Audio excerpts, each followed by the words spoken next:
This, ladies and gentlemen, is the last time. Finally, after so much fighting, they managed to corner the Demon King. Our protagonist, Kai, from the weakest class, is a dark mage. He remembers his beloved Colette and is determined to finally kill the Demon King. But suddenly, the Demon King attacks them, and one of his party members asks Kai to stop his movements. The protagonist then uses a skill called Bloodbind, and immediately the ability starts to take effect. The protagonist orders the binds to imprison the Demon King. The binds rush forward and seize him, preventing him from moving. Kai then yells for Aries to finish the blow. Aries smiles and advances, brandishing his sword. Out of nowhere, he plunges his sword into Kai, his older brother, making him vomit blood. With the strike, he manages to pierce both his brother and the Demon King. Kai, stunned, asks why his brother did that. The protagonist falls to the ground, nearly lifeless, while his brother lets out a malicious laugh and shouts that he managed to kill the Demon King, and, with that, has become the true hero. Kai turns with great difficulty and asks again why his brother did that. Aries, a stronger class hero, retorts, asking why Kai is surprised. He continues to smile uncontrollably and says that having a shitty dark mage for an older brother was disgraceful, emphasizing that Kai was too presumptuous to try to steal his glory. Johann, a high-class saint, also comments that having an evil dark mage as a companion in the best classes, even if it was a trial sent by God, was still too absurd. Kai, fallen and unable to do anything, asks what they're talking about and emphasizes that he always used his dark magic to help them. The redhead, hearing this, laughs uncontrollably. Her name is Elsa, an arcane swordswoman of ultra-rare class. She points out that Kai was really damn presumptuous and that his class is horrendous. Kai, disappointed, thinks he worked hard for the past 5 years to get there, and now he was just one step away. He begins to remember the past. When they turned 15, everyone receives a special ability from God called a class. That day, Kai received the Dark Mage class, a class specialized in dark magic, hated for having more affinity with demons than with humans, being the weakest among all dark attribute classes. It is known by everyone as a failed class. Elsa, stepping on the protagonist's head, says that despite everything, they would still treat trash with that class as human, but his share would decrease if he came back alive, so it would be better for him to die already. Aries holds the sword, still stuck in his brother, and cruelly twists it, saying that with that, sweet Colette will be his. The protagonist screams with all the pain and hatred he was feeling. He remembers the past again, when his beloved Colette's father told them that the Dark Mage and Saint classes don't match, so the engagement would be broken off. Colette screamed, saying no, that was an exaggeration, and that she loved Kai. Her father ignored her and ordered her to say goodbye to him, as that would be the last day he would allow them to have contact. She, speechless, passed by the guards, disappointed, and began to remove her bracelet. She gave the bracelet to Kai and asked him to keep it. The two looked at each other, filled with sadness, and still holding Kai's hand, she said her final farewell. Kai felt shattered by it. Colette turned around and said that one day they would meet again, and that was a promise.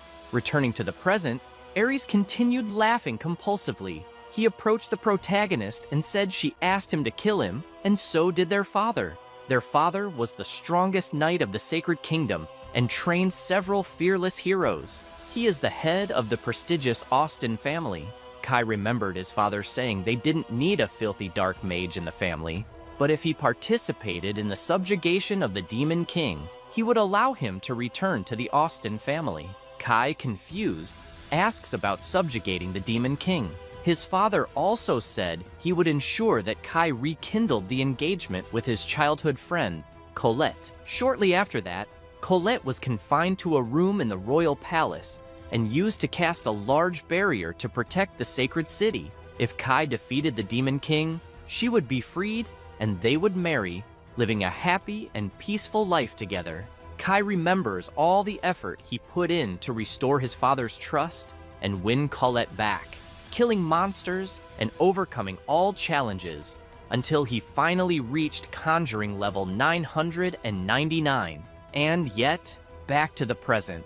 His brother sarcastically says it's a shame. The older brother was killed by the Demon King, and the younger brother survived because he was unbeatable. As life fades from his body, Kai concludes that he was just a pawn in the hands of Aries and their father. He curses, unable to accept it all.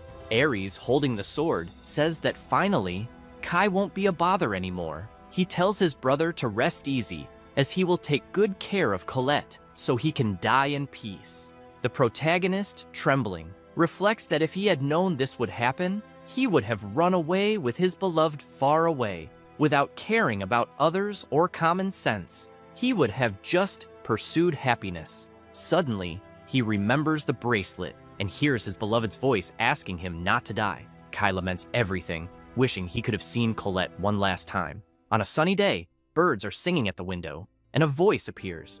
Kai, how long are you going to sleep? Suddenly, the protagonist wakes up. He gets up, astonished, wondering what the hell happened. He feels short of breath and starts sweating cold. Noticing that Colette is there, he becomes confused, thinking she should be imprisoned, and wonders what she is doing there. Colette asks what happened, as he looks startled and covered in sweat. The protagonist doesn't answer. He only tries to understand why he is there, and without any injuries. Suddenly, he screams, asking what is going on, and the young woman, with a sweet expression, simply replies, "Good morning, Kai."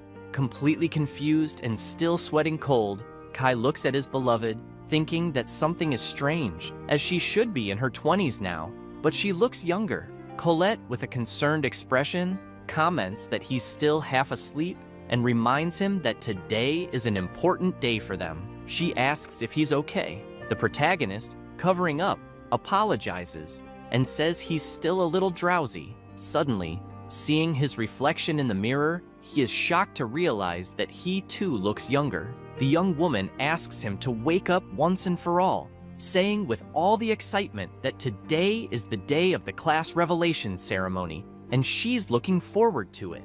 While Kai remains completely astonished, he asks if the ceremony is really today. Grabbing her shoulders, he asks what year it is, leaving her startled. Getting very close to her, he desperately asks if he is not yet a dark mage, leaving the young woman speechless.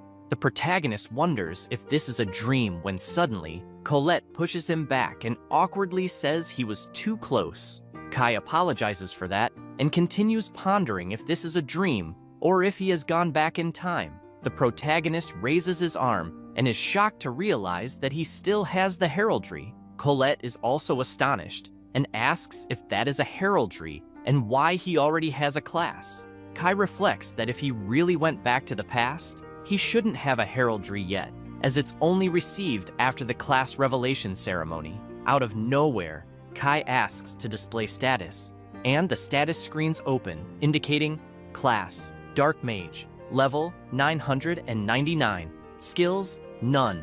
Kai concludes that his status remained the same as before his death. Suddenly, he notices the message, Status Locked, Second Entry. He is left speechless by that. The protagonist thinks that crazy things have been happening one after the other, and that there is only one thing he understands so far. At this very moment, he is in the past. He wonders if this is some kind of magic, but quickly changes his mind, as it's beyond any existing type of magic, and no one could do something like this, not even the Demon King. However, he remembers hearing Colette's voice before losing consciousness. Suddenly, Colette calls him back to reality, asking if he's okay since he seemed lost in thought. She asks again about the heraldry. Suddenly, the bracelet starts to slip off the bed, falling to the floor with a noise. Colette notices and quickly picks it up, saying she thought she had lost it, but it was there the whole time. Kai remembers the bracelet and Colette's words when she gave him the jewel. "I promise we will meet again." Suddenly, Kai gets up, thinking that he finally understands. Looking at his beloved, he deduces that her bracelet held the power of the saint she possesses. He starts laughing to himself, leaving the young woman confused. Out of nowhere, he hugs her, saying it was all her, that now he knows what will happen, and he can change the future. Colette, still confused, asks if he is a dark mage. The protagonist doesn't respond, only thinking that he can prevent Colette's imprisonment and her death. Still hugging her, he says that he will never let anyone take her from him again. The young woman widens her eyes, surprised, and asks what he is talking about. Kai realizes that she doesn't know anything and apologizes, trying to avoid explaining what's happening. Colette, slightly upset, says it's not that she didn't like it, but he hugged her so suddenly that it startled her. After all, they are engaged, so even if he wants that, Kai, embarrassed, quickly interrupts her. The young woman says it's okay. Kai, disappointed, comments that the engagement will be complicated when his family finds out he's a dark mage. Colette just listens, and he continues saying that people say dark mages are like demons. He remembers his father saying they didn't need a filthy dark mage in their house. The young woman, with a serene expression, says she doesn't see a difference between a dark mage and other classes, and emphasizes that he is still himself, after all. The protagonist, relieved, thinks that after everything, she remains the same person as always. He believes she didn't even change her attitude when she found out he was a dark mage, even with everyone hating him. Still, she extended her hand to him, and for that reason, he can't trust any other human, only his beloved. The protagonist begins to approach her, telling her not to be scared by what he's going to say. Colette, concerned, asks what happened. Kai shows his hand, explaining that he came back 5 years from the future, and now, the man before her is a level 999 dark mage. In shock, she replies, questioning him about being from the future and about that absurd level. He turns and says he will show her proof. The protagonist begins to use magic on his finger, which soon envelops the whole room, and he proclaims for the archdemon to rise from the depths. Suddenly, a giant demon appears with a terrifying roar. Colette almost faints upon seeing it and asks how that's possible. The demon continues with a frightening aura, making a horrible noise. Kai, still casting the spell, explains that level 999 dark mages can make pacts with high-level demons like archdemons. He remembers that the pact he made for the first time is still active, which shows that he will be able to use all the dark magic he learned without difficulty. The most important thing, this proves his theory was correct. Looking at Colette, he thinks they dreamed of meeting again, and the dream came true. However, he needs to hurry because there's no more time, as the class revelation ceremony is today, and the Demon King is born today. The giant demon kneels before the protagonist, leaving the young woman terrified. The demon asks Kai please to give him an order, and Kai, with his power, gives a slight smile. The protagonist, with magic at his fingertips, turns around and apologizes for scaring Colette, explaining that it was proof that he really is a level 999 dark mage. With a smile, she replies that yes, she believes him, and that she never doubted him, since he's not one to lie, but she admits that it scared her. Suddenly, Kai calls her, and taking her hands, he says that he's heard that not even 10 holy knights could defeat an archdemon. He also mentions that dark mages can't learn skills, but in return, they can master all types of magic and use many powerful spells. Colette finds it all incredible. The protagonist loses some of his excitement, and remembering his beloved in prison, he says she needs to listen carefully to what he has to say. She looks at him attentively. Kai explains that today she will receive the class of Saint, and Aries will receive the class of Hero. Excited, she says that another hero will be born in the Austin family, but the protagonist quickly interrupts, saying that this is a bad thing because if Aries becomes a hero, suddenly someone appears at the door. It's Aries himself, asking if his brother called him. The protagonist looks suspiciously at him, and both are shocked. Aries, curious, asks where the archdemon is. Kai and Colette are nervous about the situation, and as Aries approaches, the protagonist quietly asks if the archdemon has already left. He looks at the ground and notices that it's gone, while Colette remains tense. Aries asks what archdemon his brother is talking about, and questions if his brother was talking behind his back. He comments that it's pathetic for a hero candidate to talk about others. Colette, irritated, responds that Kai wasn't talking behind his back. Aries approaches her and whispers in her ear, asking why instead of staying with Kai, she doesn't stay with him. The protagonist immediately pushes him away from her, shoving him back, and with a serious look, tells him to leave. Aries immediately starts drawing his sword, asking what will happen if he doesn't want to leave. The protagonist doesn't back down and steps forward. He gets close to the portal through which the demon is summoned, and his hand begins trembling, eager to summon it. His brother notices the trembling hand, but unable to see that he is wielding power, comments that he's trembling in fear. The two glare at each other with hatred, while Colette grows nervous about the situation. But suddenly, someone arrives asking for permission to speak. It's a servant, informing Aries that the Duke is calling him. Aries quickly turns around and, sheathing his sword, says he's on his way. The protagonist feels relieved, and Colette remains scared. Kai calls her to leave as well, and the two depart, leaving Aries alone.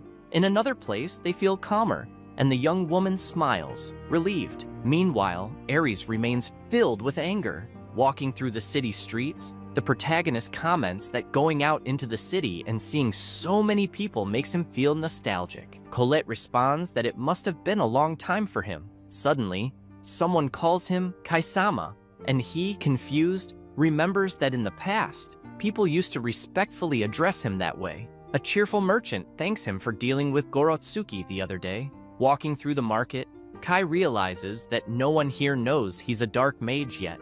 Continuing their walk, the young woman tells him that everyone here likes him because he's always worked hard. She looks at him with admiration. Upon arriving at a park, the protagonist says they need to continue their conversation, and she quickly agrees. He continues by saying that later, at the ceremony, Aries will receive the class of hero, but soon after, he will make a mistake, as all heroes do. And because of Aries, the Demon King Griselda will be born, and in just 3 days, the Sacred Kingdom will fall. Colette can't believe what she's hearing, and the protagonist emphasizes that, to be precise, the kingdom will remain, but half of the people will die, and to protect what remains of the sacred city, a great barrier will be conjured. But to maintain the protection, she will be imprisoned in the royal palace. And on top of all that, he will receive the class of Dark Mage, which will lead to his exile from the Austin family, resulting in their separation. Colette, desperate, says she doesn't want that, emphasizing that she wants to stay with him forever. The protagonist is astonished to hear that, and with a smile on his face, asks if she accepts to go with him, saying they will live together. Colette turns red as a beet, and with a trembling voice, asks if that was a marriage proposal. She runs to hug him, saying she is very happy and that they will be together forever. While embracing her, the protagonist thinks that in his first life, he was very foolish, as he should have done this from the start. With a regretful look, he realizes that he should have given her that hug a long time ago. Sometime later, Colette is already mounted on a horse, and the protagonist asks her to hide in the village of Lacus for a while, as the chaos of the war won't reach there. She must arrive at the village within 3 days. Worried, she asks if he won't go with her. The protagonist bites his lips and says he needs to stop his brother Aries and prevent the birth of the Demon King.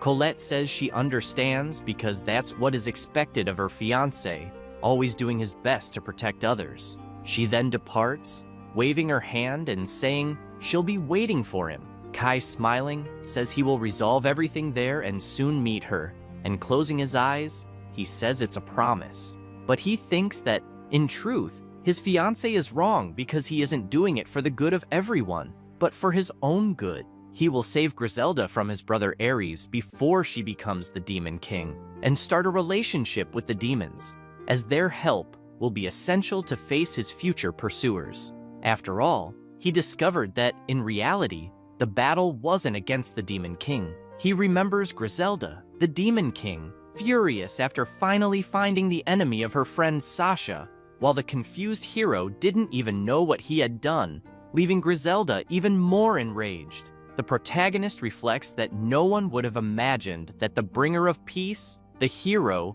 would cause the destruction of humanity. And if he manages to save Sasha, Griselda's friend, maybe he can prevent her from becoming the Demon King. With frightening and fully concentrated power, Kai says that now his rebellion against fate will begin. Sometime later, descending a dark staircase, Aries holds a whip in his hand, saying this is the last time he will ask. With her hands chained, a woman spits blood, which was already spreading across the floor. It was Griselda, completely wounded by Aries, who commands her, kill Kai. He looks directly into her eyes and orders again that she kill Kai. The young woman, even in that situation, doesn't back down and insults him, saying she doesn't take orders from filthy scum like him. Aries then whips her once more, saying that apparently she still hasn't learned what happens when she disobeys his orders. Griselda endures the blows firmly, and noticing her shackles, realizes they are for magical restraint. She says that if it weren't for them, Aries would already be dead. Aries begins to approach her again and calmly asks what she's going to do. He looks at her with superiority and steps closer, emphasizing that she is his slave and should know her place. Extremely irritated, he orders her once again to kill Kai at that moment, emphasizing that the prophecy says the hero will arise that day, and it will probably be his bastard brother. Aries remembers Colette and Kai together and comments that if Kai truly becomes a hero, Colette will definitely marry him. Angry, he shouts that it would be absurd and that he will not allow it, leaving the young woman frightened. He continues, saying that Colette and the hero class must belong to him. Aries starts explaining that a hero possesses overwhelming fighting power, a light attribute chosen as the strongest by God, and being special is a hero's privilege. He can enter others' homes without permission, steal, break property, and everything classified as a hero's privilege is allowed by law. Enthralled by the idea, he asks if that isn't amazing, emphasizing that no one can oppose the only existence capable of defeating the Demon King. Excited, he continues commenting that if he becomes a hero, he can take any woman he wants.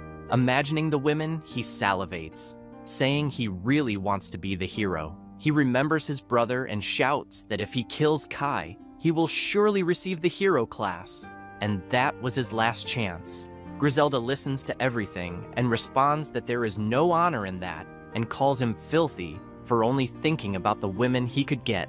Enraged, Aries slaps her hard and, humiliating her, asks if she knows why he bought her. Griselda, even in pain, responds, telling him not to underestimate her, for she is a proud vampire with the blood of the Demon King running through her veins, and she will not do what he wants, even if he kills her. Aries insults her again and says he spent all his money on her. Drawing his sword, he says that in that case, he'll do as she prefers. He raises the sword, preparing to strike, and says he's going to kill her while she screams in fear. She closes her eyes, awaiting the blow, as Aries tells her to regret her choice in the afterlife. Suddenly, another girl screams, begging him to stop and pleading for her friend's life, and Griselda, crying, is surprised to see that her friend Sasha had woken up, telling her to stay quiet. Sasha insists that she won't be silent,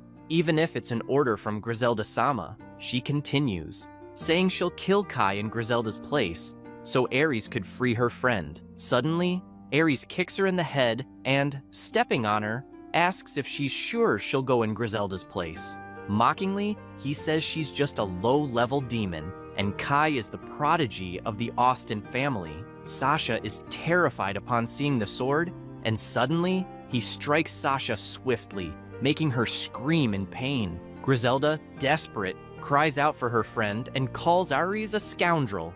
Aries hears this, surprised, and gives a wicked smile. He grabs Sasha by the chin and, with disdain, asks if that maid is important to her. He starts laughing, making Griselda feel powerless. He continues, saying that demons wanting to act like humans are a joke. Aries places his sword on Sasha's neck and starts commenting that his father used to do this kind of thing a lot. He makes a small cut on the young girl's neck, leaving her friend terrified. Spreading his arms, he says he'll give her one last chance, asking her to say she will obey Arisama's orders and admit that she's trash, but will be a faithful servant of Arisama.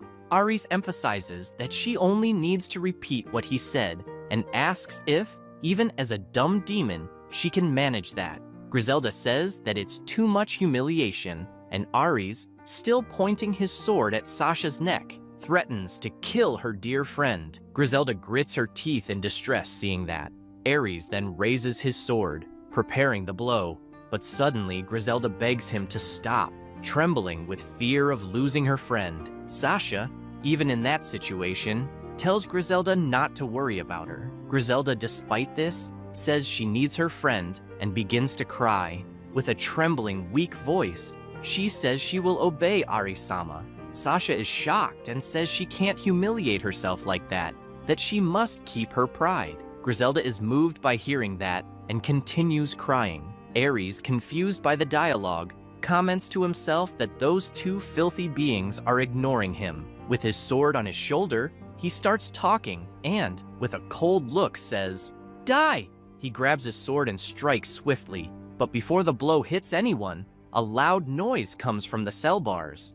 Aries stops his strike and, looking at the cell door, can't believe what he's seeing. A dark magic takes over the entire place, destroying the cell bars. Sasha and Griselda are terrified, looking to see what was happening. Amid the dust, only a silhouette was visible, emanating powerful magic. When the dust settles, Kai appears, looking at Griselda, who was stunned to see him and to notice the mark on his hand. Kai uses his magic and shouts for Aries to stop.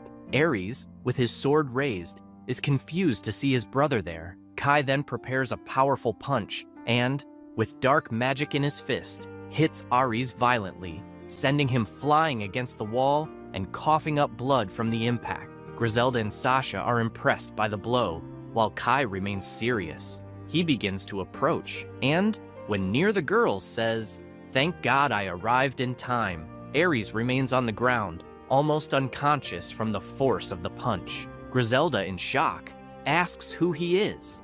Kai notices her pointed ears and says that she's probably Griselda, asking if a little girl like her would really become the Demon King. Griselda, confused, wonders about this Demon King and asks what he's talking about. Looking at the other young woman, Kai asks if she, then, is Sasha. The young woman, nearly fainting, calls out for Griselda. The protagonist, seeing that, wonders how his brother could have done such a disgusting act. Griselda, still not understanding anything, asks Kai how he knows their names, but Kai immediately asks her to wait a bit. He raises his hand and proclaims a black healing magic. He casts the magic on Sasha, who immediately begins to heal. She closes her eyes, feeling the relief of the healing in her wounds. Griselda, in shock, exclaims that he healed all her wounds at once, and Kai, focused, says that he will also heal her wounds. Looking at her, Kai thinks that Griselda has always been his enemy, but the girl in front of him now is not the same Demon King who killed thousands of innocents. She's just a poor little girl who was made a slave. The protagonist then casts his healing magic on her, and she immediately begins to heal completely. Kai then casts the spell, Break Bonds, and all the shackles start to crumble. Griselda is astonished, as all her wounds have healed, and even the slavery magic had disappeared. Touching her face, she wonders how that was possible in just an instant. Soon, the two girls embrace, relieved to have escaped that situation, and, crying, the two shout that they are finally free. Kai watches with relief and thinks that everything is finally okay. Sasha, still very emotional and crying, comments that when her territory was taken by Elsa, the demon hunter, she thought it was the end of everything. Kai hears this and turns, asking about Elsa and if she's a red-haired arcane swordswoman. Griselda, irritated, asks if he knows Elsa, and the protagonist responds that yes, he knows her very well. The two become furious hearing that, and Sasha immediately asks if he is an ally of Elsa. Kai, also irritated, shouts that he most certainly is not. He starts explaining that Elsa invaded demon territory to destroy them with an army of adventurers, and her purpose was always money. She made a fortune kidnapping and selling demons, and since the victims were all demons, humans always supported her, and thanks to her fame and skill, She joined the heroes group at only 17 years old. Kai, still irritated, says that just thinking about being her ally makes him want to vomit. Griselda remains suspicious, looking seriously at the protagonist, but says she still has to thank him, as he is her savior and will have her sincere gratitude. She asks for his name, and he promptly says his name is Kai Austin. Griselda says she now understands, so he is Aries' brother. She asks if Kai isn't a hero candidate and why he is helping demons. Kai ignores the question and asks if she would accept a partnership. Griselda is intrigued by the question. Kai, lowering his head and showing the mark on his hand, says there's no place for him in human society anymore. Griselda is astonished to see the mark and points out that it's the black heraldry, affirming that he's a black mage. Sasha says she now understands why he can use black magic, but still suspicious, says it's strange. She recalls all the spells he used and comments that he can cast 2 high-level spells simultaneously, something that can't be achieved at his age. Griselda agrees, saying he's still suspicious, but he did save them. The protagonist, lost in thought, ponders his brother's actions. Sasha, with a suspicious look, calls her friend. Griselda, determined, says it doesn't matter, she trusts him. Sasha then starts telling the protagonist that Aries wanted to kill him to get the hero class. Kai is shocked to hear that, and, looking at Aries, who was still battered from the punch, wonders why he's been trying to kill him all this time. Griselda proudly says that obviously she refused to obey Aries' orders, as true demons wouldn't participate in such filthy acts, and her friend Sasha applauds her for her beautiful words. She laughs, proud of her friend, who gets embarrassed. Griselda continues, saying that if Kai hadn't shown up, she would have lost a very important friend. Kai remembers the Demon King and thinks he'll never forgive his brother and that he has finally found Sasha's enemy. He looks to the side and sees the cheerful girls. Kai realizes he finally understands everything because, in the other timeline, Aries killed Sasha and Griselda fell into despair, developing hatred against humanity, which led her to kill thousands of innocents. Standing in front of his brother, who is now on the verge of unconsciousness, Kai points out that it was all that scoundrel's fault. He looks at his brother, still sleeping like a baby, and begins casting a spell, thinking it's better to kill him now. He remembers the scene of his brother stabbing him in the back and telling him to stop being a nuisance, calling him trash, and laughing as he said he had a useless black mage as an older brother. Kai grows furious, recalling all of that. He also remembers his brother from when they were children, competing with him for Colette's affection, while she innocently smiled. The protagonist thinks that if he kills Aries like this, his beloved will surely be disappointed. Suddenly, Griselda calls out to him, asking what he's doing. Kai closes his eyes and starts analyzing the situation, leaving Griselda intrigued. The three stand there in front of Aries, and suddenly the protagonist hits his own forehead, invoking a spell which confuses Griselda. Suddenly, a creature forms on the protagonist's forehead, and the creature starts moving, and out of nowhere enters Aries' mouth. Griselda and Sasha are astonished by this, and Sasha screams that the thing went into his mouth. Griselda asks if it was a curse, and the protagonist replies that she hit the nail on the head. Soon, the curse begins to take over Aries, and his face starts changing color. Griselda, curious, asks what kind of curse Kai used. Kai just watches his brother, who remains still, and says it's a curse that will turn his life into a living hell. Sasha asks about turning Aries' life into hell, and the protagonist quickly replies that she'll understand soon enough. The curse continues to take over Aries, and Griselda approaches him to get a closer look. She is impressed by the curse and says it is splendid. Sasha, a bit nervous, comments that not even demons have mastered that kind of dark magic, and that this Kai is becoming more and more suspicious. Kai feels a bit awkward and starts sweating, unable to explain himself. Suddenly, he begins to notice the girls, and when he sees Griselda's short dress and the low neckline of Sasha's large chest, he blushes and says they need some clothes. both of them get embarrassed and start turning red as well. Kai then proclaims a dark magic called Wallach's Wardrobe, and a sort of portal appears. Kai puts his hand inside and says there should be something for them to wear. He then pulls out some clothes and, showing them to the girls, says it would be better if they changed somewhere else. The two then start going upstairs.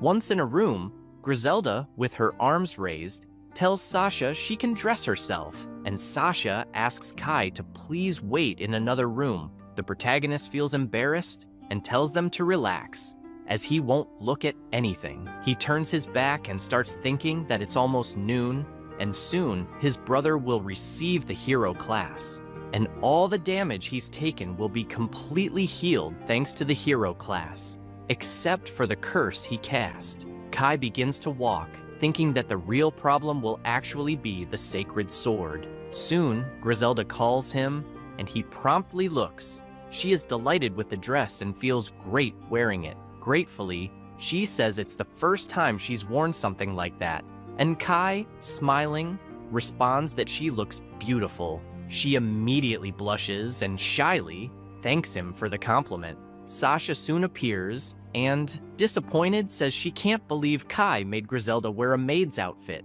Griselda, on the other hand, excited, says that Sasha looks beautiful in the dress too, and Sasha thanks her. The protagonist interrupts the two, asking if they could give him a moment of their attention. They both promptly look at him attentively, and he says he has something he needs to explain to them. They sit down, and after the protagonist explains everything, Griselda is shocked and asks if it's true, all that he said about coming from 5 years in the future, and that she was the Demon King. Kai explains that it wasn't just that, and continues saying that he was killed by his brother in the future and betrayed by the hero's group. Completely nervous as he recalls it, the protagonist says that's why he doesn't trust the hero or any humans anymore. Sasha, remembering the healing magic she received, says that now she understands why he has those magical abilities.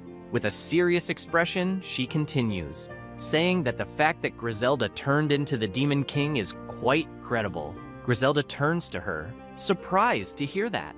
With a confident smile, Griselda says that if Kai were trying to trap them, he probably would have come up with a better lie, and besides, he saved them in the first place. Kai feels embarrassed by this, and Griselda continues, asking what he's going to do now. With determination in his eyes, Kai says that now he will destroy Elsa. Griselda is astonished to hear this, and quickly asks if it's true. She begins to explain that Elsa enslaved her people and is stealing the valuable resources from her territory, and lowering her head, she continues saying that, at that very moment, her people are suffering. Kai places his hand on his chest and firmly says he will reclaim that territory. Griselda's eyes shine at this, and she asks if he can really save her people.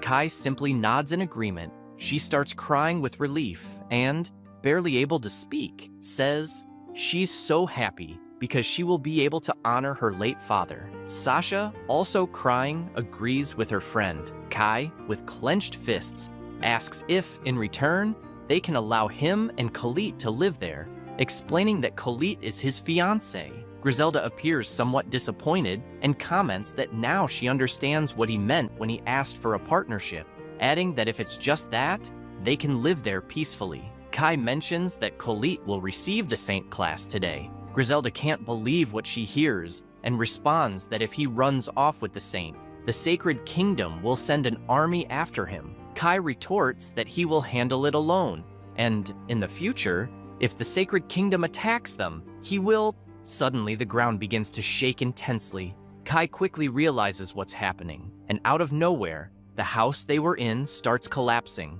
with debris flying everywhere. But Kai swiftly grabs the two young women and runs out before they're hit. After reaching a safe distance, he stops and looks back. The two girls, in shock, ask how he got them out so fast. Suddenly, someone begins to emerge from the flames, and the fire spreads all over the place. Kai says the time has come and asks them to stay behind him. Griselda is terrified by the situation, while Sasha holds her, trying to calm her down. Griselda, scared, asks if he was really that fast. The house quickly becomes just a pile of burning rubble, and from the midst of the flames, someone emerges with a horrifying smile. It's Aries, laughing uncontrollably, asking how Kai is doing. Kai remains serious, determined, and as he starts to prepare his magic, he greets his brother. Aries, still smiling, says his brother seems angry, but suddenly he notices the heraldry on Kai's hand and is stunned. Looking closely at the mark, he asks if he really is a black mage, and showing his own heraldry to Kai, says it's a shame. The hero candidate Kai ended up with the worst class possible, and, proudly displaying his heraldry, Aries says he received the hero class. The protagonist begins to think that this heraldry and the vital resurrection ability completely healed Aries. Aries, grinning, says he's beaten his brother, and now it's his time to shine. Griselda, outraged, says that it's unacceptable for trash like Aries to be the hero. Aries, the messenger of chaos, comments that his brother knocked him down earlier, and now he's going to return the favor. Displaying his heraldry again, he says he didn't expect to receive it. Aries then proclaims, summoning the sacred sword Durandal, and a giant lightning bolt appears in the sky, striking right on him. Aries then reveals his sword, which is enormous and powerful.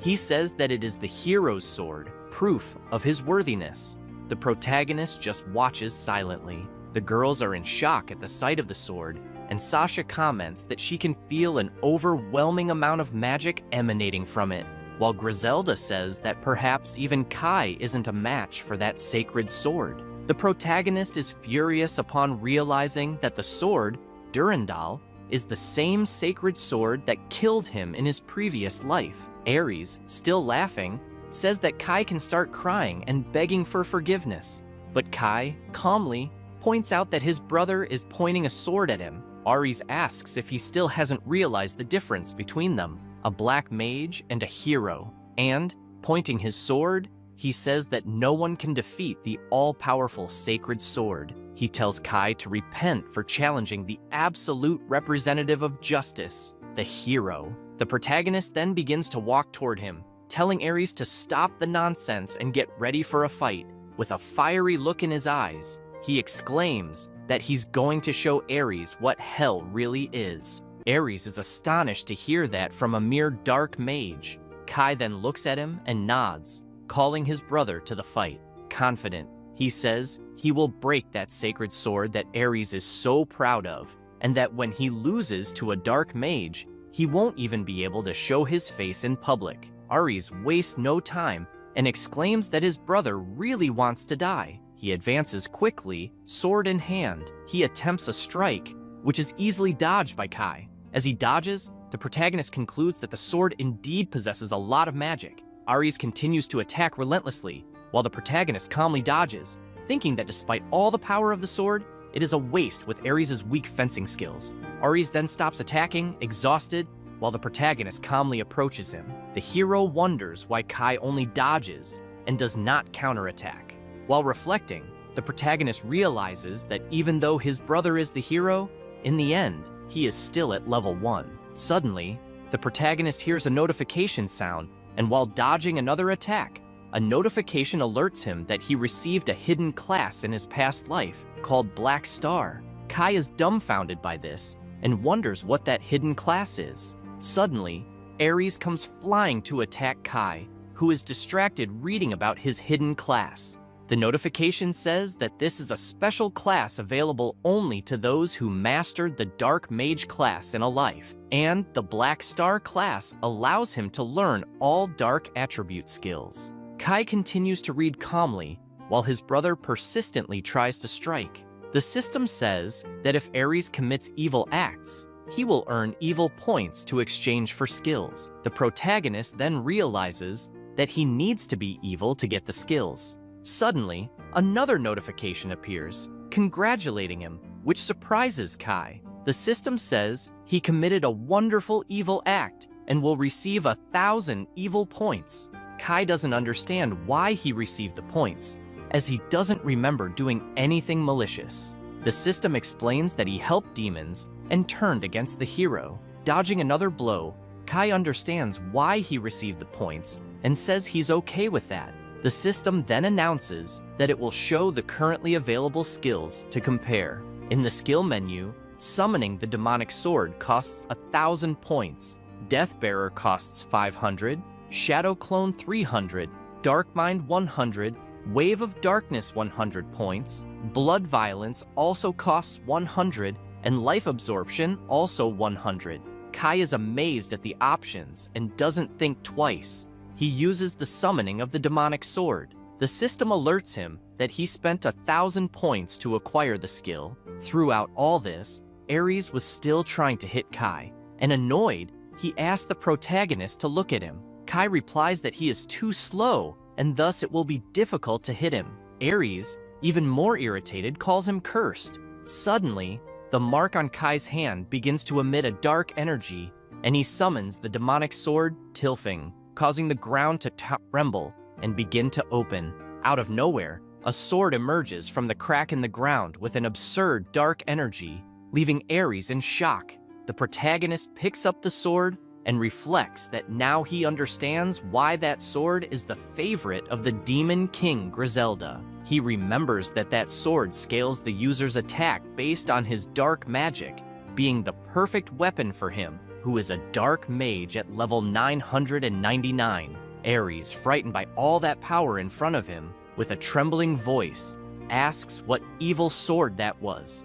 Kai lifts his sword and looks at it closely, realizing it is absorbing his magic. The sword begins to emit a terrifying magic, and the protagonist concludes that this sword is indeed greedy. Griselda and Sasha are in shock watching this, and Griselda says that it is certainly the demonic sword of her father.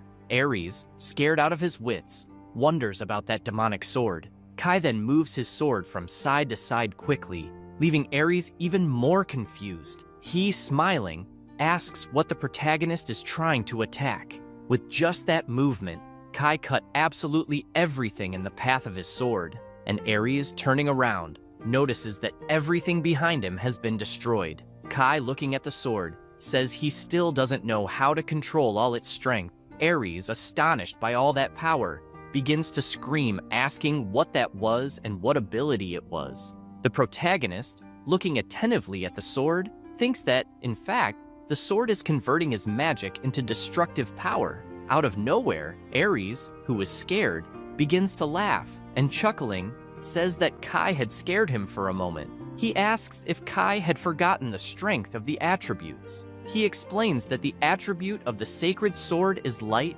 and of the demonic sword is darkness. And when a light attribute fights against darkness, its power doubles. Aries then prepares for combat and, pointing his sword, says that there is the proof as the light attribute of his sword, Durandal, is becoming increasingly intense. Kai thinks that the sacred sword is really very powerful. Aries, confident, says he will show his brother the true power of the sacred sword. The sacred sword emits a thunderous energy, shining intensely. Kai is not intimidated and calls his brother to the fight. Aries, furious, yells for his brother to die and launches the attack using the final cut skill. Suddenly, a huge energy begins to move towards the protagonist. Sasha covers her eyes with the intensity of the glow, while Griselda is astonished by the gigantic amount of magical power and asks Kai to dodge it. The energy comes inches from Kai, and only a huge explosion is seen. When the dust settles, only the damage on the ground is seen, leaving Sasha and Griselda apprehensive about Kai. Aries sighs in relief and starts to laugh, saying that not even a piece of his brother remains to tell the story. He continues saying that from today on, this will be his era and everything will be his. Money, status, honor, and everything else. Licking his lips, he says that the women will also be his, including the wonderful Colette. Griselda falls to her knees, shaken, saying that Kai cannot have died like that. Aries looks at her and says that, by the way, they should be running at that moment. Sasha also kneels and hugs her friend, while Aries says that now it's their turn. Suddenly, Kai appears out of nowhere, thinking he was waiting for that moment. With blood in his eyes, he asks if his brother really thought he had already won. Aries almost has a heart attack, unable to believe what he is seeing. The protagonist looks at the sword, epidural doll and reflects that normally a demonic sword wouldn't even scratch the sacred sword. But after using the final cut, the sacred sword temporarily loses its magic. He remembers having witnessed Aries frustrated with the weakness of the sacred sword several times in his past life. Kai then wastes no time and charges, saying that it's time for the hero's sword to disappear from the world. He strikes with great force, contemplating that he must be able to destroy that sword. Aries manages to block the strike, but with the impact, his sword begins to crack and breaks. Aries, flying with the impact of the blow, wonders how that was possible. He then falls to the ground so hard that he spits blood with the blow. Kai takes a deep breath and says that now he understands why it is called a demonic sword, as the amount of magic it consumes is absurd, and with that, he can only use it for a maximum of 15 minutes.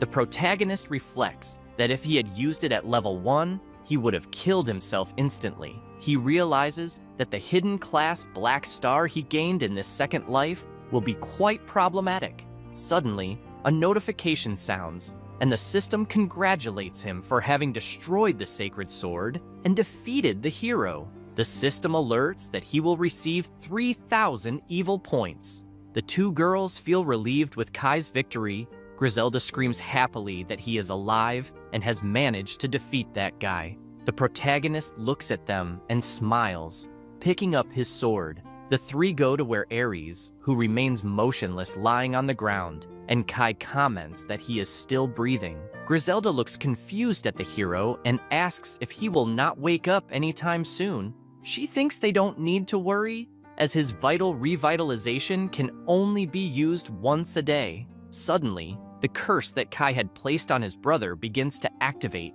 Griselda, excited, screams, warning the others. The curse starts to approach the hero's mark, and the protagonist explains that every time Aries tries to hurt someone, the curse will transform the heraldry of light into heraldry of darkness. As the curse transforms the mark, Kai continues explaining that the heraldry of light is proof of a hero, and it requires honor and glory, the opposite of the heraldry of darkness. In that scene of destruction, the protagonist says that from now on, Aries will be known as a false hero, and this will also be the ruin of the Austin family's reputation. He emphasizes that this is his revenge against Aries and his father, and also against those who took his life. And with that curse and the destruction of the sacred sword, the hero Aries dies there. The day begins to dawn, and Kai comments that soon that place will become busy. Out of nowhere, Griselda approaches him, calling him Kai-sama. The protagonist is confused about the sama, and Griselda says that now that he has destroyed the sacred sword and defeated the hero, no one can deny it. With a determined look, she says that Kai-sama is the hero of the demons, the new demon king, leaving the protagonist startled by those words. At the same time, in a calm field, Colette's horse stops to drink water, while she wonders what Kai must be doing. A small demon responds, saying that she doesn't need to worry, as he must be preventing the birth of the demon king. Colette says she just hopes he doesn't get hurt, and the demon emphasizes that no one in this world is a match for Kai-sama. With the demon in her lap, she calls him Archdemon San, and says he's right. She comments that she was surprised when she saw that he could get so tiny. The small demon begins to fly, and explains that that form is just a disguise, and he can definitely protect her fully. Colette, enchanted, says that his wings are very cute. San suddenly notices people coming down the road, and says that they are the holy knights from the capital, so they must hide. Colette asks why, and the demon explains that upon noticing that the most powerful saint has disappeared, they must have sent knights to look for her. Concerned, she says she understands. Colette lowers her head, asking in her thoughts for Kai to hurry. Meanwhile, Griselda was calling Kai the Demon King, which leaves him speechless.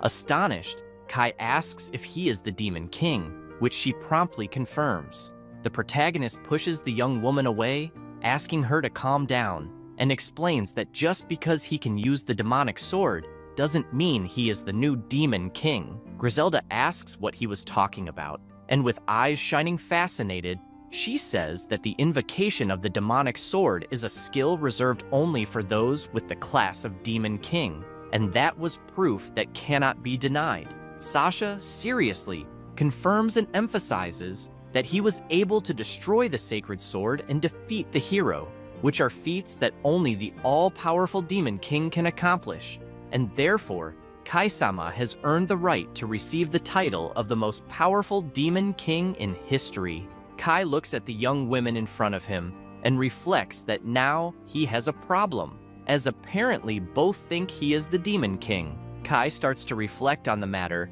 and thinks that, in fact, the demons would accept him more easily this way. He thinks that this is a good idea. Griselda interrupts his thoughts, exclaiming that now that they know he is the Demon King, there's one thing left to do: sign a demonic subordination pact. The protagonist remains silent, looking like he didn't understand a word, and Griselda questions if he doesn't know what that means. She explains that the subordination pact is a special ability of the Demon King, and those who adhere to the pact gain special classes from the Demon King and have their power immensely increased. She continues saying that, in exchange, the demons swear absolute loyalty to the Demon King. Kai exclaims open status, and 3 screens appear in front of him. Looking at the screens, he says that apparently he doesn't have that subordination ability. Tinkering with the system, he notices that the abilities he can purchase have increased, and he finally finds the demonic subordination pact, with the condition for its use being the destruction of the hero's sword, which he has already accomplished in the previous battle. Kai then looks at the new classes that this pact can grant. The first class is that of a Demon Captain, which increases attack power by 20% and can provide 1 ability. The Demon Captain class can only be given to 16 people. The second class is that of a Demon General, which increases all stats by 50% and can provide 2 abilities. This class can be given to 8 people.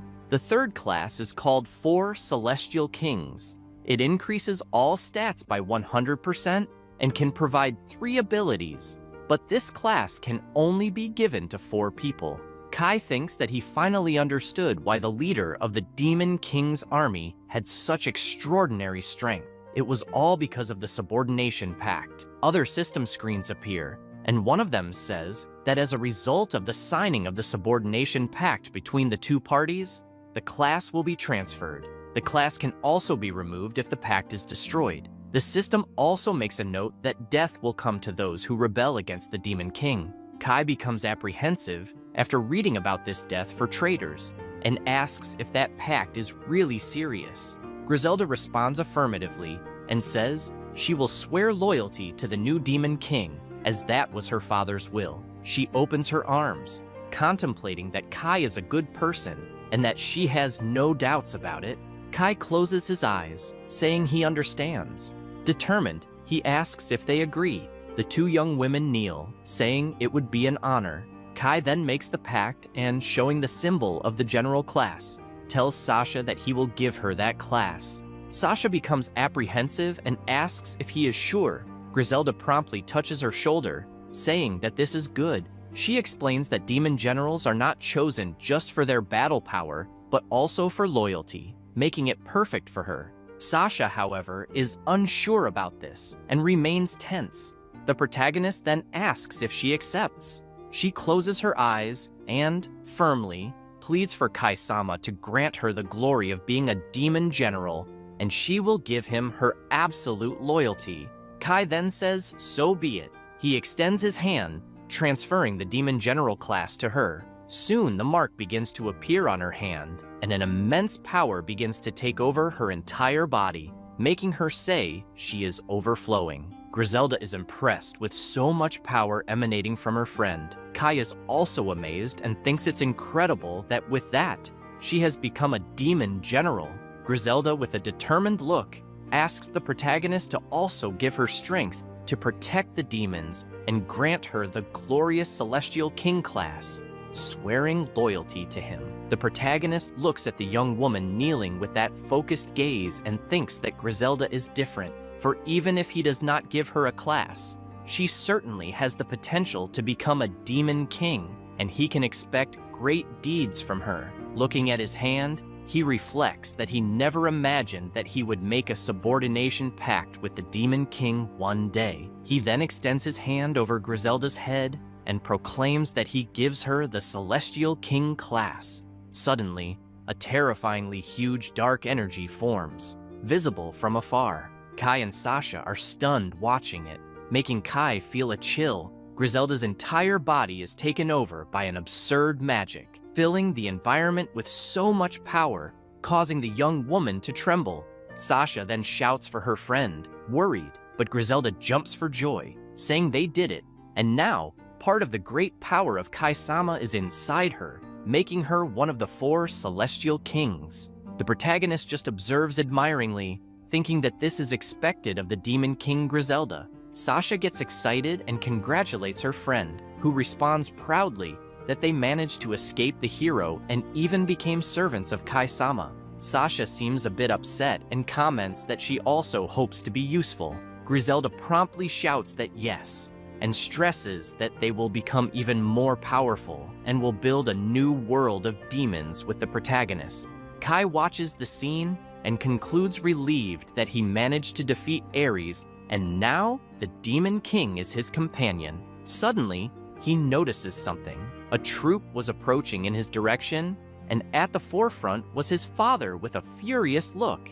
Drawing his sword, he asks his son to explain the whole situation. Completely distraught, he continues asking what Aries is doing on the ground and what he is doing with those demons. Quickly steps forward, and Griselda comments that that man has a firm stance. She asks who he is, and Aries answers that he is the commander of the Order of Holy Knights, his father. Without wasting time, the knights go up to Aries, who is lying on the ground, and one of them checks his breathing, soon affirming that Aries is breathing.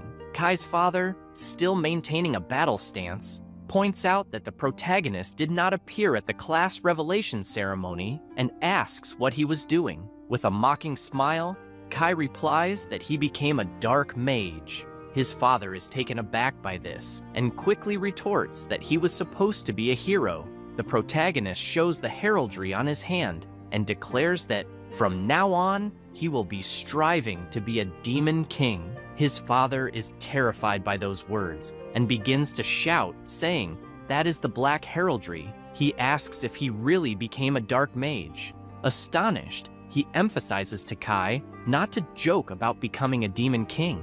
Out of control, he yells, asking if Kai has lost the justice that was in his heart, as he was the pride of the Austin family. The protagonist clenches his fist and, remembering the deeds of his brother Aries, responds that he has witnessed the justice of the Austin family more times than he would like, which includes tortures and threats, in addition to the fact that they hid the birth of the Demon King. Kai remembers the harsh words of his father and continues saying that he had expelled his own son from home and commanded his death, and that is the justice of the Austin family. With determination in his voice, Kai affirms that if that is being just, he prefers to be evil. The patriarch responds that Kai has been corrupted by that filthy class and that he will not escape unpunished. Kai is undaunted and says that his father does not need to worry, as he and the Austin family will no longer be of any use.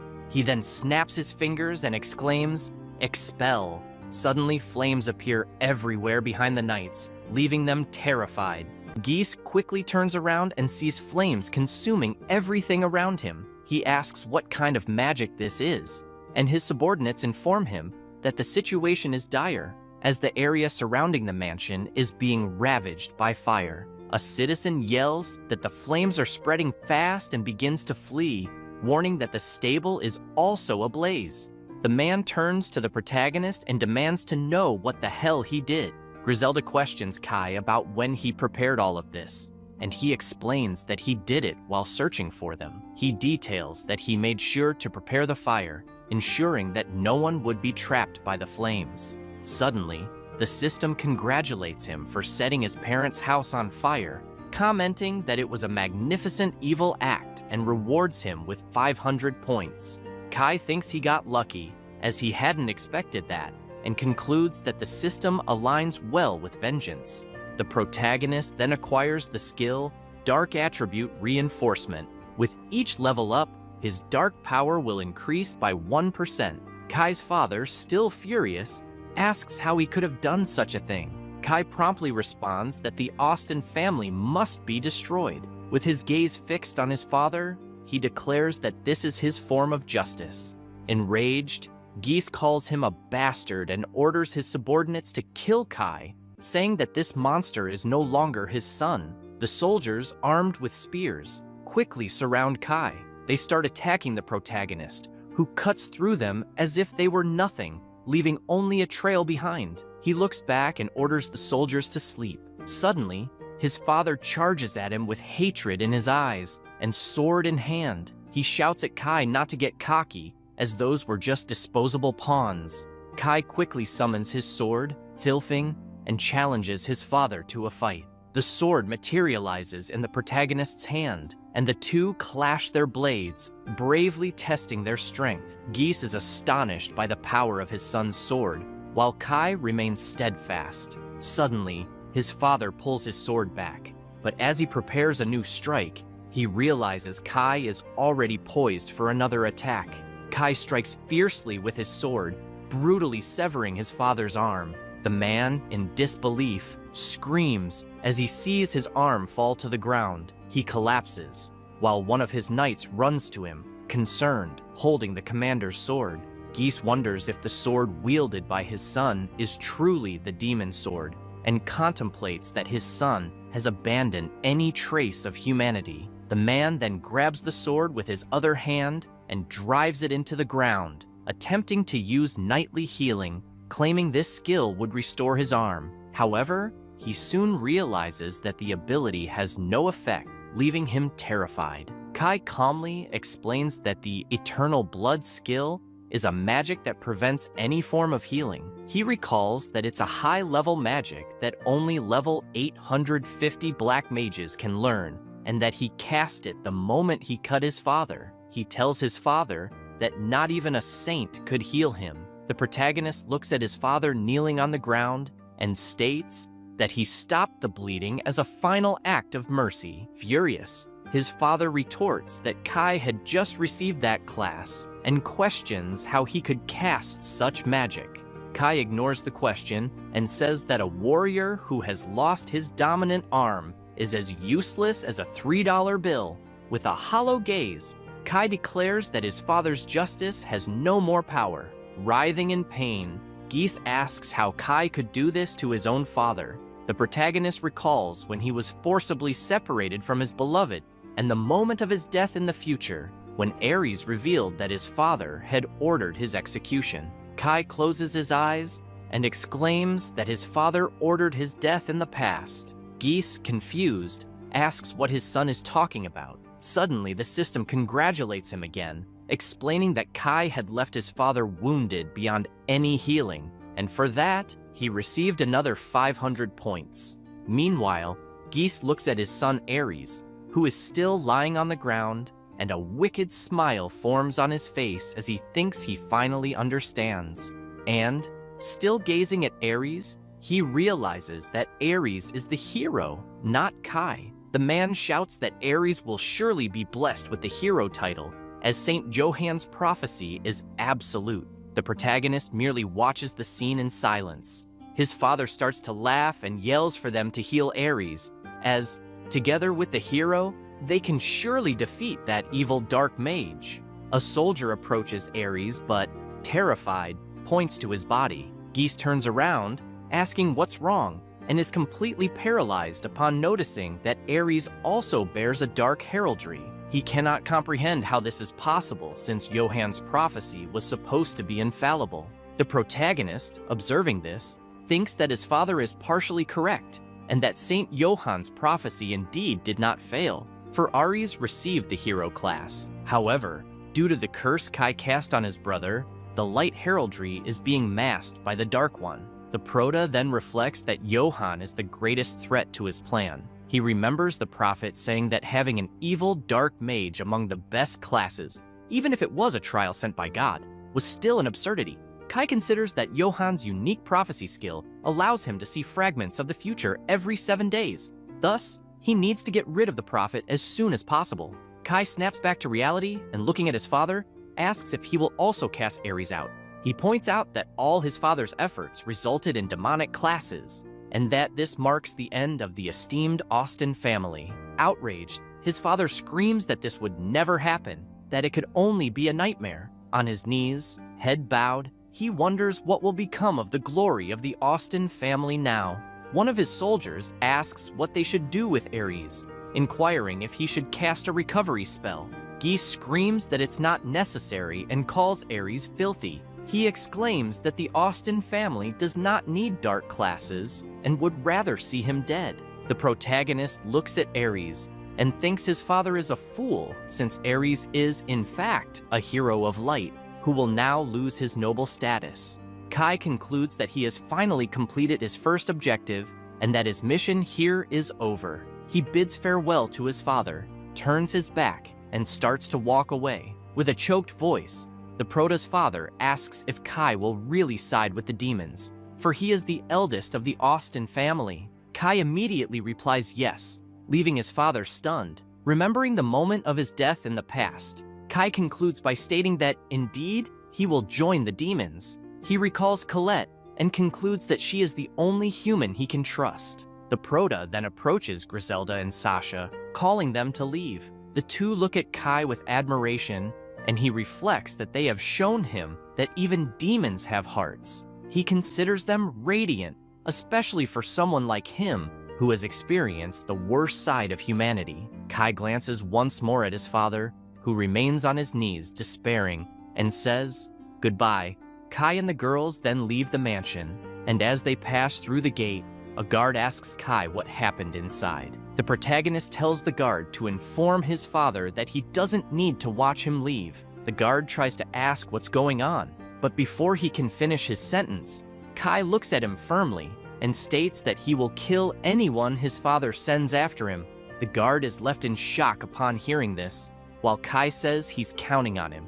Immediately after, Kai uses the instant step skill and vanishes, leaving the guard bewildered, unable to comprehend. Suddenly, they appear in a different place near a lake. Griselda and Sasha are completely astonished by the sudden change in location. The prota smiles and urges them to keep moving forward. Sasha looks back, marveling at how useful that magic is, as it quickly took them far away, and Griselda approaches Kai, complimenting him for not showing any compassion, not even toward his own father. Kai smiles and thanks the young woman. With a gleam in her eyes, Griselda asks if they are heading to demon territory. He replies yes, that they need to hurry, but first, they must go to Lacus village, where Colette awaits them. Suddenly, he has an idea and says that, just to be sure, he will strengthen the two girls. Griselda, confused, asks if they can get even stronger.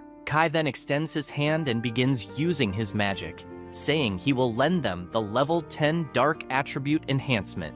The two young women feel the full force entering their bodies, and Griselda comments that she feels an intense heat rising from within, while Sasha says it's far too stimulating for her. Looking at Griselda, Kai reflects that this is one of the abilities of the subordination pact, which allows him to lend abilities to his subordinates. He observes Sasha, who is absorbing the power, and concludes that the abilities he lends do not disappear from his list. Rather, they are being shared. Sasha then collapses to her knees, exhausted, and thanks the prota, while Griselda can barely stand. Seeing this, Kai apologizes and suggests that they should rest a bit. The two young women were worn out. They sit on fallen tree trunks to catch their breath. Putting his hand in his pocket, Kai wonders if Colette is okay. He then takes out the bracelet and, looking at it, thinks that although this gift is broken, it still emanates powerful magic. Suddenly, he remembers the item analysis skill, which allows the user to see attributes and use any item. This skill costs 500 evil points. He uses the skill on the bracelet, and the information revealed is Time Bracelet, a bracelet that responds to the prayers of those who wish to see their loved ones again. It contains the magic of the Saint of Time, This item has already lost its time control magic, increases the wearer's magical defense by 5%. Kai then understands that, just as he suspected, it was thanks to the bracelet's power that he was granted a second chance. He remembers when Colette gave him the bracelet, and with tears in her eyes, she said they would meet again. The Prota grips the object tightly and thinks that the Austin family and everyone who separated them have been destroyed, and now the future will change. Kai then ponders about the Saint of Time and wonders if Colette has a hidden class, just like him, for she was not just a saint. Regardless, he needs to reunite with Colette as soon as possible. Suddenly, Griselda interrupts his thoughts, asking if there's a problem. Kai responds that everything is fine and that they can move forward cautiously. With determination, he silently asks Colette to wait for him. Elsewhere, a servant reveals information to his superior. The mysterious man thanks him for the information and praises him for his good work. This man is Prophet Johann, who with a wicked smile declares that he has finally found the Saint of Time. Sometime later, in a small village, several people are tied up while the prophet's subordinates interrogate them. Soon, several of them approach a bound man, and seeing a sword approaching, the poor man begins to tremble with fear. Then, Johann says that he has already triangulated the location of the Saint Colette, so there will be no need to interrogate them any further. He thanks everyone in the town for their cooperation. Johann then asks one of his subordinates to use the forgetting magic on them before releasing them, which he promptly agrees to, while the bound men become scared, asking about the forgetting magic. One of them, screaming, says that this magic is dangerous. As he heard, it drives people insane. Johann, losing patience, says that the man is quite stubborn, and if he insists on resisting so much, he will make an exception for him. He then orders his subordinates to obliterate the man and asks if anyone else wishes to oppose the forgetting magic, causing all the other men to fall silent. After no one objects, the prophet smiles and says that it's a good thing it was only one person. Moments later, only screams can be heard, scaring the birds in the area. Meanwhile, Colette runs through the forest, fleeing from the prophet's men, and despite being exhausted, she continues without looking back. At the same time, Johann, raising his arm, says that this is the will of the Pope and welcomes the saint, for by receiving her, they will be saved. However, the only thing on his mind is his own salvation, as he doesn't care about demons or the demon king, only desiring the power of the second loop of the saint, reflecting that the time of the saint is the only thing that makes this possible, and she should not think she will escape the prophecy. Meanwhile, she keeps running tirelessly. Then, one of the church warriors asks the prophet why the saint is fleeing from them, and he replies that this is strange, and since it is already night, she may have confused them with thieves.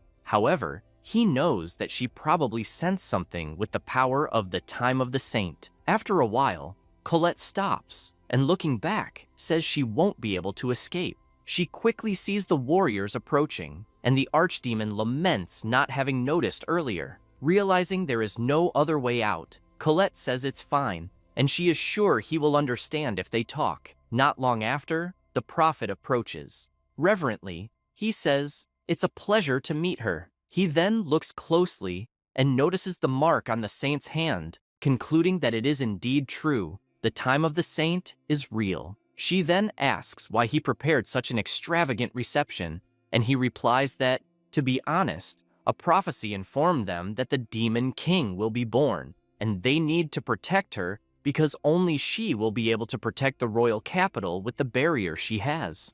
Colette is stunned to hear this, and before she can say anything, Johann says that this is her duty. Still with her fist clenched, she says he shouldn't worry about it, because the birth of the demon king was prevented by the true hero, Kai. Upon hearing this, Johann is shocked. She continues, asking if it wasn't prophesied that the demon king would be born today, and half the population would be killed, arguing that since this hasn't happened yet, it must have been Kai who prevented it. Hearing all this, Johann is intrigued and asks how she knows about his prophecy. The saint then responds that Kai told her, and even though the prophet doesn't believe it, Kai returned from 5 years in the future, and on that day, he saved countless lives, so he is the true hero. Johann is even more surprised by these words and bursts into laughter, asking what happened and saying that now he understands, affirming that he is witnessing living proof of the second loop.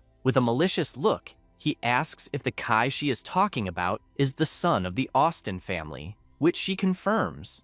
Then the prophet says that he is sorry to inform her, but he used the terrifying power of the abyss to almost kill his own brother, then rebelled against the Austin family, and even set fire to the family's mansion before fleeing. This shocks the saint, who asks if that really happened, claiming she doesn't believe this story. However, Johann, with a bizarre smile, says that his prophecy is absolute, and Kai Austin is the new demon king. With that, he questions whether the saint will really ally herself with the demon king, and comments that he can see that the saint is losing composure. He then gestures with his hand, and the prophet's warriors quickly advance toward Colette, while he asserts that she has left them no choice but to capture her. Johann reflects that Kai Austin from the second loop is a terrible threat to his plans, but sees that he has a special connection with Colette. So, if he takes the girl hostage, Kai won't be able to act against him, and he might even be able to extract some information. He also reflects that the time of the saint is indeed the key to the second loop, and the day when he will rule sovereign over the world is getting closer. But suddenly, the archdemon, who was previously in acute form, returns to its original form in a terrifying way, making all the warriors stop immediately. Terrified, they watch the beast, and even the prophet is shocked to see that huge demon.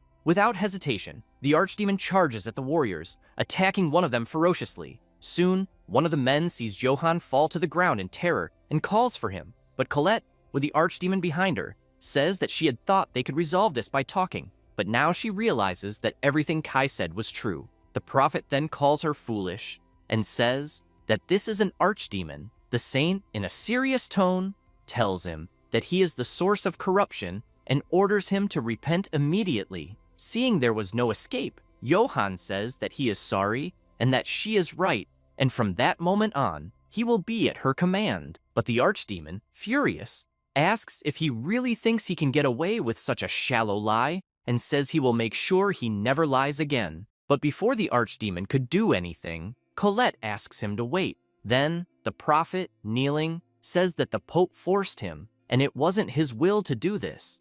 But if no demon king was born, he now realizes that he has little reason to go after the saint. Colette, hearing all of this, becomes suspicious and asks if he is really telling the truth, and the archdemon, hearing that, tells her to stop. However, she ignores him and listens to the prophet, who swears by God that he is telling the truth. With that, she asks everyone to drop their weapons and surrender, and Johann agrees, but says he has one request first. He claims that her demon injured his men, which she agrees with, saying she will heal them. However, Johann says that she doesn't need to worry because it was their fault. Hearing this, the archdemon remains extremely suspicious, while the saint just watches and says it's fine. Johann then takes a potion and places it in the mouth of one of his subordinates, claiming it's a healing potion. He quickly makes the warrior drink it, and with a smile, Johann says it's very sweet. Out of nowhere, he starts laughing, saying that she is indeed a very sweet woman,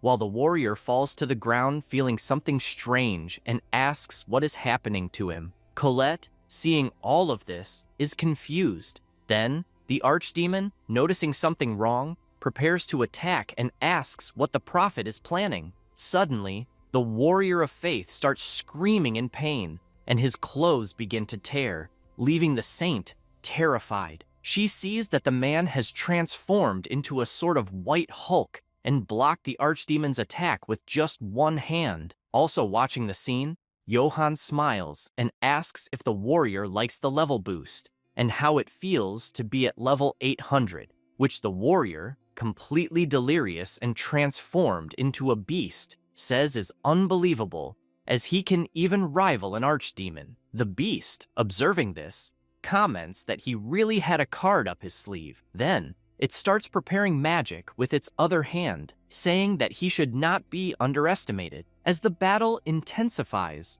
the prophet notices that the saint is defenseless, so he takes advantage of the moment and starts using magic, saying that now he will need to hurt her to prevent her from escaping. Then, subtly, he uses the miracle of light, holy arrow, attacking Colette, who can do nothing but watch the attack rapidly approaching, and, realizing she won't be able to dodge the holy arrow, she tries to defend herself using her arm. While using the magic, Johann smiles maliciously. However, before she is hit, the archdemon steps in front of the saint and is struck by the magic. Colette, seeing this action, is devastated and worried, while the demon screams in pain from the powerful attack. The prophet's men are also astonished by the scene, and Johann, adjusting his glasses, says that a high-level demon reduced to a guard dog is truly pathetic. With that, he tells his men that this is the chance for the Holy Knights. Then, they quickly use light reinforcement magic, and one of them says they are on the side of justice, calling everyone to attack with him. They then charge fearlessly, while the prophet thinks that this is pure elemental advantage, as light is stronger than darkness. Soon, the archdemon falls to the ground and is relentlessly attacked from all sides, which he, bleeding, says is too much even for a demon like him. Angry about this, Colette starts shouting, saying that this was cowardly, and stating that Johann should be ashamed of declaring himself a saint. He, smiling, says that he was entrusted with a sacred mission, so he is the embodiment of good and justice. Hearing this, the demon becomes outraged, commenting that humans are filthy, but soon falls to the ground again due to the blows, unable to react, as he takes more extremely powerful attacks. He asks Colette to flee. Moments later, he is completely obliterated, leaving the girl paralyzed, unable to believe what she is seeing. But soon, the White Hulk, with a sword in hand, says that it's finally over. However, he feels something strange again, and his veins begin to bulge until suddenly, they all begin to burst, making him look like a ketchup packet being popped. Suffering, he kneels desperately in pain and says that it hurts so much. Then, he screams for Johann to save him. However, the prophet, with disdain, tells him to stay away and calls him a filthy being. This makes him even more terrified, thinking that this would be his end, until suddenly, the saint places her hands on his arm and, staring him in the eyes, begins to heal him, saying that she will not abandon him and will heal him immediately. With these words, the man becomes emotional and starts crying. As he sheds tears, the saint continues trying to heal him. She concentrates, giving everything she can in that situation. However, the man says he is sorry and dies suddenly, staining the saint, who looks at it in disbelief. The prophet then approaches, saying that this is filth and they need to clean it up now. Colette, trembling with fear, asks if he already knew this would happen, which he confirms, emphasizing that they managed to improve the strength of that magical potion several times. But Colette interrupts him, crying uncontrollably, and on her knees says that, despite Johann calling Kai the Demon King, the true Demon King is actually him, acting against humanity. However, Johann simply closes the book, saying that it's a pity, and approaching the saint, says that he thought this would be fun for her as well. Hearing these words, Colette cries even more, outraged and furious with everything happening, while the prophet turns and tells his men that there is an emergency, explaining that Colette had a subordinate of the Demon King as a bodyguard, and her mind has undoubtedly been corrupted. He then looks back with a bizarre smile and uses the holy bonds, sacred chains, to bind the girl, saying that she should listen well, because the Demon King Kai is their true enemy, and from now on, she is forbidden from acting for his benefit. The girl, desperate, simply screams, and he continues, saying that if she breaks that restriction, the chains will tighten, increasing her suffering. Completely immobilized, she falls to the ground, claiming that Kai is not their enemy, which makes Johann say that the rumors that she really loved him are true, and that's beautiful. However, he wonders how long that love will last. because soon all that love will turn into nothing but pain. Hearing these words, Colette simply closes her eyes, thinking of her beloved. And while the prophet smiles, one of his subordinates approaches, saying that this is an exaggeration because the saint had mercy on them before. Johann listens attentively and without hesitation strikes the man with power before he could do anything. Immediately the paladin falls lifeless to the ground, while the prophet says that another heretic had appeared. After witnessing the scene, Colette says that this is too much cruelty and emphasizes that God is watching this evil behavior and at some point he will be punished. He responds by saying that it was God who gave him the title of saint and he is justice, and asserts that she will be judged by the heavens. Colette, completely surrendered, says that this couldn't have happened and that's why she is sorry, and this makes the chains tighten even more. Johann laughs upon hearing that and says that with the saint in his power, even the second demon king will not be a problem.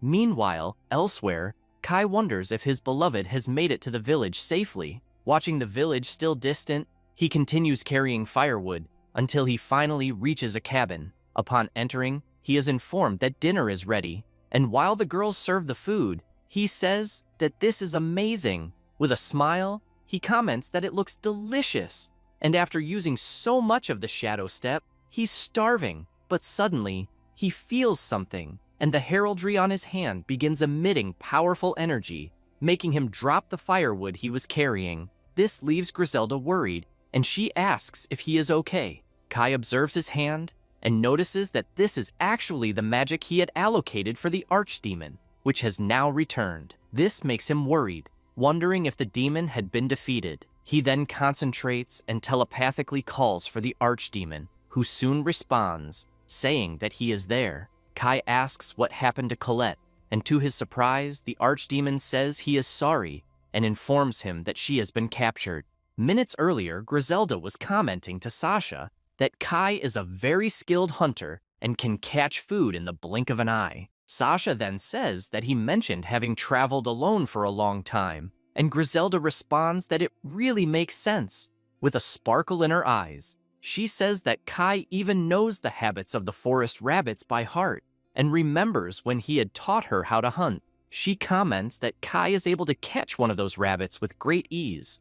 Observing the girl's excitement, Sasha says that Griselda seems so different when she talks about Kai. This makes her embarrassed, asking what Sasha is trying to say, but the blonde, smiling, says that it's nothing. Then, noticing that Kai had dropped the firewood, they hear him say that Colette has been captured, leaving them confused and worried.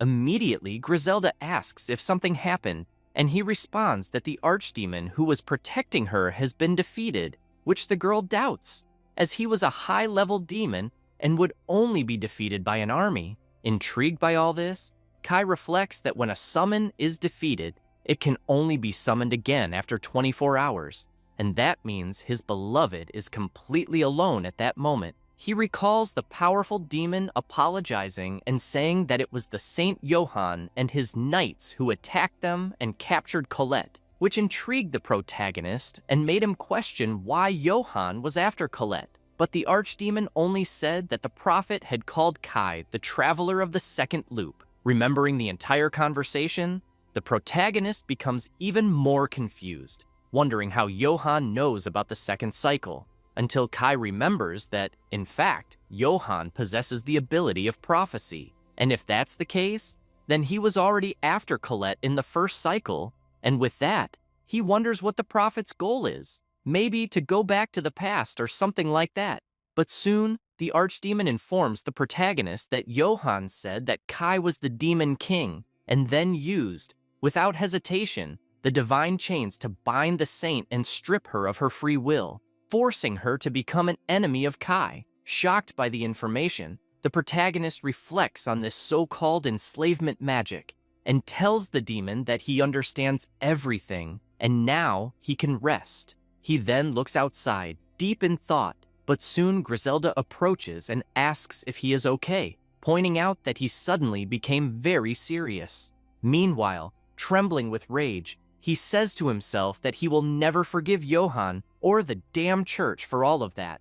and that he will make them all pay a price worse than death. He affirms to himself, determined, that he will take his revenge. Until, suddenly, someone starts using magic and hits Kai in the back, surprising him. But when he turns around, he sees that it is Griselda, and he asks what the hell she is doing. With a smug smile, she asks if it hurt and says that she is strong too. Hearing that, Kai is completely lost, not understanding what she is trying to say. Then, visibly irritated, she says that he is carrying too much weight on his shoulders and shouldn't forget that she and Sasha are here too, questioning if they are his precious companions or not. The protagonist, still a bit shocked, listens to her saying that the three of them will rescue Colette as a team, and this makes him reflect that in the first cycle, the two were his enemies, Griselda with her army, and Aries, who was supposed to be his ally, and even his whole family, all enemies, and now he has come to understand everything. Kai then, with a smile, thanks the two of them, who immediately smile back, while he wonders if he has finally gained true allies. The protagonist then thinks for a moment and says that soon a powerful barrier will cover the royal capital, and this is a powerful magic that will prevent anyone without permission from passing through. So crossing it will be nearly impossible. Even Griselda, the strongest demon of the future, failed miserably multiple times, which shocks the girl, who says that that is impossible. She then asks what they could do, and the protagonist, in a serious tone, says that they will infiltrate an informant into the capital, leaving both of them even more incredulous. Kai then explains that the barrier is strengthened by sacred artifacts inside the castle, so if they destroy them, the barrier should weaken, and he will take care of that. Sasha then says that they will have to find an informant and asks if anyone will agree to help them, to which Kai doesn't respond, just flashing a smile, leaving Griselda excited, asking if he already has a plan in mind. He confirms and emphasizes that even if they get past the barrier, the three of them still won't be enough. So, first, they will reclaim Griselda's territory, which leaves the girl even more surprised. She then asks about Colette, and the protagonist says that although he doesn't like the idea of leaving her with them, he needs to make sure they have the strength to save her, and with that, they will certainly have the necessary help. Thoughtfully, Kai tells himself that Johann made the worst mistake of his life because he just created a much worse demon king than Griselda, so the prophet better be prepared. Suddenly, something starts heading toward Kai at high speed, and with incredible reflexes, he manages to dodge a dagger that would have hit him squarely in the head. After dodging, he becomes irritated upon realizing that the prophet had already sent hunters. It doesn't take long before the man who threw the dagger enters the cabin, and, in a sinister tone, the hooded hunter asks if he is the demon king Kai Austin. Soon, more eyes start appearing, saying they are the church's sword, the purifiers, and they order Kai to repent for his sins. They quickly charge at him, making the girls jump in fear, and Griselda asks who those people are. The protagonist, dodging an attack, says they are from the hidden side of the church and eliminate anyone who gets in their way. In a quick movement, one of the hunters throws several daggers at the protagonist, who immediately realizes he won't be able to dodge, until Sasha heroically jumps in front of Kai and, with a plate, manages to block the attack. Slightly, Griselda also charges forward, showing excitement and motivation as they are members of the church. In the blink of an eye, she kicks them out of the cabin with precise strikes, and one of the hunters, looking back and seeing his fallen comrade writhing in pain on the ground, finds himself surrounded by hunters outside the cabin. Griselda and the others remain undaunted, and she says that even though they are outnumbered, Kai doesn't need to worry because he is not alone. He reflects that he also fought against the purifiers in his first life. As the hunters advance, he continues to remember that those are the elite force of the Holy Church, and he had a lot of trouble against them because they give everything in a battle. So, he uses the Black Lightning, destroying everything and anything around him, concluding that he is much stronger now than he was back then. And, moreover, he still has his companions by his side. Immediately, Sasha starts throwing plates at the advancing hunters, and, kicking one of the plates, she uses the dinner storm. One of the hunters, noticing the attack coming toward him, is shocked and takes the hit directly to the head, being thrown backward. Watching the scene, one of them notes that they are fighting powerful opponents, but before he could think of anything,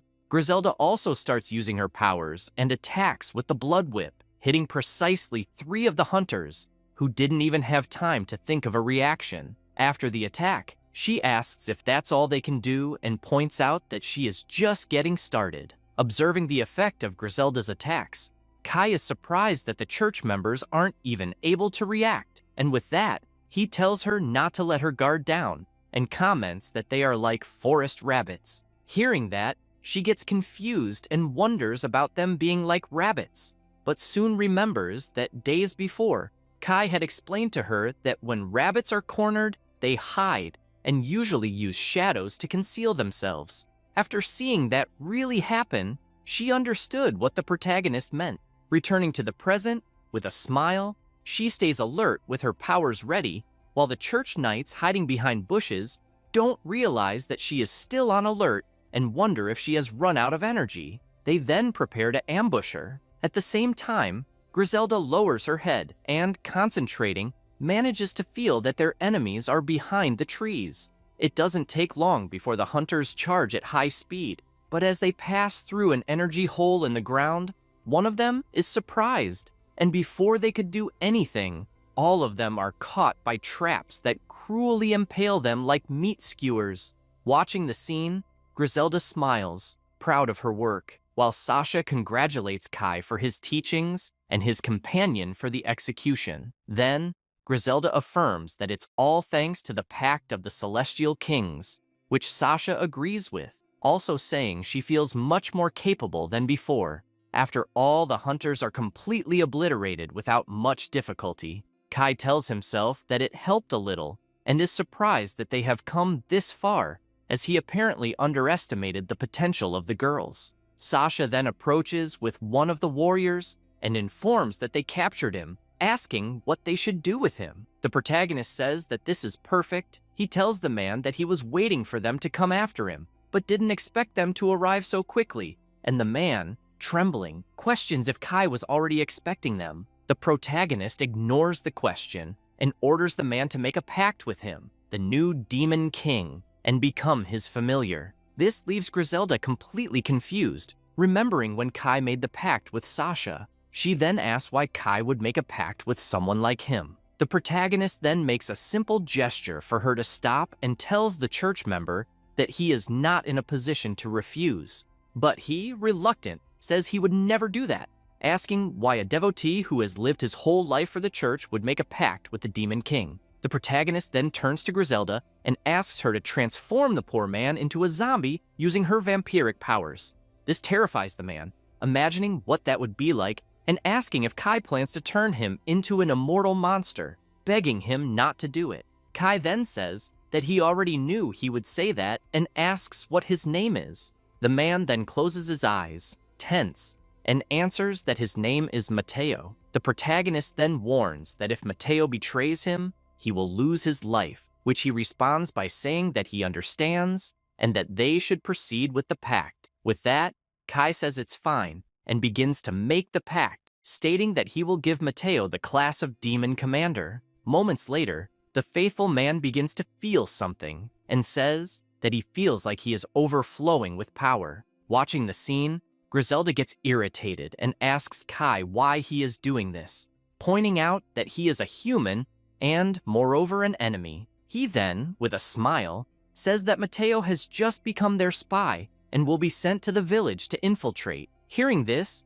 Griselda becomes extremely excited, affirming that this plan is brilliant and asking why he didn't explain it earlier. The protagonist then calls for Mateo and says that he will take the following message to Johann. The Demon King has an item that is the key to the second loop, and the Demon King went to the south. With a determined look and without hesitation, Mateo says he understands the message. The protagonist then explains that more spies are needed besides Mateo, because when Johann finds out where he is, the prophet will definitely send more pursuers, and when he defeats them again, he will make a pact with them to infiltrate them. Looking at his own insignia, Kai reflects that it would be much faster if Johann decided to come to him personally, and when the time comes, he will use the spies to break the barrier. Shocked by the plan, Griselda comments that it is incredible, while Sasha says that Kai-sama is truly a natural strategist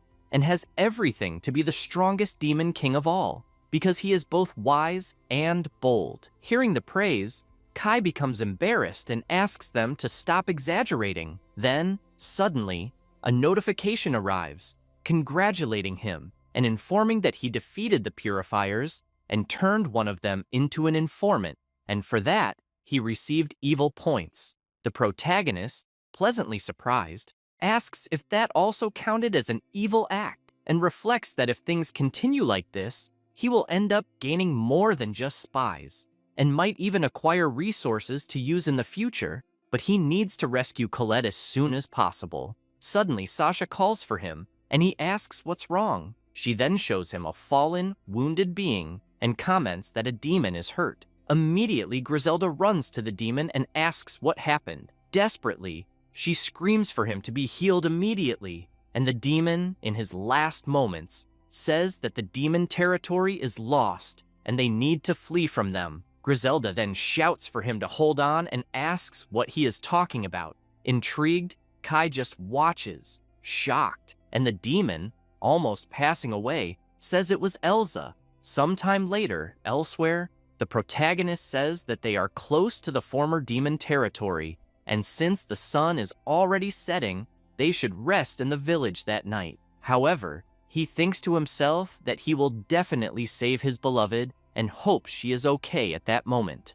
Meanwhile, watching a beautiful blue butterfly, Griselda also thinks about Colette and says that they need to resolve this quickly, while the wounded demon, approaching, greets the three of them. He thanks them deeply for getting him out of that critical state, which makes Griselda say that it was nothing. With determination in her eyes, she says that she will not allow her people to perish, which the demon, bowing, says is admirable. She then asks him to hide until they can retake the demon territory, and the demon, agreeing, emphasizes that their territory is in terrible condition under the command of Elsa and her faction, as they are Machiavellian and use any means necessary to achieve their goals. She then asks him, please, to be careful, while Kai, after thinking that, unlike Aries, Elsa will not be an easy opponent to deal with, says that they need to gather information. Hours later, in a tavern, loud laughter is heard, seemingly mocking demons.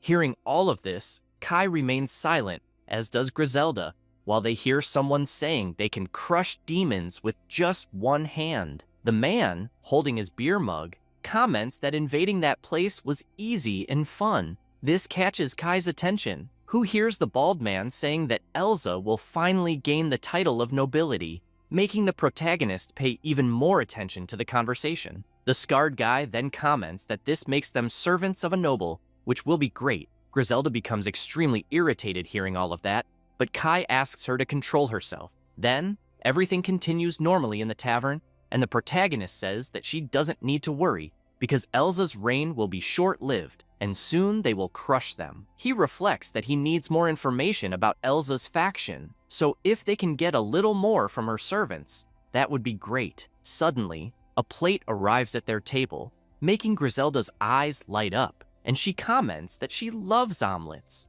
This makes Kai smile and comment that anything pleases her. Sasha promptly starts serving a glass of wine for Kai, which he thanks her for. Observing that, Elsa's servants comment that he must be a noble and begin to laugh. Observing the clothes of his companions, the protagonist comments that it's time for the two of them to find new outfits. He says that he wouldn't like to say it, but the two of them are standing out quite a lot in that environment. It doesn't take long before one of the men approaches, greeting Sasha and asking her to serve him as well. She asks what he is talking about and says she refuses to do that. The man laughs at her response and asks if she knows that he is from Elsa's faction's vanguard, so she should leave that annoying noble alone and serve him. Meanwhile, Kai thinks that his plan is working and Griselda is still celebrating that she will finally eat her omelet. Suddenly, out of nowhere, the man kicks the table, sending everything flying, and asks if Sasha is deaf. Seeing her precious omelet flying, Griselda is paralyzed, unable to believe what she is seeing, while the bald man drinks excitedly at the situation, and others are stunned. Griselda watches the omelet on the floor and, with tears in her eyes, calls the man insolent. However, the man isn't concerned with that and, smiling, calls Griselda a vampire and asks if the blonde girl is her slave. He comments that she seems well-trained and desires to possess her. Kai, observing the situation, steps in front of the man, saying that that's enough. Promptly, the bully observes the protagonist's insignia carefully, raises his bottle, and calls Kai a brat, saying that he is very brave for being just a C-rank black mage. He turns around and comments that it's the class he hates the most, asking if he should eliminate him right there. The protagonist, unfazed, says that he should first pay for the omelet, leaving the man even more surprised, as he was showing his hand to Kai, trying to intimidate him. He comments again that Kai is very brave for not running away after seeing the dragon gauntlets, but the protagonist remains on alert, thinking that this guy is from the warrior class and seems quite confident. He then says that he has a few questions for the man, and the bully responds that, unfortunately, the questions will go unanswered, as that conversation will be very short. Immediately he charges at Kai, preparing to attack with the gauntlets, and saying that he will just eliminate that brat and take the two girls. Watching the scene, the bald partner gets excited, while the others become worried and scared. However, Kai Austin, focused and calm, just watches intently. The man then delivers the blow, breaking everything in front of him, and after the attack, smiles proudly, saying that the brat chose the wrong opponent. However, before he could say anything else, he feels an immense pain that makes him bleed from the mouth. It's none other than the power of a punch from the protagonist, which makes the bully fall to his knees, and after a few moments, he falls completely lifeless. After the blow, Kai holds his own fist and asks if he overdid it. While observing the scene, the people present are completely stunned and incredulous, except for Sasha and Griselda, who are celebrating, commenting that it was very satisfying. The bald man, who also witnessed everything, says that it's impossible for a black mage to have defeated a member of the Vanguard, and with that, Kai identifies them as Elza's subordinates as well. He then turns around and explains that, in fact, this happened because he is level 999, leaving the two men even more shocked, saying that there's no way that's true, to which he responds, saying that he is stronger than an ordinary warrior, and now it's time for them to start talking. The two members of the Vanguard begin to tremble and sweat with fear, and the one with green hair asks why he is after Elza. Displaying his powers, the protagonist responds that he doesn't want to spoil the food, so they will talk in the back of the establishment, and emphasizes that black mages have a vast arsenal for torture. Promptly, the two men, scared out of their minds, say it's fine, and that they will tell everything. Outside the tavern, Kai, with his arms crossed, says he understands everything, and asks if the economy is doing well, also questioning if they are making money with demon slaves. Hearing this, the two thugs just think that they are completely screwed. Moments later, Kai returns to the tavern with a smile on his face. With a bag of money in hand, he tells everyone there that he will pay for everyone's bill, which makes the men smile and celebrate happily, while Griselda comments that Kai is really generous and will spend the two fools' money, Elza's subordinates. However, Sasha doesn't show the same excitement and asks if he shouldn't spend it on something better, to which he responds by saying it's fine, and points out that if the trouble continues, Elza might notice and become cautious.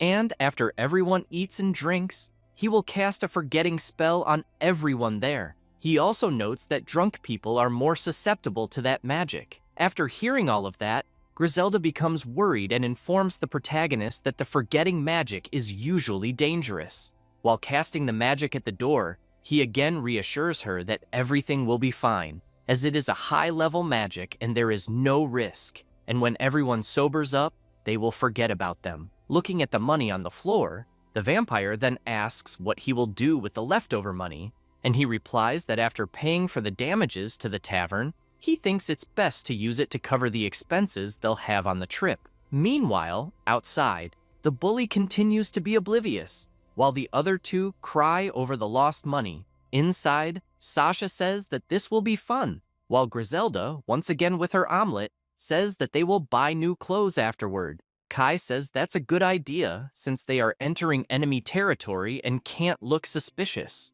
As they eat and drink, someone hooded starts to leave the tavern. It's the girl who had been watching everything closely earlier, now showing an interested look. The next morning, the church soldiers are marching tirelessly, their faces blank. Soon, Elsa's two henchmen notice this and wonder what is going on. As they approach the soldiers stop, and the big guy asks why so many holy knights are in that village. Indeed, there were many knights. One of them, probably the leader, shows an image of Kai to the man and asks if he has seen a criminal named Kai Austin.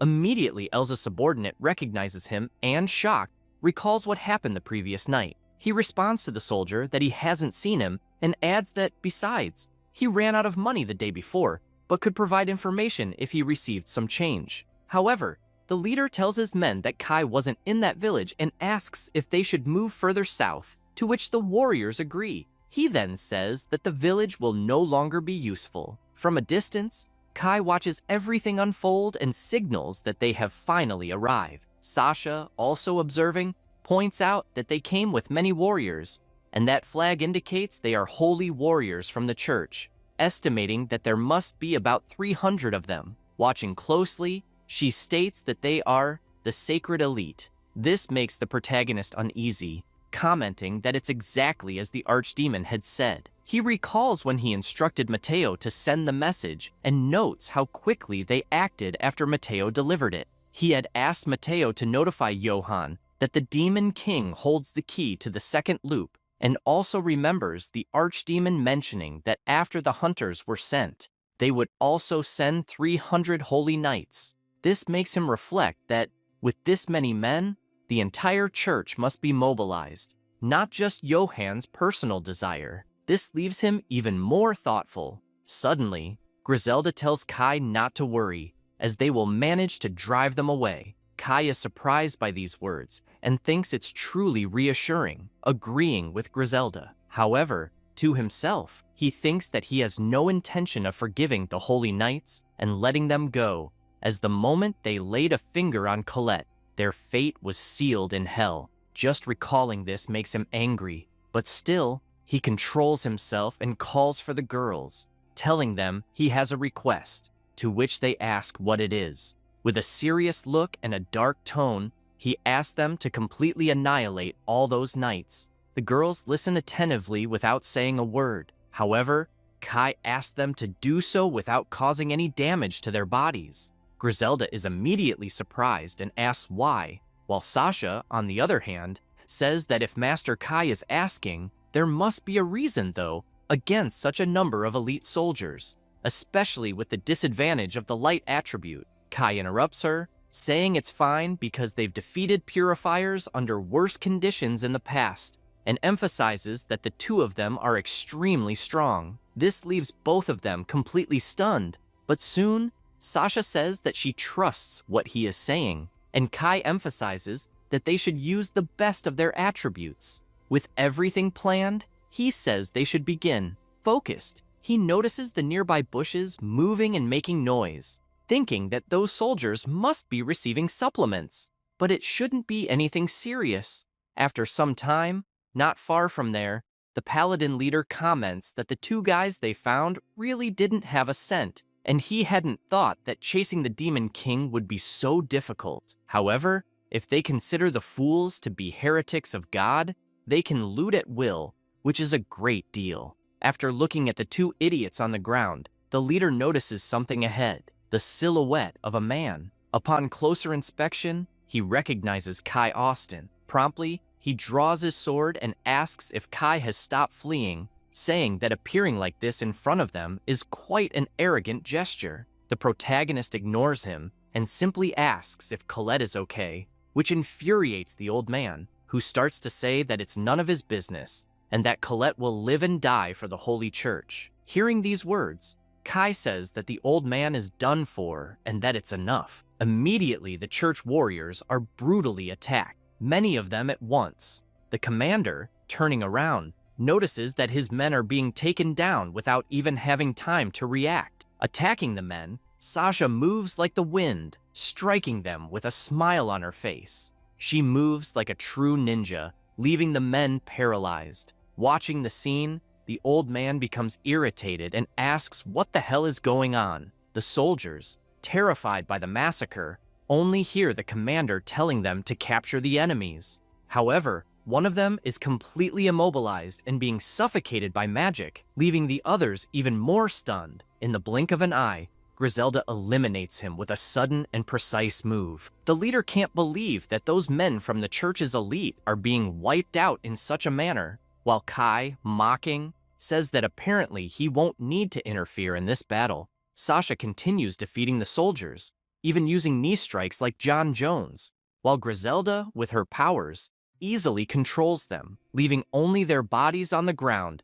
and walking calmly through the battlefield. Before he could do anything, the leader is overpowered by Sasha, who, pointing a knife at him, asks Kai what she should do with him, as he is the last man. Kai, realizing this is the commander, wonders if they should use him instead of just sending him to hell. He looks at the man with a serious expression, making the old man even more terrified, thinking that this is really the end for him. Suddenly, Griselda approaches and says that she has gathered all the knights' bodies, which, despite being lifeless, are in perfect condition. This makes the protagonist smile and say that they did a great job. Hearing this, both girls feel a bit embarrassed and smile proudly.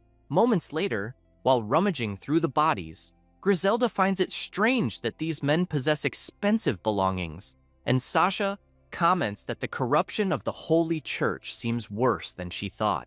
Meanwhile, Kai, observing one of the bodies, is pleased that they are intact, because this means he can test a magic. Out of nowhere, Griselda calls the protagonist and asks what he will do with these men, and when he says they will turn them into allies, it leaves both girls shocked and confused. Kai then begins to use the magic, remembering that it is a forbidden black magic called rebellion against God, and, thinking it through, remembers that in his past life, he had never used it. Watching that, Griselda is stunned, commenting that this is really something huge, and, with the entire area filled with the protagonist's black magic, the soldiers begin to receive it into their bodies, and, moments later, they start to come back to life, until finally, after some time, all the church knights are resurrected with that powerful black magic. Griselda, shocked, wonders what the hell that is, recognizing it as high-level necromancy. Still incredulous,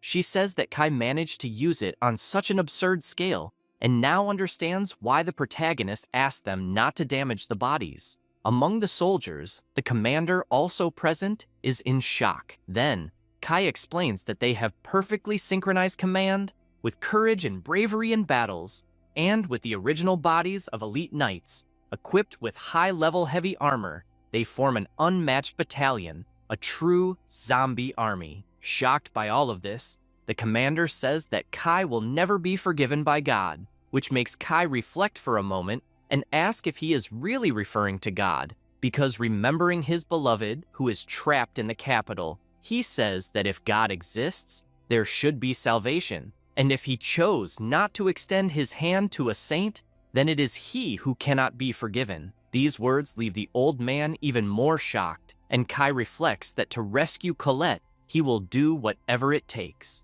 He then asks the commander his name, and the man, trembling with fear, can barely speak, prompting Kai to offer him two options. The first is to become a subordinate of the Demon King, and the second is to be a zombie. Suddenly, the system congratulates the protagonist again, informing him that he defeated 300 holy knights and made their commander surrender, earning him 1,200 points. Immediately, the archdemon appears and informs that he has taken care of the enemies who fled and ensured Johann will not hear of them. Surprised by the appearance, Griselda asks what that creature is, and Kai explains that it is an archdemon, leaving the girl even more confused and asking if that is what she heard in the rumors. Meanwhile, the little devil asks Kai about the other matter they should take care of, and Kai, somewhat suspicious, says that they will handle that as well. In the bushes, trying to hide, the hooded girl from the tavern is noticed by the protagonist. Meanwhile, elsewhere, Aries walks through the forest, completely lost and confused, wondering what the hell happened to him. It doesn't take long until he remembers that the cause of all this was his own brother, and, weakened, he collapses to the ground, unconscious. Moments later, a carriage passing by notices the young man lying on the ground. Aries then wakes up to the noise and begins to try to speak, and inside the carriage, a gentleman and a beautiful lady are shocked to see the young man in that condition. Hours later, at dusk, Aries, eating noodles, celebrates life, saying that this time it was a close call. Meanwhile, the young lady with a shy smile says that it's really good to see him well and safe, and she never expected to have the honor of meeting a hero. As she speaks, Aries devours the noodles like a hungry dog, and the blonde, still smiling, asks why he was lying there in such a remote place. Upon hearing this question, Aries quickly becomes irritated. 3 days earlier, in front of the Austin family estate, Aries had tried to convince the guards that he was the second son of the family and begged them to let him in. Showing his heraldry, he asked them to take a good look, as the emblem of light meant that he was the hero. One of the guards then replied that this proved nothing, but if he showed the holy sword, they would inform his father. This irritated Aries, who, shouting, said that the holy sword had been broken, which made the guard retort, saying that this was impossible. Aries, even more enraged, attempted to punch the guard, but the guard, with extreme ease, blocked the punch using only one hand. However, it was at this moment that the guard noticed something and promptly said that Aries had now revealed who he truly was, claiming that he was from a dark class with attributes of darkness. This confused the young man, but as he noticed the heraldry on his own hand, he was shocked, wondering why the hell that symbol had changed.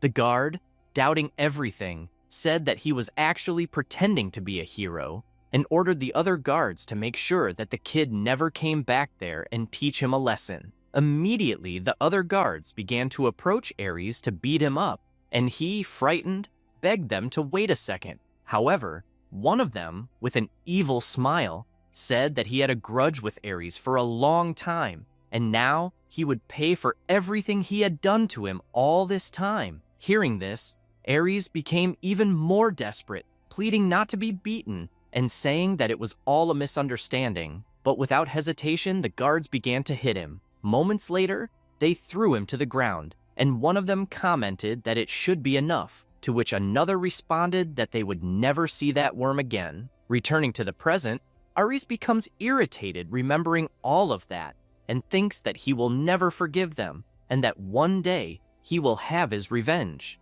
The girl then questions him about being the hero, to which he disrespectfully says that it's none of her business. Still, the girl apologizes for asking and comments that he must be tired, so he should rest well that night. This makes Aries pay attention to the young lady, and soon he notices that she is actually quite beautiful and has some wonderful curves. With this in mind, he wonders how far the privileges of being a hero go. Soon, the beautiful young lady interrupts his thoughts, saying that she is tired from the trip and will retire, but Aries could feel free to stay. Hearing this, he gives a mischievous smile and comments that he will certainly feel at home. After leaving the dinner, the young lady walks with her servant, who tells her that heroes are nobles, so she could rest easy, to which she responds, saying that she will let him take care of things while she sleeps. With that, she closes her bedroom door and wishes her servant good night. Moments after this, Aries bizarrely appears, asking the servant to hand over all the money in the mansion, which leaves the old man completely shocked. As Aries searches through the mansion, he asks what the young man is talking about. The arrogant young man then tells him to stop stalling and warns that anyone who doesn't cooperate with the hero will be annihilated. This scares the old man even more, who says that this is madness and that what he is doing is robbery. However, Aries argues, saying that the noble lady said he could have whatever he wanted there, which takes the servant by surprise. Observing the heraldry on his hand, the rejected hero notices that the symbol is still glowing, and although he thought it might be a curse, apparently everything is fine now, and as long as he has that heraldry, he can do whatever he wants. With this in mind, he says that now he will truly start feeling like a real hero and orders the servants to bring him women, the most beautiful ones. This irritates the old man, who starts shouting that this is a sick request and that it is impossible for a hero to act like that, so the guards should take him away. Promptly a guard appears, saying he will do it, but as he approaches Aries, he hears the boy telling him to pay close attention. He says that challenging a hero is risky, and if he doesn't want his entire family to be executed, he must obey the orders he receives.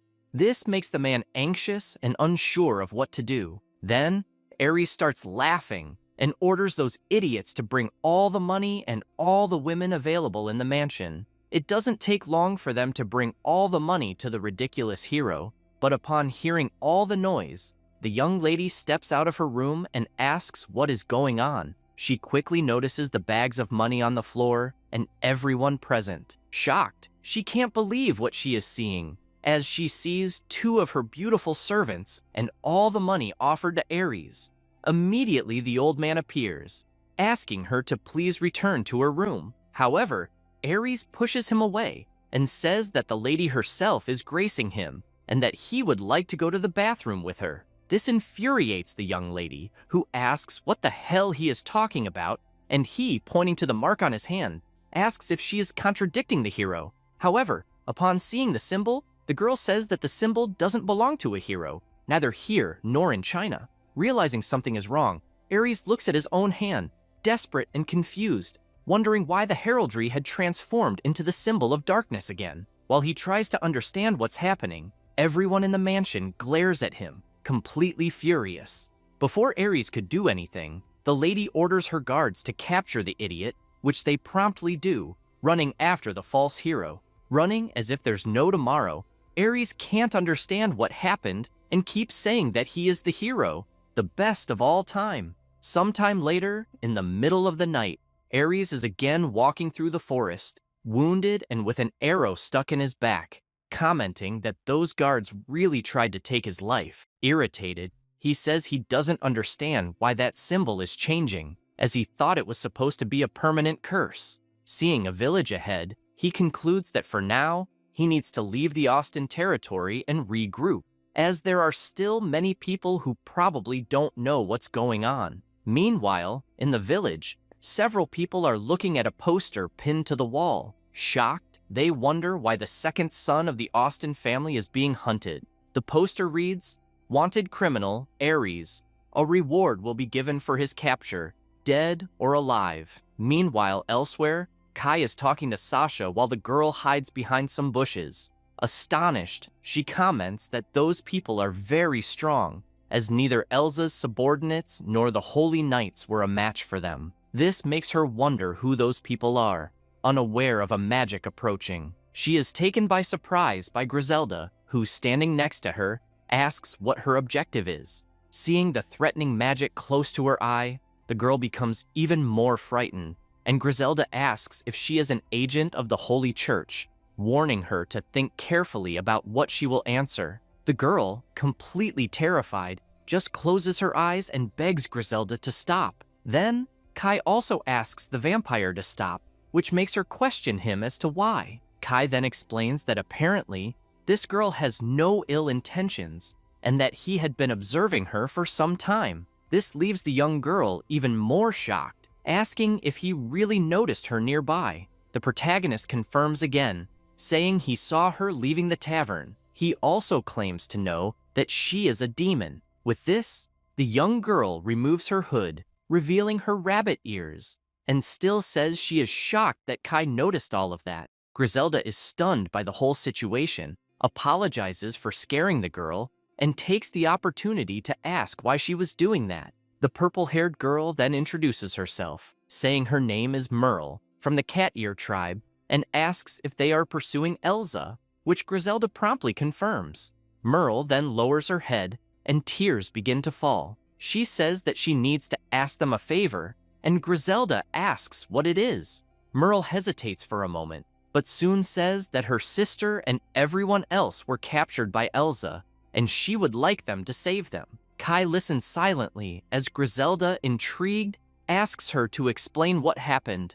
Sometime later, walking in a dark place, in the mithril mine on the territory of the former Demon King, several demons are working, while men beat them to make them work more and more. Watching the scene, Griselda is upset to see so many demons being enslaved, and says that this is unforgivable. Kai then asks Merle if she was also a slave there, which she confirms, but points out that she was lucky. She explains that when the mine collapsed, many demons were buried, but she survived the incident, and with that, escaped from Edgar. Listening to the story attentively, Kai asks who Edgar is, and Merle informs him that he is the supervisor there. The protagonist is surprised that there is a supervisor there, and imagines that he must be one of Elsa's high-level subordinates, which makes this Edgar a rather formidable guy. Then he asks if Merle knows anything about him, maybe his fighting style or characteristics of this Edgar. The girl, a little hesitant,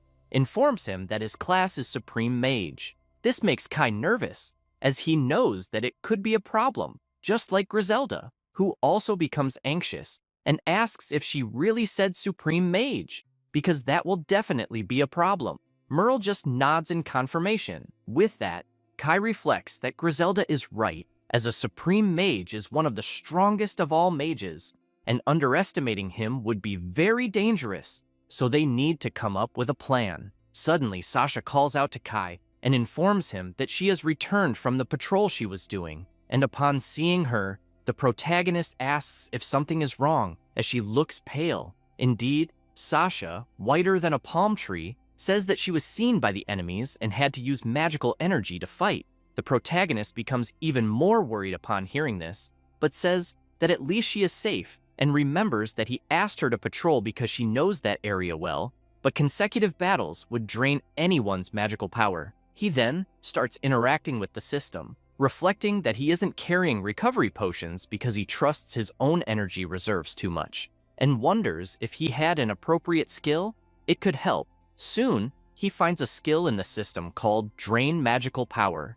which steals energy from others, and with that, he smiles, concluding that this skill will be useful. He acquires the skill and immediately starts using it on Sasha. After the procedure, he explains that he shared one of his skills with her, and she asks what kind of skill it was.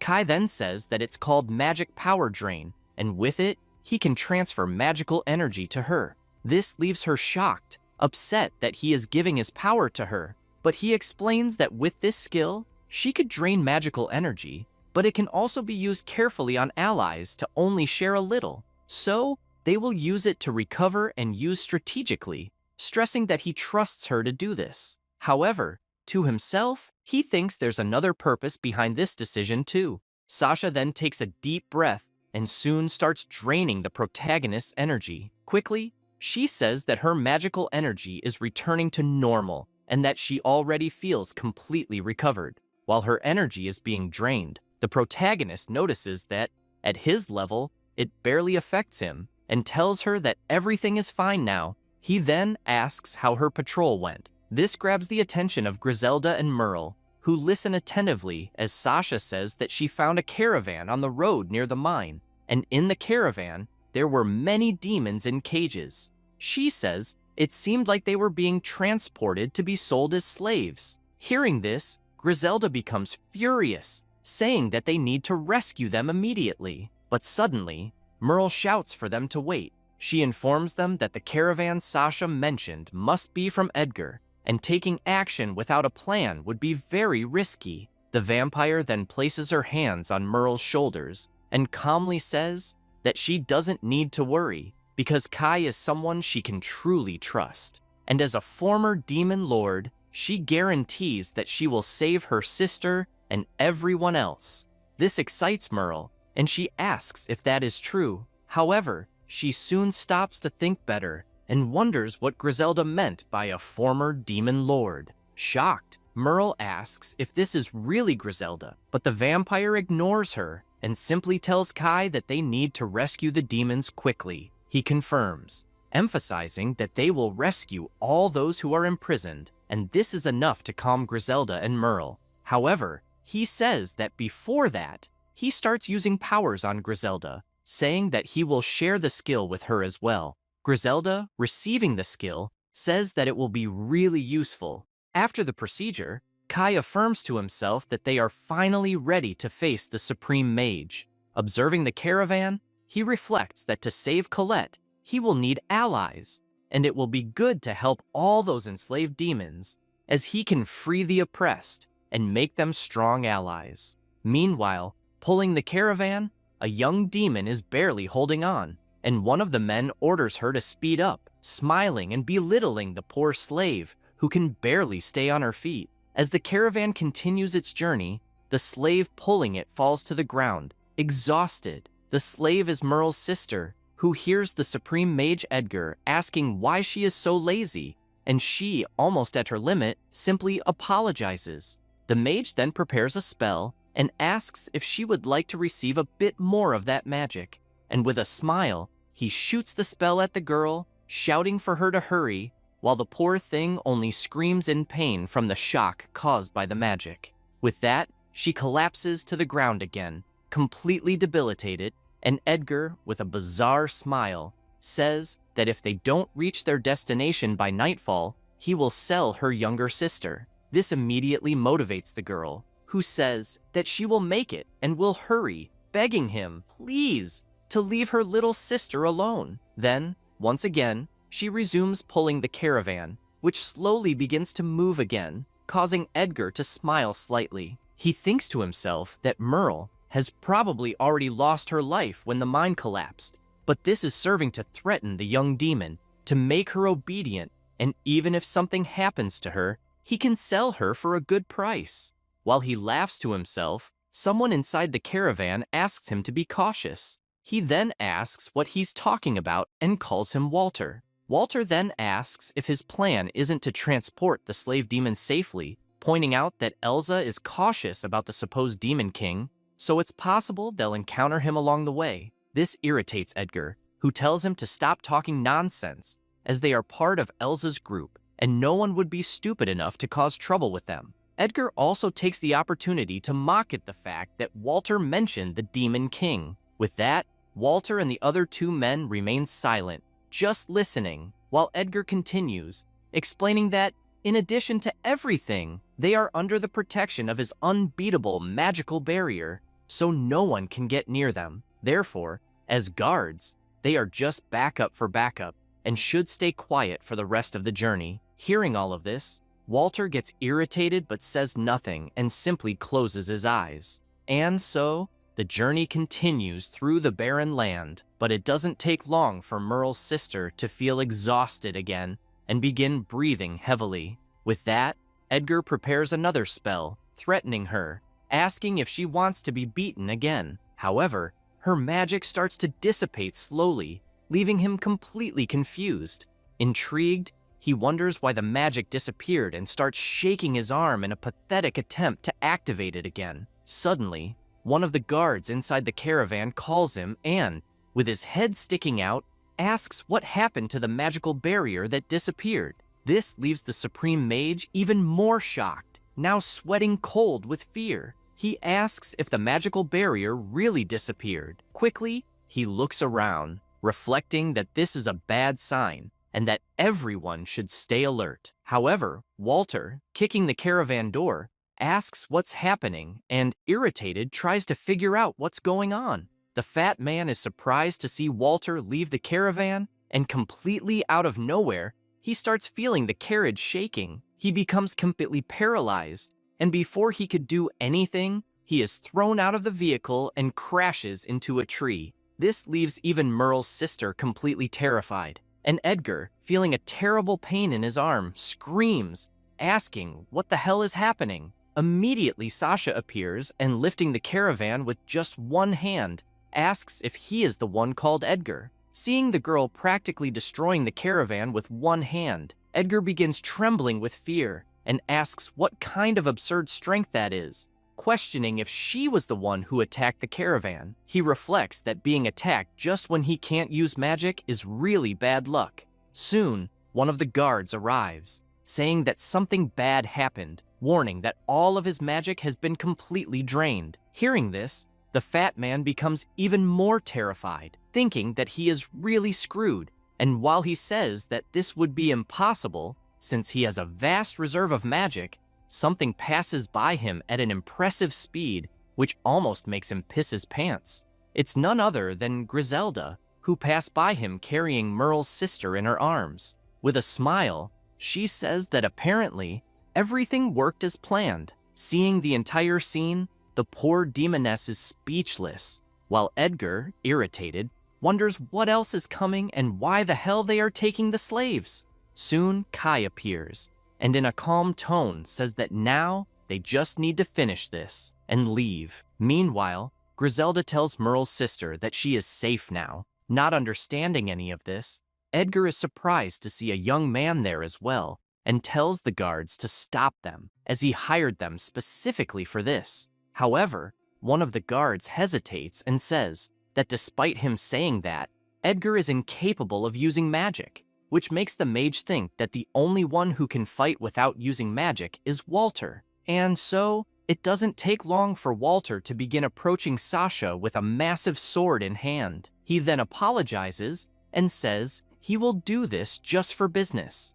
Immediately, he moves and attempts a surprise attack against Sasha, who skillfully manages to dodge. But even so, she acknowledges that this man is indeed very fast. And, looking at him, she notices that, even though he's so fast, he attacks with a lot of force. While Walter, annoyed that his strike was dodged, asks if she will be able to dodge the next one. Immediately, he attacks again, and this time, Sasha seems unprepared. Seeing the scene, Edgar thinks that this time she won't be able to escape the strike, and that's exactly what happens. She just watches her end approaching with Walter's sword. However, in the last second, Kai blocks the attack using his sword with ease, leaving Walter impressed, asking how he managed to do that and who the hell they are. Kai just listens in silence, with the same look my wife gives me when I open another beer. Still impressed, Walter notices that this is a sword of the element of darkness, and asks if this kid in front of him could be the Demon King. Immediately, Edgar starts shouting, telling Walter to eliminate the boy quickly, and saying that he's way too soft for a knight. But before he could finish, he is pulled by Griselda's magic. She then tells him that it's over and that he should pay. With that, he orders Walter to surrender, which he promptly does, dropping his sword. Kai then turns to Edgar and says that now he will. But before he could finish the sentence, Edgar, desperate, asks him to wait and questions what he wants. He says that Kai can take the slaves if that's what he wants, and that he will do anything Kai asks, begging to be spared. The protagonist then agrees and comments that he has no personal issue with him. However, he will let the slaves decide what to do with Edgar, asking if Edgar is with him or not. The slaves hear everything, silently and with worried expressions. Shocked, he looks at the slaves, saying he's sure they are grateful to him. After all, he took very good care of them. With a wicked smile, he comments that he took very good care of them every night and asks if everything he did to them wasn't good. Griselda observes the slaves' reaction closely, and they quickly decide they want the fat man's death, with one of them highlighting how incredulous she was at his words. Hearing this, Edgar is completely stunned, speechless, while the protagonist says that, therefore, his fate is sealed. The fat man lowers his head, reflecting that this will indeed be his end, and thinking that there were still many things he wanted to do, including never being able to be with the cat ear tribe. Suddenly, a sinister hand touches his shoulder, and a terrifying demon appears, holding him by the shoulders. Moments later, only the lifeless body of the fat man falls to the ground, and with that, the skull demon begins to disappear slowly. While the protagonist watches everything, he comments that watching Aries gave him a bad feeling. Moments later, Griselda, excited, calls for him and, with a smile, says that the plan was a huge success. Kai then responds, saying that it was all thanks to her and Sasha. Sometime before, after using one of his abilities, Kai asks if the skill sharing worked, which she confirms, pointing out that now she is able to drain magical power. The protagonist then says that they will proceed immediately with the plan, and, considering that the enemy is of the Supreme Mage class, confronting him head-on in a state of alert would be too risky, so they will use the power draining. Immediately, Griselda gets excited, saying that they will steal their magical power and pointing out that a Supreme Mage without magic is just an ordinary human. However, Sasha shows concern, explaining that Supreme Mages have vast amounts of magic and questioning if it wouldn't take too long to drain all their power and if they wouldn't realize they were being drained. Kai, with a smile, says that Sasha is right, but they should trust him. It isn't long before they notice Edgar passing by with his caravan full of slaves, and with that, they immediately start using the magical power stealing skill all at once. They focused and worked as a team to drain everything quickly, and when Edgar noticed he was completely powerless, he was horrified. Back in the present, Griselda laughs, commenting that Edgar's face was hilarious and that they drained everything in the blink of an eye. Remembering when Edgar realized the magical barrier was gone, Sasha comments that the idiot mage wouldn't be able to do that without the barrier, and that the other guards, except for one, also didn't seem capable. Kai says that with the two of them, he feels it would be impossible to lose to anyone, which Griselda confirms, while Sasha says that, actually, she's not even close to his level. He then starts thinking to himself and reflects that those two girls are indeed strong, but Johann must already be expecting this, knowing the power of the second loop, and that to defeat him and save Colette, he will need even more strength. Then he looks at the caravan and says that now they can free those demons. With that, they begin to free them, and after some time, all are free, though visibly weakened. Griselda then asks Sasha if everyone was really freed, and Sasha confirms. Observing the slaves' expressions, she comments that they all look exhausted and asks what she should do. Suddenly, one of the tied-up guards asks about the weapons, and the other responds that they took everything, taking the opportunity to ask if his partner couldn't use his thief skills to get them out of those restraints, which he denies, saying he doubts they can escape this situation. This irritates his companion, who says that this means, sooner or later, the two of them will end up eating grass from the roots. Suddenly, Merle appears, asking if it's safe there, and commenting that Kai asked her to stay hidden. And seeing the young demoness, the bandit smiles, thinking he can get something out of that little brat.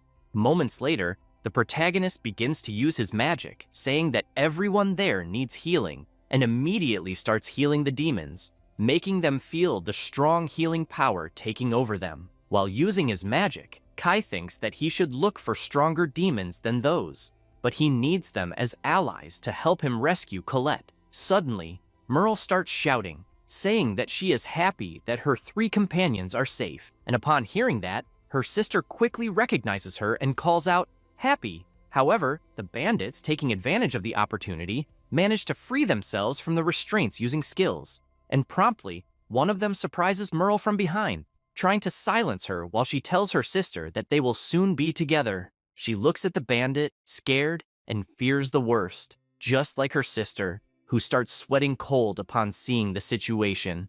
Immediately, Griselda and Sasha also shout for Merle, upset. Meanwhile, the bandit smiles and says that with a hostage, they have an ace up their sleeve. However, Kai, with his powers already prepared, asks if the bandit is sure of what he is saying. He ignores the question and simply tells the protagonist that if he cares about the life of that young woman, he should let them escape. Meanwhile, the young woman's sister, irritated by that, quickly rushes at the bandit, hitting him and making ketchup spurt from the bully, leaving Griselda proud, celebrating and highlighting that Merle's sister managed to catch them easily. After observing the scene, Kai is also impressed with the swift movements and recognizes that there is more to her than meets the eye. Sasha watches everything in silence, while the bandit reflects on that dormant power, noting that one should never underestimate the cat ear tribe. And Merle, seeing that her sister saved her, sighs in relief and runs to hug her, apologizing and explaining that she came there to save her. But in the end, it was her who saved her. But the young woman says, it's okay, as long as she's safe. Kai then smiles and says that he is happy they could reunite. Then, the one with pointy ears tells the protagonist that she doesn't know how to thank him, and her sister adds, also thanking him from the bottom of her heart. However, Kai says that they should be grateful to Griselda, and she, confused, asks what he means, pointing out that now it's time to show everyone the new Demon King. Hearing this, Kai is shocked for a moment, but quickly says that she's right. The protagonist then asks for everyone's attention and says that according to the teachings of the Holy Church, beings and demons with dark attributes are considered evil, treated as monsters without love. Immediately upon hearing this, everyone is surprised, wondering if it's really true. Then, Kai, opening his arms, continues saying that those who have hearts and who love in truth are the ones here. Merle and her sister are also impressed by his words, and he goes on, saying that he will create an ideal nation in the demon realm. The bandit is confused about this nation talk. However, Kai says that this will be where beings with dark attributes and demons can live without discrimination, and that there he will be the Demon King. Completely shocked, the man asks what the hell he's talking about, while Griselda gets excited. He then concludes, saying that the next step will be to recover the mithril mine. Everyone present starts to get anxious, while Kai says that those who can fight should prepare because they will liberate the demons and recover the nation. Not believing what he's hearing, the bandit starts shaking, shocked, while Sasha says that this is a beautiful prophecy from Kai, and Griselda, absolutely emotional, tells Sasha that she is truly happy. Then, the protagonist looks to the side and tells Walter that it's time to punish him. He then takes a deep breath and says that he won't beg for his life, so Kai can take it quickly, which makes the protagonist say that he is really direct and that it's already decided. Until suddenly, Merle's sister appears, placing herself between Kai and Walter, asking him to wait a little. Then, with a serious look, she asks if Kai could spare that man's life. Surprised, he asks if Melty is really defending Walter, to which she angrily confirms, explaining that he helped them. Melty says that Walter secretly gave food to those who were hungry and even treated the wounds of some, and sometimes even protected them from Edgar's cruelty, and for these reasons, she doesn't see Walter as a bad person. Hearing all this, Kai asks Walter why he, a human, helped demons. Walter then starts reflecting on this, and says that all of this is a pity, leaving the protagonist confused. He then says that it's a pity that demons, just by being born, are discriminated against. Melty gets emotional with these words, still in front of the protagonist, and Walter continues saying that it's ridiculous because no one chooses how they're born, which is disgusting. Shocked, Kai then asks if his class is Black Knight, and he says that a darkness attribute is despised. For someone like him, who was expected to rise in the ranks of the Sacred Knights, it was the worst class. And because of this class chosen by God, someone precious to him, Kai begins to get emotional upon hearing the entire story.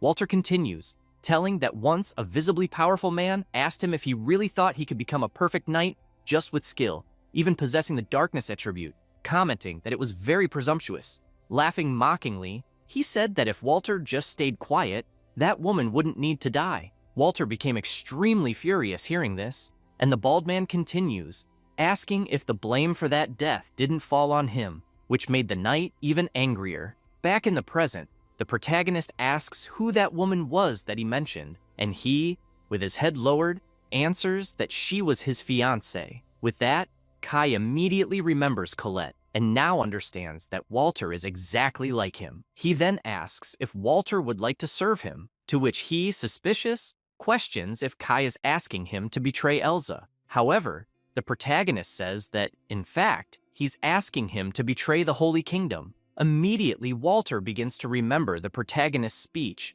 saying that he would build an ideal nation in the demon realm, where those with darkness attributes and demons could live without discrimination. And, with that, he thinks that if such a place exists, it will be wonderful. Then, he accepts the proposal, and immediately the protagonist cuts the ropes binding him. Sticking his sword in the ground, Walter says that he, a knight of darkness, swears loyalty to the Demon King. This makes Melty happy, saying that this is great because Walter will definitely be a strong ally for Kai. But the protagonist just says that he will also grant Melty the class of Demon General, surprising the young woman. He then explains that to recover the Mithril Mine, he will need significant forces, and she will be part of that force.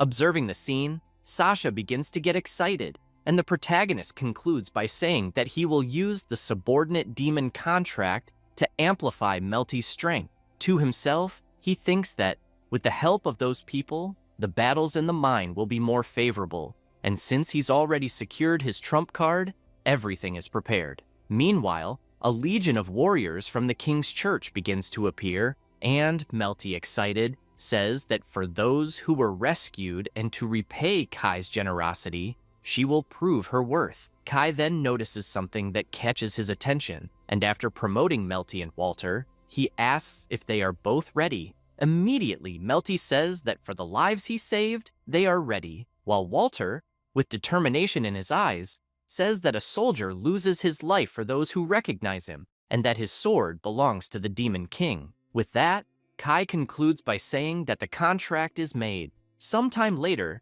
at the Mithril Mine stronghold, the knights, archers, and spearmen are on alert, and soon a carriage begins to approach the stronghold's gates. Pulling the carriage, Melty is visibly tired, while Walter asks the guards to open the gates because something terrible has happened. Immediately, one of the guards asks someone to open the gates, while another asks Walter what happened. Two of the guards observe attentively, and the one with a mustache orders the gates to be opened. With that, the gates begin to open. Walter and Melty observe carefully, and then begin to enter the stronghold until the head of the guards notices something, and, after observing the caravan carefully, asks them to stop immediately. With that, Kai and Griselda quickly go on high alert, and the head, suspicious, asks where Edgar is. However, Walter does not answer and just closes his eyes and sighs.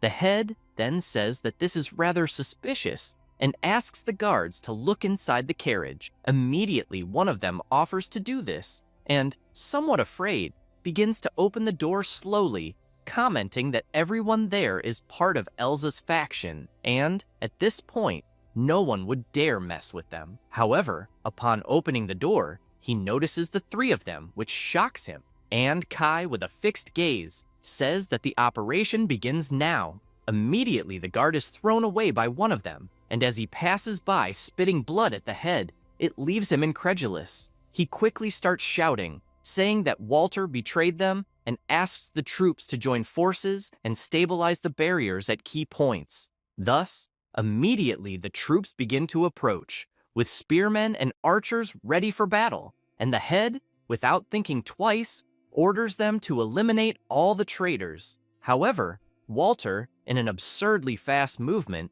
passes by him, leaving a deep cut without the commander being able to react, and seconds later, the head falls to the ground, lifeless. The soldiers are shocked, commenting that the captain was defeated in the blink of an eye, and Walter, showing his own insignia, tells the Demon King that he will resolve things there. Kai responds that he trusts him and will let him handle the situation. With that, he begins running alongside Griselda and Melty, with the guards chasing them and saying they must stop them from reaching the prison. But suddenly, appearing out of nowhere, Sasha joins Walter and says she will take care of the rear, which excites him, saying he'll count on her for that.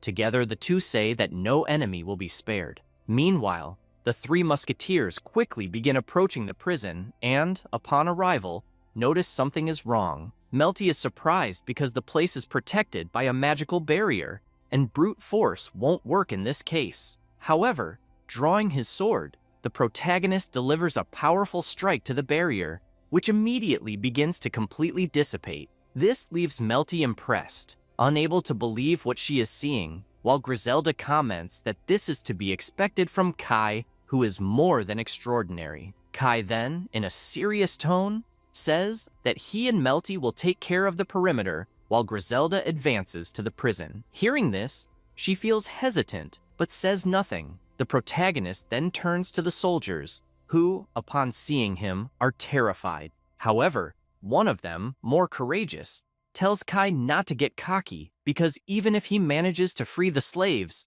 the main forces from the mine will soon return from the demon hunting expedition. And with many ground troops, there is also the Dragon Master, a rare class. After saying this, he starts smiling and says they will arrive soon, as the main forces have over 1,000 men in the troop, and soon Kai will be exterminated. This makes Kai conclude that they must already be preparing. Meanwhile, elsewhere, the troops notice that a fire signal for reinforcements was sent from the mine, so they need to move faster and prepare for combat, and since the Dragon Master is already ahead, they must follow him. Meanwhile, Kai, recalling what was planned, already anticipated the main forces from the mine, so they shouldn't have any problems. Suddenly, the sacred knights that Kai had converted appear, and he remembers positioning 300 zombie soldiers with heavy armor onto the route to the mine. It doesn't take long before one of the soldiers notices something wrong and immediately starts shouting, telling the others that it's an ambush, while another wonders where it came from. Observing one of the zombie soldiers, they realize that those were from the Sacred Church's elite forces, and that these bodies have mastered combat techniques they learned in life, and now, as zombies, that combat power is immeasurable. While thinking about this, he is quickly attacked with no chance to defend himself and eliminated by one of the zombies, whose red eyes show no mercy. Thus, an intense battle begins. One of the soldiers, defending himself, hears another commanding them not to face them directly, as each of them is strong. He then turns and says that it's fine, as they are outnumbered and if they cut off the zombie's limbs. However, he cannot finish the sentence, as he immediately receives a fatal blow that makes him fall lifeless to the ground. Shocked by the scene, another soldier asks if that comrade lost his life with a simple cut. This happened because Kai, before releasing them, made sure that this zombie army acquired the skill Grim Reaper's Touch, which gives each strike a 5% chance of causing instant death. Back to the battle, the soldiers start running desperately, commenting that they have no chance here and need to retreat. Back at the stronghold, Kai, unaware of a dragon approaching, reflects that at this point, the reinforcements must be on the verge of collapse, and now it's time to deal with the Dragon Master. Then he turns and sees that the dragon has already arrived, while Walter, in the shadow of the beast, notices that it is heading straight for the prison, so he hurries and goes back to defeat the enemies.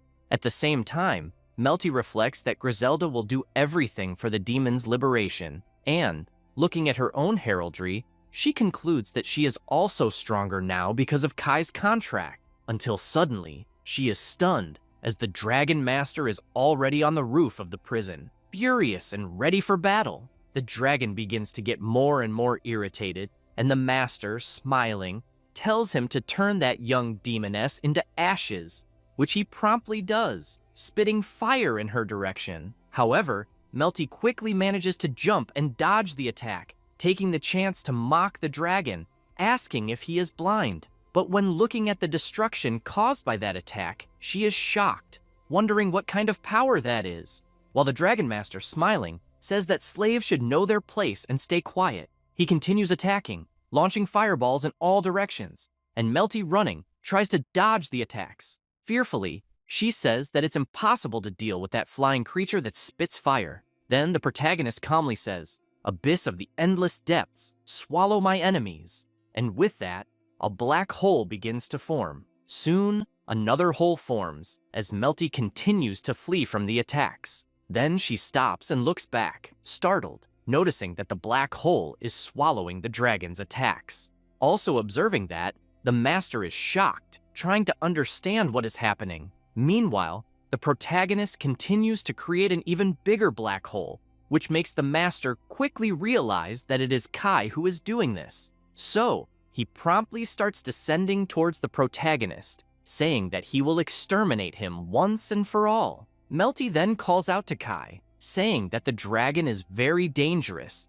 and that they should retreat for now. However, he, with full confidence, asks about retreating, questioning if they're not there to rescue the slaves. This leaves Melty paralyzed, tears in her eyes, while the master, descending at high speed, says that apparently the young man hasn't been intimidated yet, so he will test him with a charge. He then accelerates even more with the furious dragon. Meanwhile, in the prison, Griselda holds a handcuff with both hands and easily breaks it, releasing a demon wolf who, impressed, ponders how she broke those handcuffs with her bare hands, recognizing that her power is incredible. After freeing all the slaves, Griselda raises her arm and orders them to start running until they notice the dragon outside flying fast. Griselda immediately recognizes it, saying that Elsa's dragon master returned faster than expected. One of the demons, also watching the scene, says they won't have a chance to escape,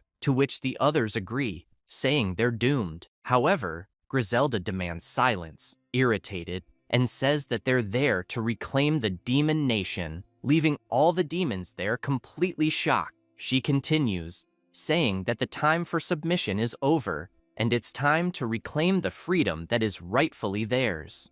Meanwhile, Melty outside watches the Dragon Master who keeps advancing until completely out of nowhere, a fireball appears right in front of him, but he swiftly dodges it. Looking down, he sees more of those fireballs coming. Then Kai says that this will be the counterattack, using the Hellfire Barrier, which hits the dragon directly, causing an explosion. He watches closely and sees that the dragon felt the blow, and with that, the beast begins to descend uncontrollably in free fall. The master begins to despair seeing what is about to happen, but before he can do anything, Melty passes by him, attacking in an extremely fast movement. The dragon, now more out of control, crashes to the ground like a sack of potatoes, while Melty manages to land smoothly. Impressed with what she did, she looks at her own hand, and then sees the Dragon Master lying lifeless on the ground, which makes her question whether she was really capable of doing that. Suddenly, Griselda appears with the slaves, celebrating,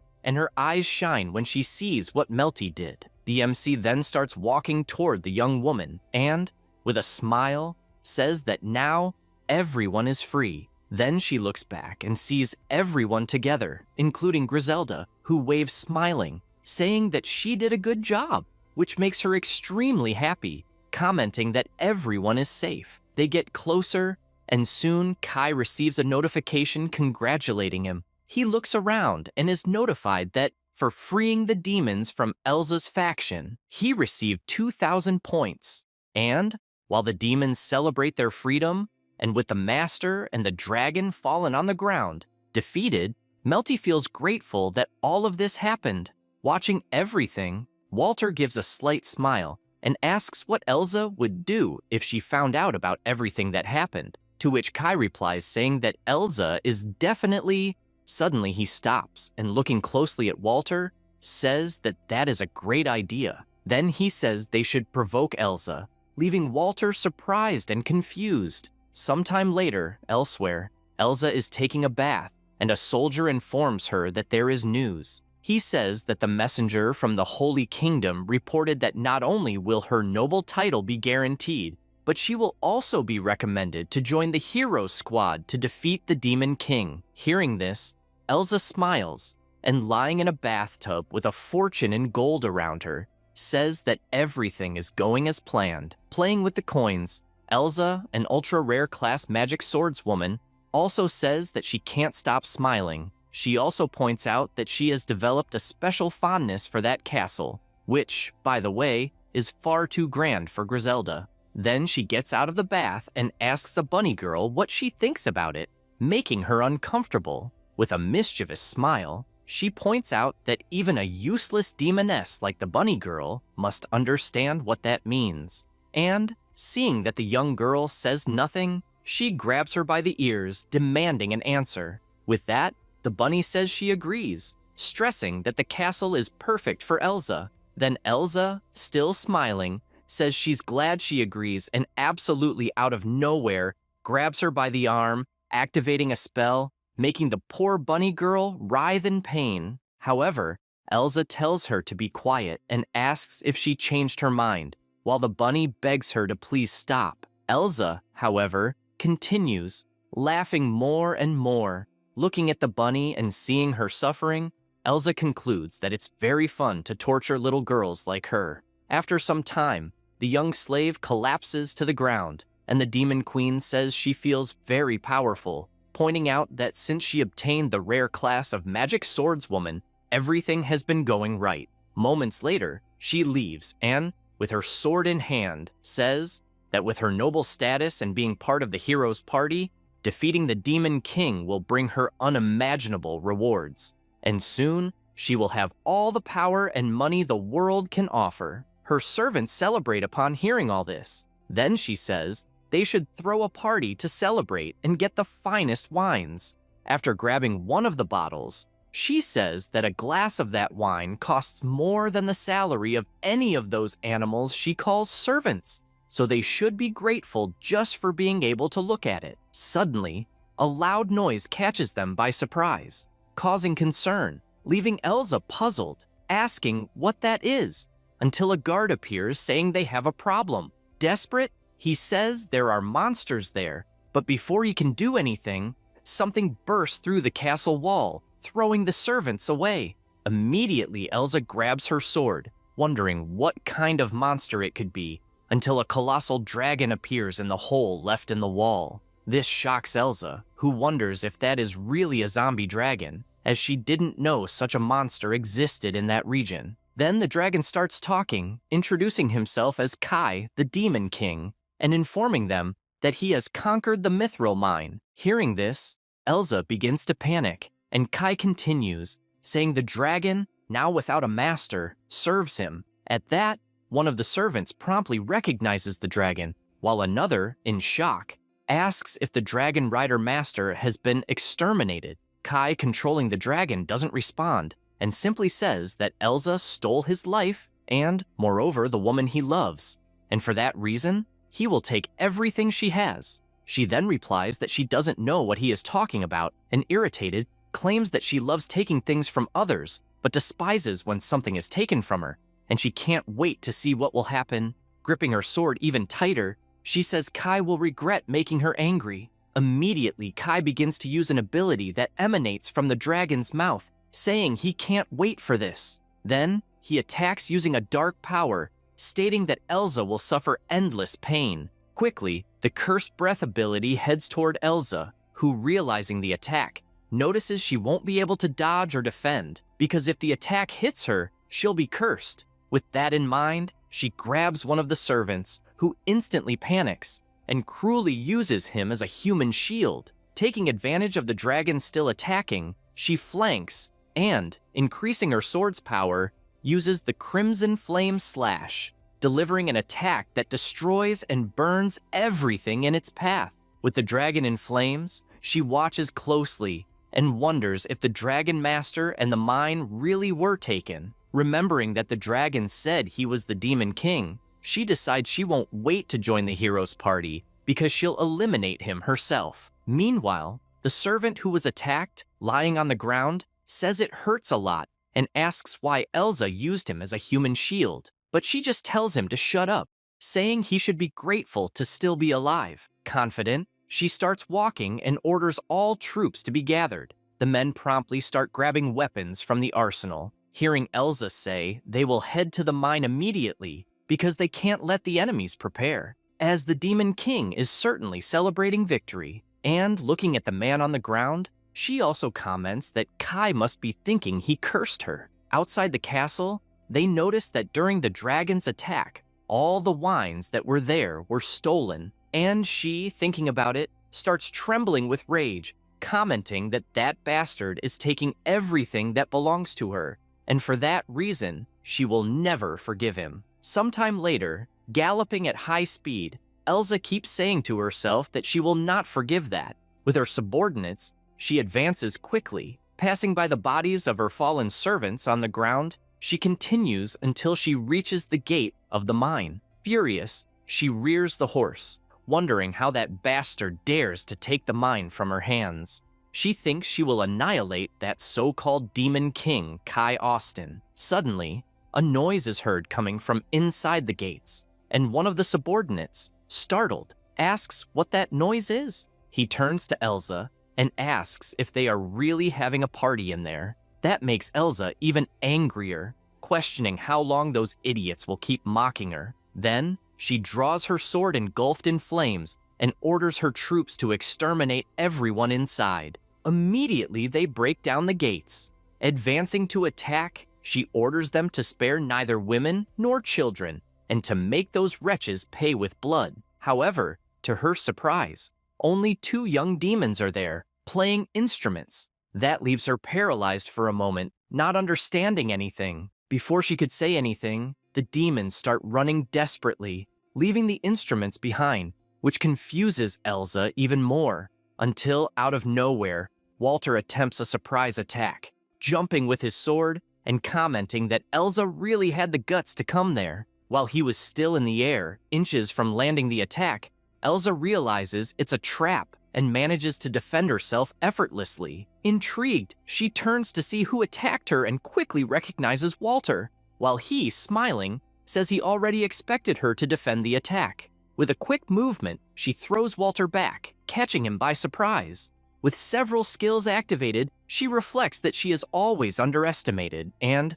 with a harsh look, asks how much the Demon King paid him to do that. However, Walter does not answer, as he is astonished by all the skills Elsa possesses. The swordswoman then wastes no time and, using her skills, disappears from where she was in the blink of an eye, quickly appearing behind Walter. With a wicked smile, she says he already knows what happens to traitors, leaving him in shock. She activates the Crimson Flame on the sword to attack. However, when she turns, she comes face to face with several zombie knights. Observing them more closely, she is shocked, wondering if the fort's guards also betrayed her. Seeing that they are falling apart, Elsa questions why the hell they became zombies. Soon, she and her subordinates are forced to defend against the attacks. Suddenly, more soldiers begin to approach, and the redhead servants, seeing that, inform her that a large army has prepared a trap.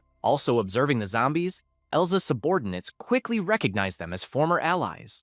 While Walter, on his knees, hears Elsa comment that he exterminated almost all her subordinates, she concludes with a smile that, nevertheless, he shouldn't think for even a second that those crippled zombies would be able to stop her. However, suddenly, a magic circle appears on the ground, pulling her arm. She soon realizes she is trapped in a skill called Poisonous Swamp. Surprised, she looks to the side and notices that her men also fell into the trap. She hears the screams of soldiers warning everyone to stay alert, because if they are not careful, they will sink into it. Soon, they start to become even more terrified upon noticing that the zombie soldiers don't care about it and keep advancing. One of them, almost messing himself in fear, notices he's starting to be swallowed by the swamp. Watching the scene, Elsa can't believe what she's seeing. Suddenly, Kai appears, commenting that Elsa was quick to notice the trap and emphasizing that it's a paralyzing poison. Even so,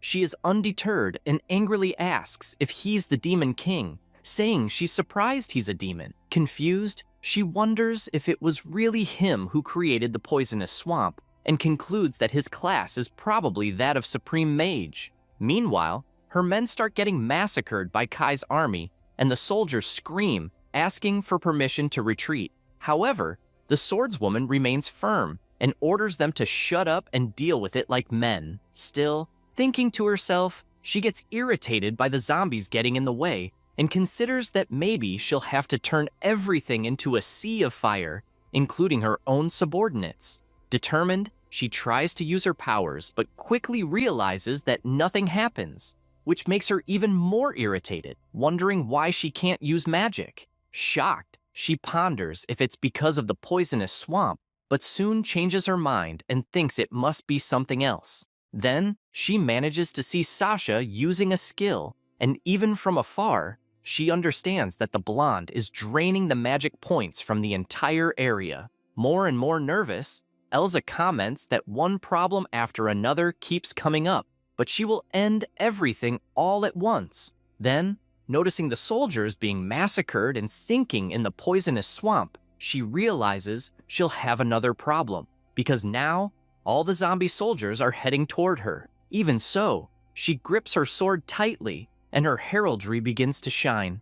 Then the MC calls her and says that whenever she's cornered, she always reacts the same way, using the limit cancellation, questioning if that's right. This leaves the redhead completely shocked, wondering how he knows about the ace up her sleeve. In a serious tone, Kai asks why she doesn't try using it, and she, with a smug smile, says fine. Suddenly, one of the soldiers starts screaming, warning that the enemies keep approaching. However, she ignores him and tells him to shut up. Then Elsa activates her ability, saying that Brat will regret provoking her, and the soldiers, watching in shock, beg her to please stop, because everyone there will burn in the marble of hell if she does that. Nevertheless, she ignores them, and, raising her arm, uses the limit cancellation. With that, noises begin to emerge, until suddenly, a powerful shockwave is released, throwing everything and everyone far away. Resisting the enormous pressure,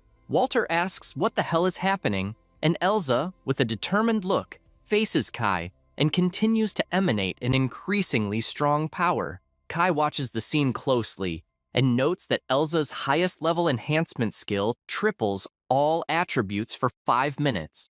And, with that, she soon starts moving quickly, saying she will show the difference between her level and Kai's. She stands face to face with the zombies, staring them down, while her subordinates scream for her to stop, because they'll be screwed too if she continues.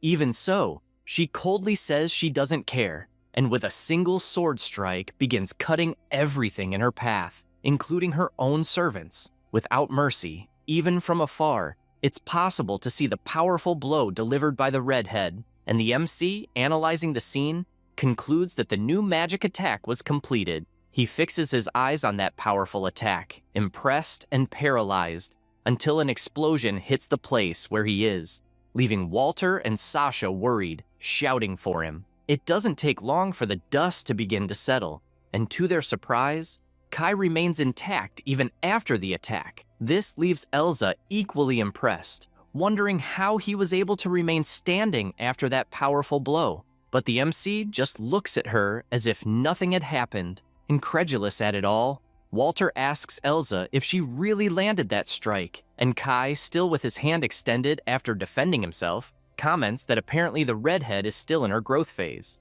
Meanwhile, sinking into the poisonous swamp, one of the soldiers, soiling himself in fear, says he's witnessing a battle between real monsters. Looking at his own hand, Kai reflects that even 5 years from now, even with all his power, he might not be able to stop Elsa. However, he knows what her weakness is. He remembers that, in his past life, he had asked if she was okay, thinking that since her limit cancellation had ended, all her stats would be halved for 24 hours. However, she simply told him to shut up and stay away, calling him trash. Back in the present, Kai crouches down, unconcerned, and asks if she shouldn't hurry, as a minute had already passed, and she, still determined, retorts by questioning how far he can go. But completely out of nowhere, one of the soldiers calls for the Demon King and, together with his companions, trembling with fear, announces that he is surrendering, emphasizing that they can't go on with that crazy woman, and immediately his companions begin to say the same. This makes Elsa angry, calling them ungrateful bastards, and the MC, seeing that, says it's fine, but warns that they will have to prove whose side they are really on, which they promptly agree to without hesitation. With that, the swordswoman notices another problem has arisen, and before she can say anything, the soldiers charge at her to attack together, but she manages to dodge. Elsa then grabs her sword firmly and, irritated, asks if they really think she will allow them to join that scumbag. However, surprisingly, one of the soldiers grabs her by the neck as she can no longer move due to the swamp's poison. With that, Kai approaches, commenting that apparently she managed to resist it with her poison resistance skill. But now, finally, the swamp is taking effect. Fearing what might happen, Elsa begins to feel afraid upon hearing Kai say that now she is no longer a threat. Then, promptly, he orders the soldier to release her, and thus, the redhead falls face first into the poisonous swamp without showing any reaction. Seeing that scene, the MC reflects that this poisonous swamp might also be useful in real combat, and says he never imagined he'd see Elsa crawling so pathetically. He remembers when she humiliated him and stepped on his head, and continues watching her slowly agonize under the swamp's effect. Suddenly, she lifts her head and looks at the MC completely possessed by rage, and, supporting herself on the ground, she gets up already grabbing the sword, saying she still has some magic left. This catches the MC by surprise and makes him reflect that the redhead is really hard to take down. Then, she raises the sword to attack, and without thinking twice, delivers the blow with multiple movements toward Kai. Irritated, she claims to be the strongest, and, not only that, also a super rare class chosen by the gods. Completely consumed by fury, she screams, emphasizing that she is a spellblade. However, Kai simply raises his arm, showing the heraldry to her, and, using a magic circle, says she probably never imagined she would be defeated by a mere dark mage. Elsa is completely shocked when faced with that, and, with no time to react, is attacked from all sides by the Hellfire skill that Kai used, and, as a result, Elsa has her body completely pierced, looking like a sieve. Gravely wounded, she starts coughing up blood and writhing in pain, but still trying to hold on, she places her hands on the ground, still feeling sick and in disbelief, asks what the hell Kai really is and what his problem is with her. He simply replies that he made a promise, and Elsa, smiling, says she has no idea what he's talking about. Even trembling, she manages to stand up, almost exhausted, and says that despite all of this, one thing has become clear, the fact that she cannot defeat him. This leaves the MC confused, not understanding what she is trying to do, and the redhead, after wiping her bloodied mouth, throws a piece of clothing to the ground. She begins to walk toward Kai like a model, and with all the charm in the world and a seductive look, Elsa asks Kai to make her the woman of his life. Hearing those words, the MC is paralyzed, unable to react, while Walter and Sasha, visibly irritated, comment that that woman is truly shameless. Even her former subordinates are surprised by that attitude. Kai remains unresponsive, silent, and Elsa continues, claiming to be strong and beautiful, and that for that reason, the Demon King should take her. However, something starts to appear beside her, and soon a small explosion hits the warehouse behind Elsa. She turns, startled, to understand what's happening, and the MC, after creating that explosion using his abilities, tells the redhead that it's better if she doesn't mess with him, because next time she will be the target. Moments later, Griselda begins to approach, telling Elsa that for a moment she thought Kai would exterminate her, but it was he who decided to keep her alive for now.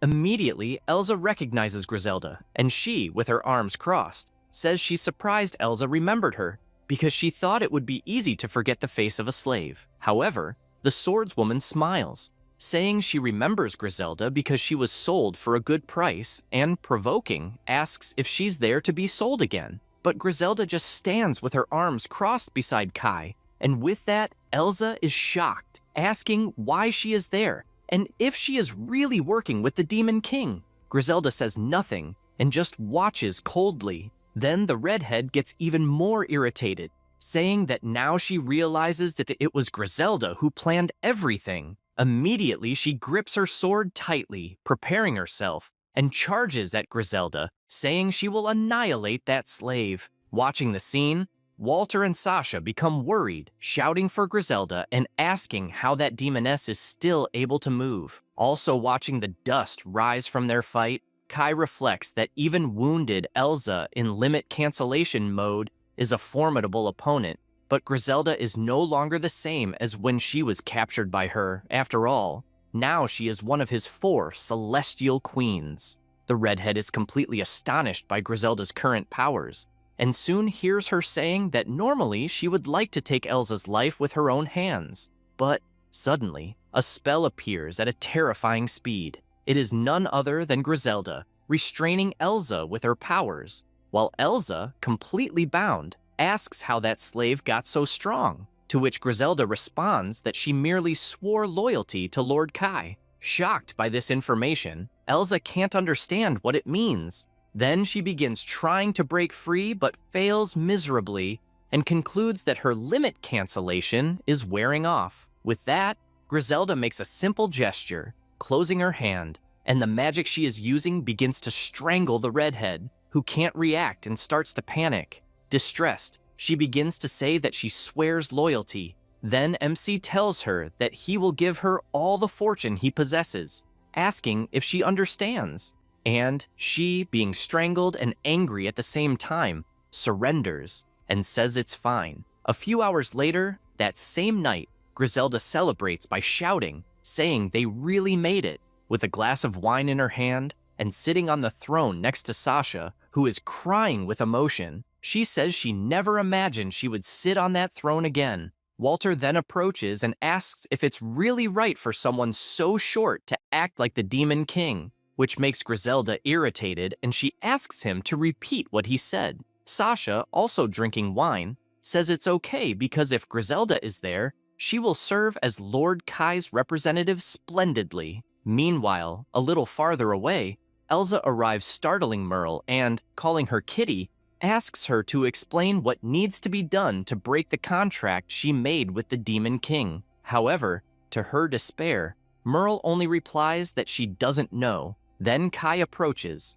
asking the redhead where she thinks betrayal begins. This catches her by surprise and frightens her. Then MC extends his hand over her head and seals the pact, saying he grants Elsa the rank of one of the 4 celestial kings and queens. With that, the heraldry on her hand changes, but even so, she smiles and says that Kai should enjoy it while he can, because someday she will tear his head off. This irritates MC, so he says he will make it very clear, stating that this is a contract of servitude, and if she betrays him, she will die. This leaves Elsa absolutely shocked, nearly having a heart attack. Frustrated, she throws herself on the ground grumbling, leaving Merle and Melty watching, intrigued. With that, the Demon King begins to walk away, tired of it all, and, remembering Colette, he reflects that to rescue her, and unfortunately, he will need Elsa's limit cancellation. He also recalls the nearly impenetrable magic barrier of the capital of the Holy Kingdom. Even Griselda, as a demon queen,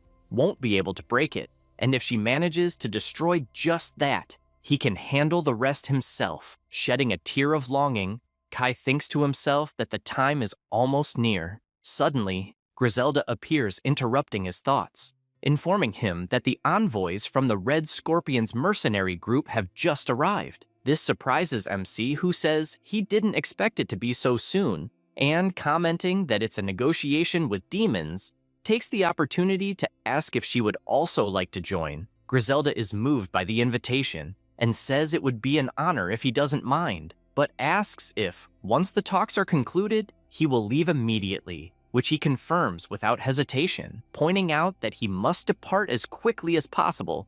This moves her even more and makes her comment that he must really care a lot about Colette. MC is surprised by that comment, but covers it with a smile, saying yes. Griselda then turns dramatically and, anguished, says she will proceed with the plan and wait for him. As she walks away with her head down, Elsa comes running, agitated, calling for the Demon King, and, as they talk on the castle balcony, a man watches from below. He is a member of the Holy Church, who says he is in disbelief witnessing all of it. Observing the conversation between Elsa and Kai, he wonders if the redhead was really defeated by the Demon King, and concludes that he needs to report it to Lord Johann immediately. But suddenly, the creepy dragon starts descending toward the man, and, approaching him, asks if that man is one of Johann's subordinates, commenting that by order of Lord Kai, he will also help them as an informant. Then the dragon extends its claws toward the man, who is shocked, asking if that is a high-ranked demon, but unable to react, he is easily captured by the frightening demon. Meanwhile, elsewhere, observing a dress, Johann tells Colette that she is very well dressed, and looking the beautiful young woman up and down, he calls her Lady Colette, the saint. Observing the mark on Colette's neck, Johann smiles. A few days earlier, in the capital of the Celestial King, two maids present clothing to Colette, and soon one of them, finishing dressing the saint, says she looks wonderful. However, Colette, shaken by being trapped there, just lowers her head and says nothing. She remembers when she was captured by Johann and said she would not return to the capital because she was with Kai, which made Johann, mocking, say that in fact she was referring to the Demon King and pointing out that she would never see him again, left her worried.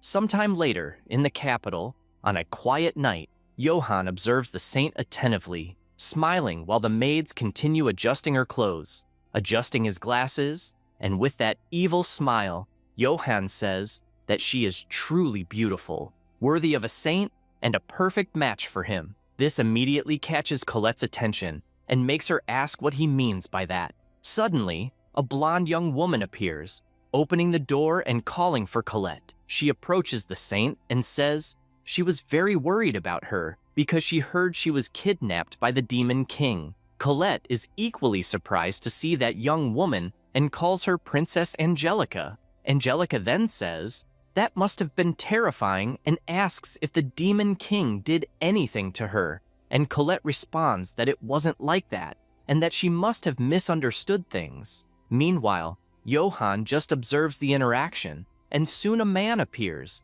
asking Colette if she is unharmed. This shocks Colette because that is her father. Promptly, Johann bows, calling the man His Majesty Marquis Valm, and he explains that unfortunately, it seems Colette was brainwashed by the Demon King, and moreover, is now suffering from a curse. This leaves Angelica and Valm shocked and worried, but Colette immediately says that is a lie, emphasizing that Kai would never do that. However, as she says this, the chains of the curse Johann used begin to tighten around the saint, who feels intense pain.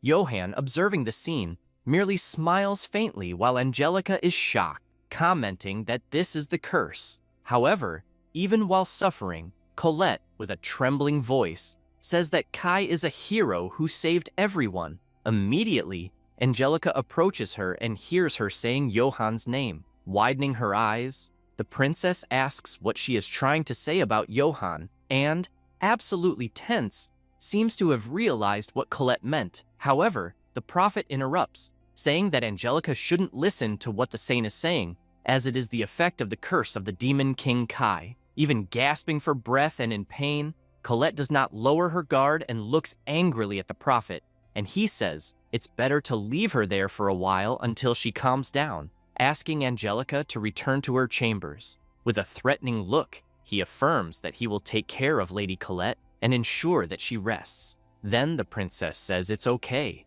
though still worried, and as soon as she leaves, Johann approaches Valm, saying that he is witnessing the curse with his own eyes. The Marquis watches his daughter, stunned, and hears her begging, please, for him to listen to what she has to say, reaffirming that Kai is not a villain. Valm begins to get nervous about the whole situation, unsure if he can believe it or not. Then, Johann intervenes, saying that it's unfortunate and commenting that it must be very painful for her. Watching all this, Johann's servants are equally stunned and nervous about the situation. Then the prophet, with a bizarre smile, concludes that it's unfortunate she was deceived, brainwashed, and the worst of all, ran away with the wicked Demon King. But she retorts, saying she wasn't deceived, to which he responds that it is impossible to believe that she is mentally well to say such things. While they argue, Marquis Valm observes everything closely and soon hears Colette calling him, saying she swears she wasn't deceived. However, he, incredulous, tells Johann that, as discussed earlier, he would like to proceed with what was agreed upon. This makes the prophet pleased, and with a smile, he thanks Valm. Not understanding what it's about, the saint asks what they are talking about, and Johann, approaching her, explains that they are talking about the marriage between them, leaving the saint even more terrified, sweating cold. Then he says that as the celestial saint, he is destined to be with Colette, the saint, from the very beginning. Her father also takes advantage of the situation to say that this is the right thing to do. For someone like her, being contaminated, this will be the best thing possible. Colette is outraged by all of this and starts screaming, denying everything that was said and reaffirming that she is with Kai. However, Valm gets angry and asks what she is saying because Kai Austin fell into darkness and attacked his own father, so it's better for her to regain her senses. Hearing this, the saint only lowers her head in complete silence. Johann then approaches Valm and says he appreciates those words, and also asks to be alone with the saint, which immediately happens. Then the prophet tells Colette that he has authority over the entire church, and that if she is thinking of helping the Demon King, she better be careful with what she plans. Colette then asks if a saint is resorting to threats, and he responds saying that if it is necessary for justice, threatening is natural, and that, thanks to her arrival, he was able to set up the Grand Barrier. Johann explains that this prayer room works only with a saint and a holy relic, and so he would greatly appreciate her cooperation. Observing her kneeling on the floor, he also takes the opportunity to say that she is truly beautiful, and that living life with her by his side will not be so bad. But anyway, he wants everything she can offer, and obviously, that includes her power as the Saint of Time. With a bizarre smile, Johann tells her not to worry, because even in the next loop, she will continue to belong to him. Hearing all this, Colette begins to feel oppressed, but thinks that this will definitely not happen. With tears in her eyes, she thinks that she just wants to be with Kai. She looks fixedly at Johann and loudly says that she would rather die than be with him, leaving the foolish saint shocked. She remains firm, saying that if Johann forces her to obey any command, she will choose to take her own life. The prophet says that this is ridiculous, and grabbing her by the dress, says that if she does that, the Demon King, however, she interrupts him, saying that Kai will never lose to a farm chicken like him. Even irritated, Johann tries to control himself and simply says fine, because he has all the time in the world. Suddenly, Matteo appears at the door, and approaching the prophet, says that he needs to report something urgent. Angry for being interrupted, Johann asks what it's about, and Matteo, seeing that the saint is there, says it's better to talk in another place, leaving Johann even more irritated. Even so, he begins to leave the room while Matteo takes the opportunity to approach Colette with a book in hand, saying that this is a document entrusted to him by one of her personal maids, who asked him to deliver it when she had some time alone. Still shaken, the saint takes the document, and Matteo leaves the room, closing the door and leaving her alone. After a few minutes, still alone in the room, Colette wonders what she should do. Holding the document in her hands, she wonders if Kai even knows that she's trapped there. Blaming herself, she reflects that if she hadn't lowered her guard, even the archdemon wouldn't have died.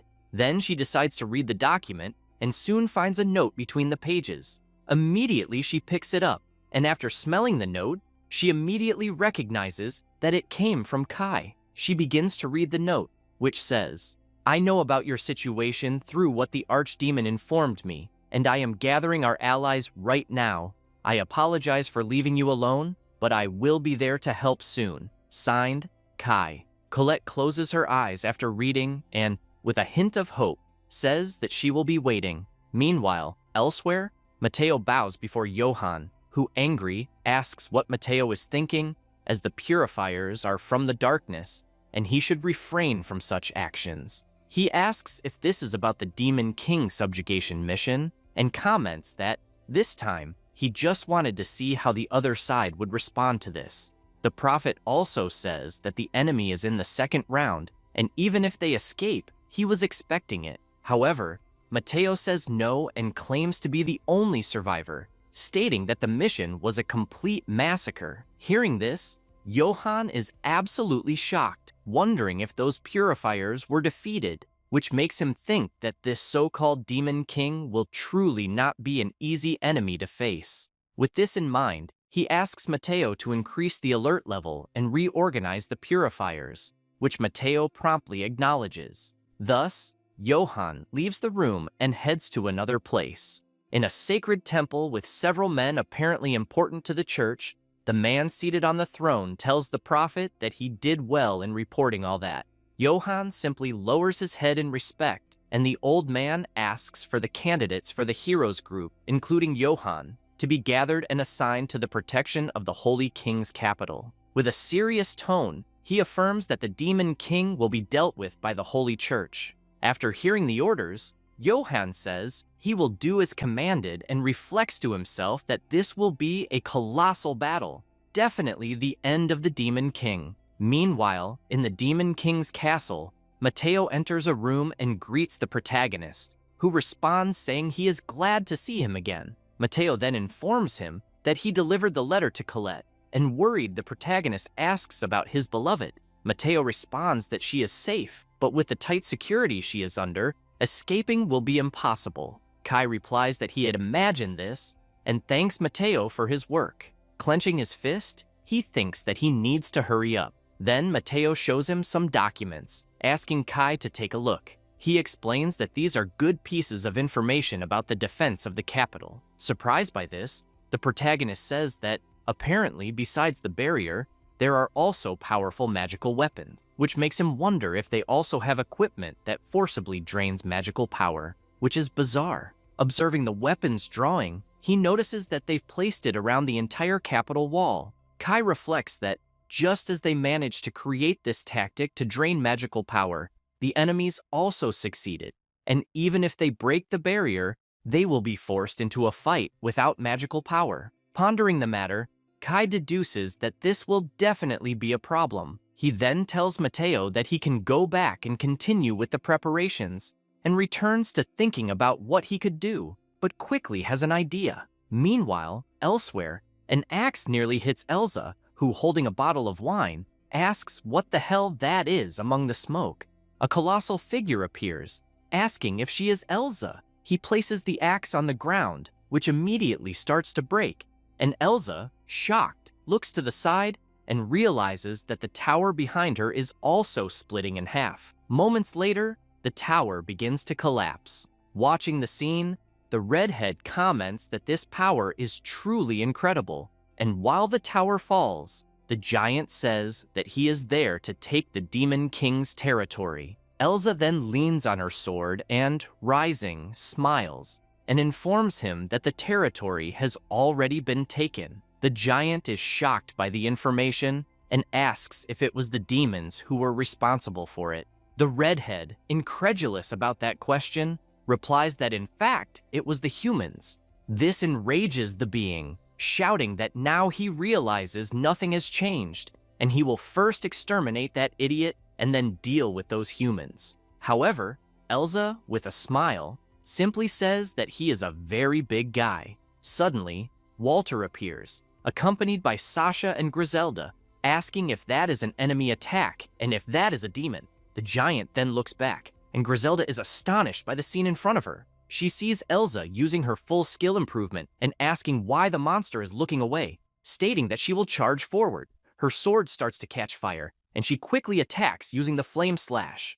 Instantly, the giant tries to react by defending, and Griselda, still shocked, recognizes the being. Meanwhile, Elsa's strike is about to hit the opponent, but suddenly both attacks stop before colliding, leaving them both confused about what is happening. Watching his attack being stopped, the giant cannot understand what the hell is going on, until amidst the powers, Kai appears, holding both with little difficulty and a not-so-friendly look. He says that he is here, and upon seeing him, Elsa cannot believe it, just like the giant, who is shocked and trembling, asking how that guy managed to stop the attack. Kai then says that he is causing a lot of chaos there and asks who the hell he is. The giant responds by stating that he is Balrog. Immediately, Griselda recognizes him and points at him, smiling, and he, also smiling, says he is glad to see her alive and calls her princess.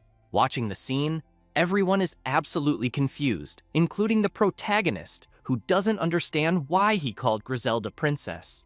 Balrog then begins to laugh, thanking God that everything is fine. He also comments that she has grown a lot, and while he shows absolute happiness, Elsa asks if Griselda really knows that man, commenting that he has a powerful voice. The young demon then approaches and tells Balrog that it has been a long time since they last saw each other, asking where he has been all this time. The big guy then says that he was on a warrior's journey, but when he heard that the Demon King's castle was taken, he decided to return. As he speaks, Kai remembers having heard that name before, until the big guy notices something, and looking at Kai's sword, asks if that is really. Griselda confirms that it is the sword he's thinking of, and introduces the protagonist as Kai-sama. However, Balrog doesn't recognize him and murmurs the protagonist's name.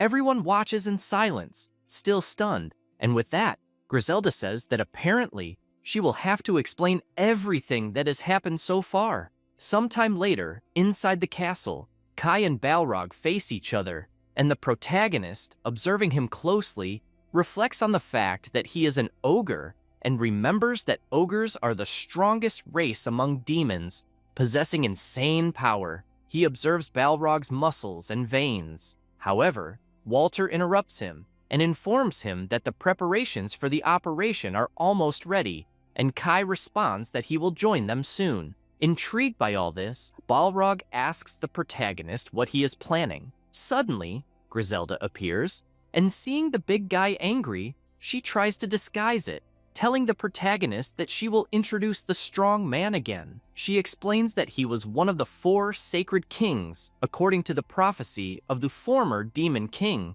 who was her father. This information immediately surprises Kai, who remembers meeting him in his past life, and that man was very strong, and even now, 5 years later, he remains a strong opponent.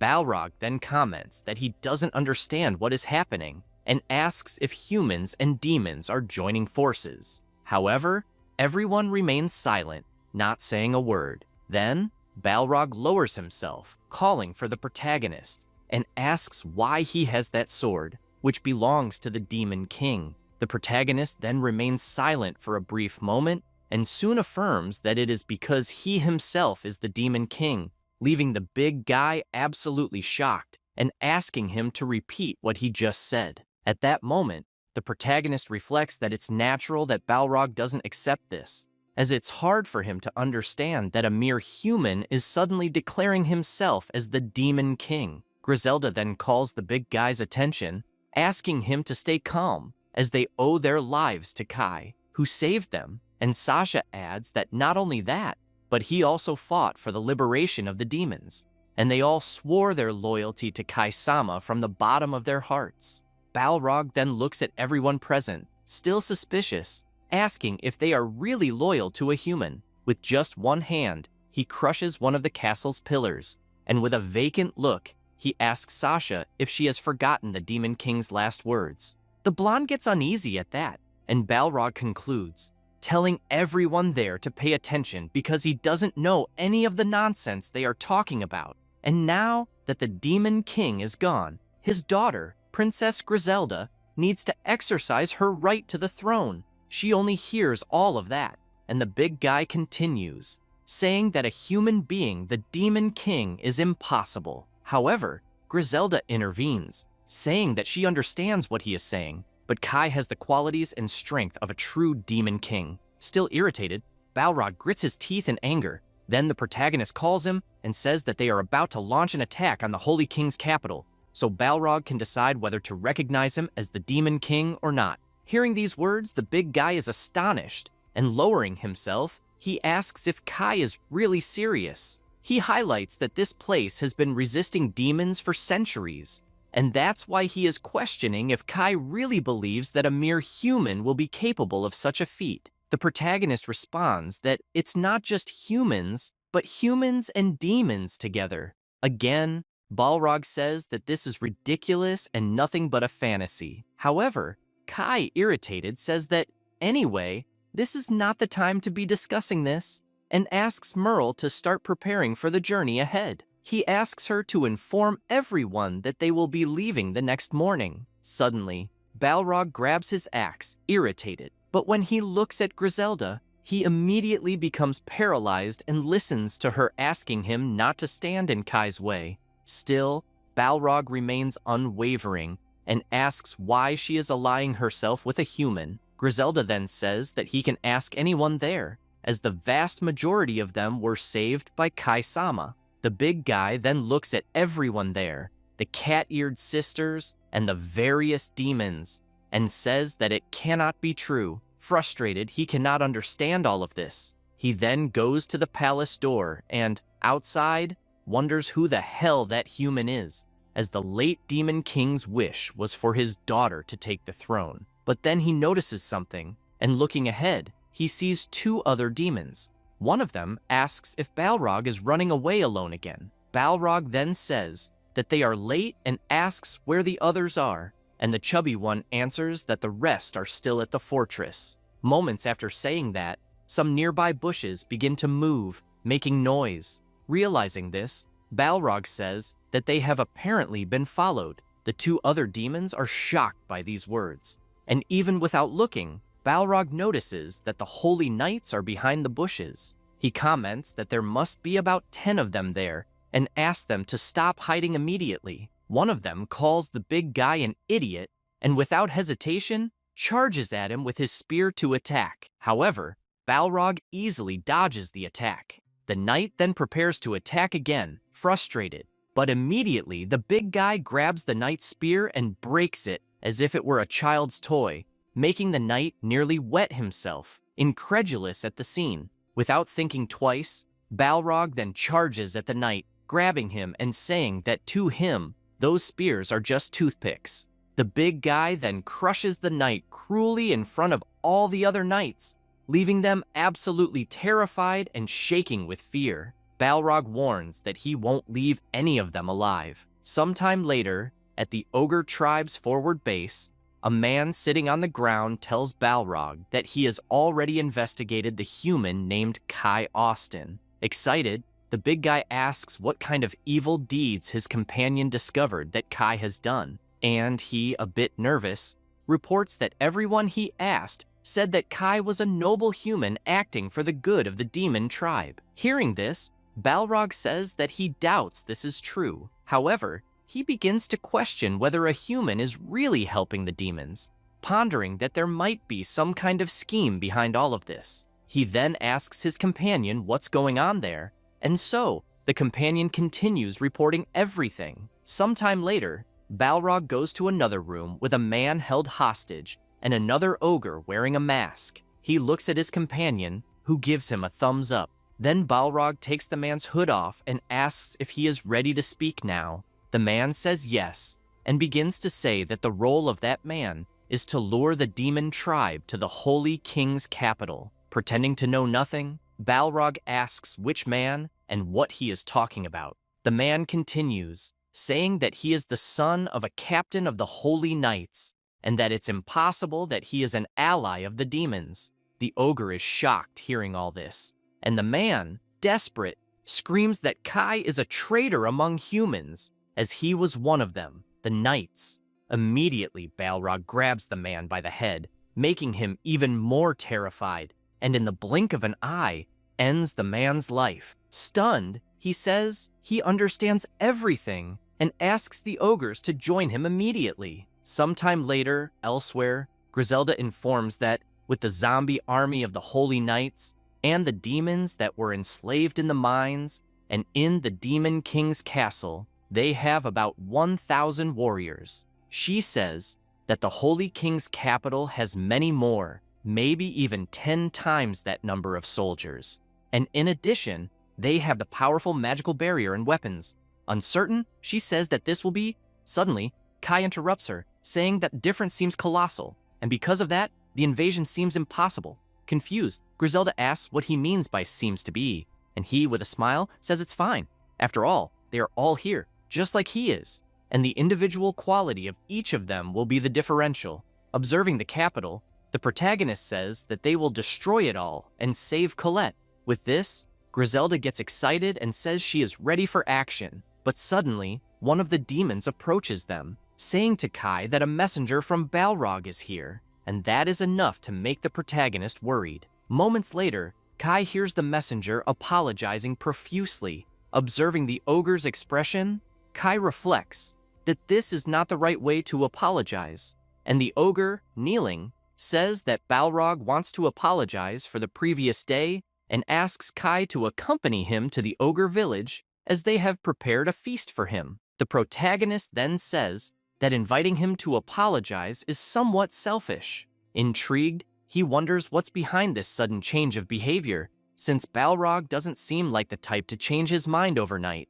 and with that, he says he will accept the apology, but he is busy at the moment. Hearing this, the ogre takes a deep breath and, standing up angrily, asks if Kai knows what it means to refuse an invitation from the ogre tribe. Thinking to himself, the protagonist reflects that it will be an additional problem if the ogres are enemies, so he has no choice. Observing the situation, Sasha calls out to Kai, who responds saying it's fine. He turns to Walter and asks him to lead everyone forward. He also asks if Sasha and Griselda will accompany him, which they immediately confirm. With that, Kai turns to the ogre and asks if he can guide them to the ogre village. Sometime later, after the journey, they finally arrive at the village. Upon entering, Griselda comments that this is the first time she's been there. Impressed, she remarks that everything there is huge, and so the three of them stand still for a while, waiting for something.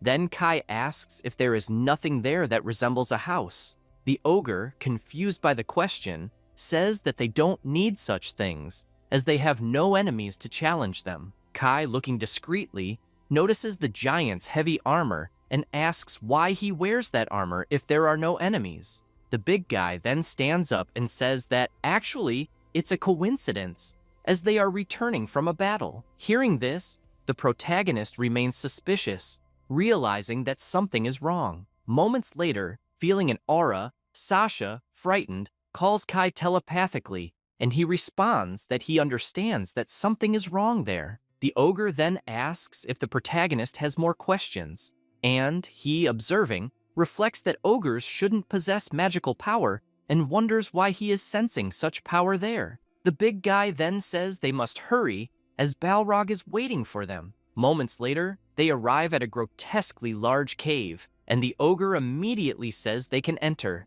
With that, the protagonist deduces that someone must be waiting for them just ahead, and the ogre, with a bizarre look, tells them to enter. Observing the big guy with his hand extended, Kai begins to think carefully about it, but still enters the cave, following the big guy. Looking around, he notices that the cave seems to be the center of the ogre village, and probably has some kind of trap prepared to catch them. Moreover, noticing the presence of magic, he deduces that there must be more than just the ogre tribe there. With this in mind, he asks his allies to stay alert. After walking a little more, they reach an entrance covered by a curtain. Undaunted, Kai enters the place and is soon greeted by Balrog, who welcomes him. And with a smile, he also welcomes Griselda. Intrigued, Kai is surprised that there are only ogres there. Then, he says he is in a hurry and would like to leave without taking too long. With this,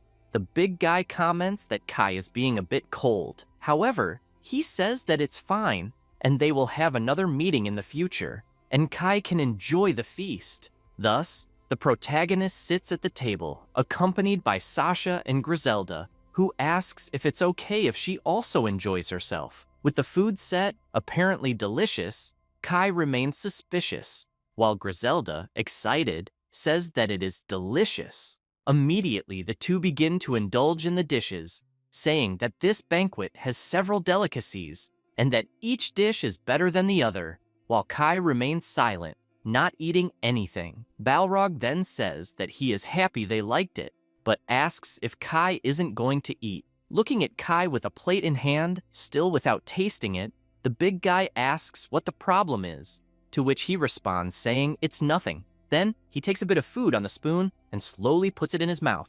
Balrog watches the scene intently, not blinking, and after tasting it, the protagonist says that it is delicious. The ogre then says he is happy that he also liked it. Meanwhile, the other ogres, also observing, exchange glances and smile as if the plan had worked. Suddenly dropping the food, Griselda feels something is wrong, and Sasha, calling out to her worriedly, also feels that something is wrong. But before the two could do anything, both faint under the table. Instinctively, Kai asks what happened to them, and Balrog calmly says that, as expected, she should be the Demon King, and for that, he apologizes to Griselda, emphasizing that this is the will of the late Demon King, and his will is the ogre's will too. He also tells Kai that a human like him cannot fulfill this. Holding Griselda in his arms, the protagonist asks if he poisoned the food, to which he responds, explaining that he only put a light paralyzing potion for them, but for Kai, it was a lethal poison. Almost without reaction, Kai asks why. The big guy then bangs his axe on the ground, saying that he doesn't intend to be cruel, but he knows that Kai is trying to massacre the demon tribe, and he needs to stop that foolish plan.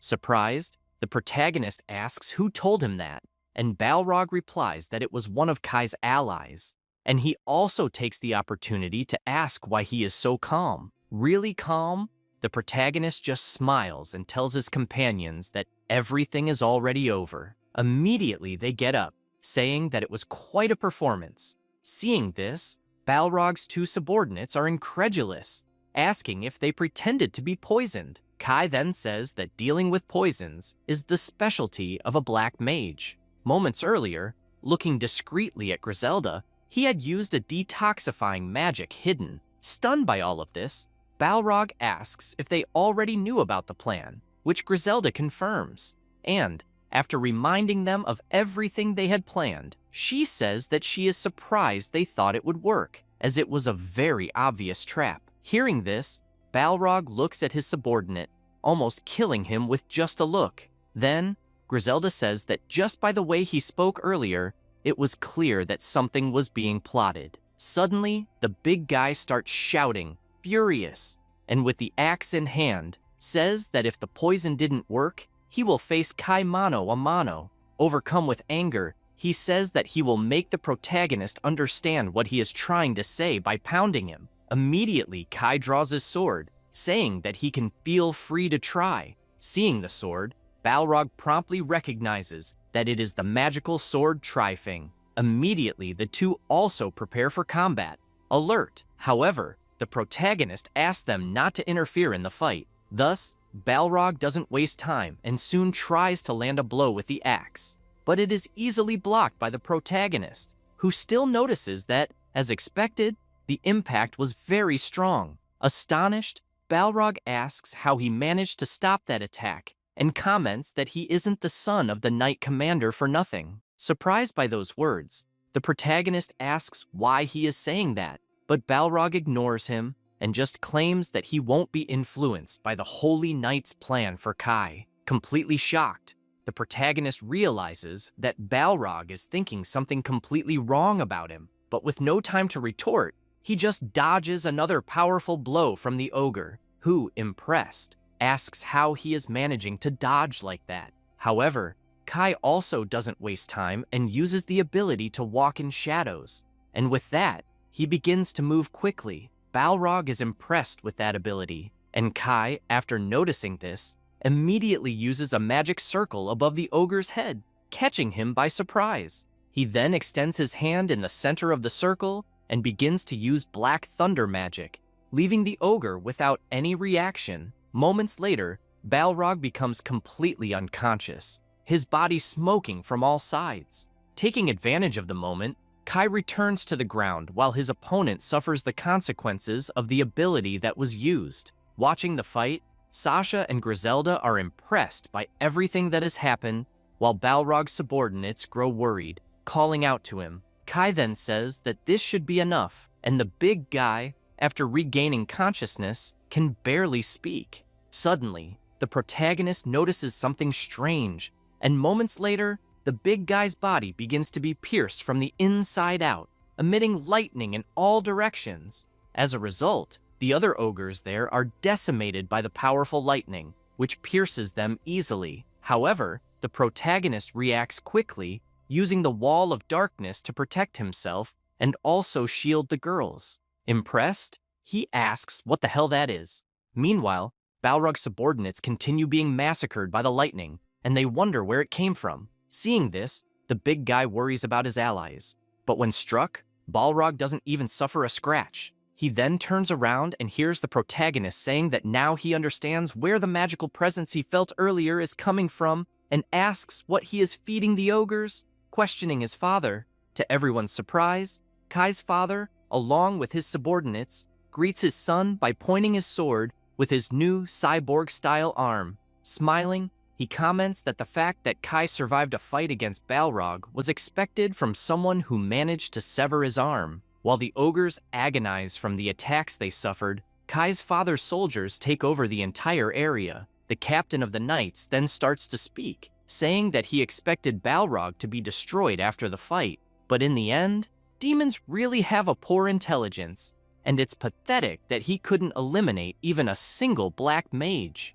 Kai is surprised to hear all of this, and asks if he really deceived the ogre tribe just to eliminate him. The big mustached man replies that fools believe what they want, and Kai, irritated, asks if he is also planning to massacre the ogres. He looks at Balrog, completely out of control, and says, "For sure." The protagonist says that he understands, and simultaneously, Balrog and the protagonist start shouting, saying they will never forgive that damned old man. Quickly, Kai charges at him with his sword, while his father calls him a fool and asks if the young man really thinks he's there unprepared. He then opens a container and drinks a kind of green potion. Observing the scene, the protagonist is intrigued, asking what that is.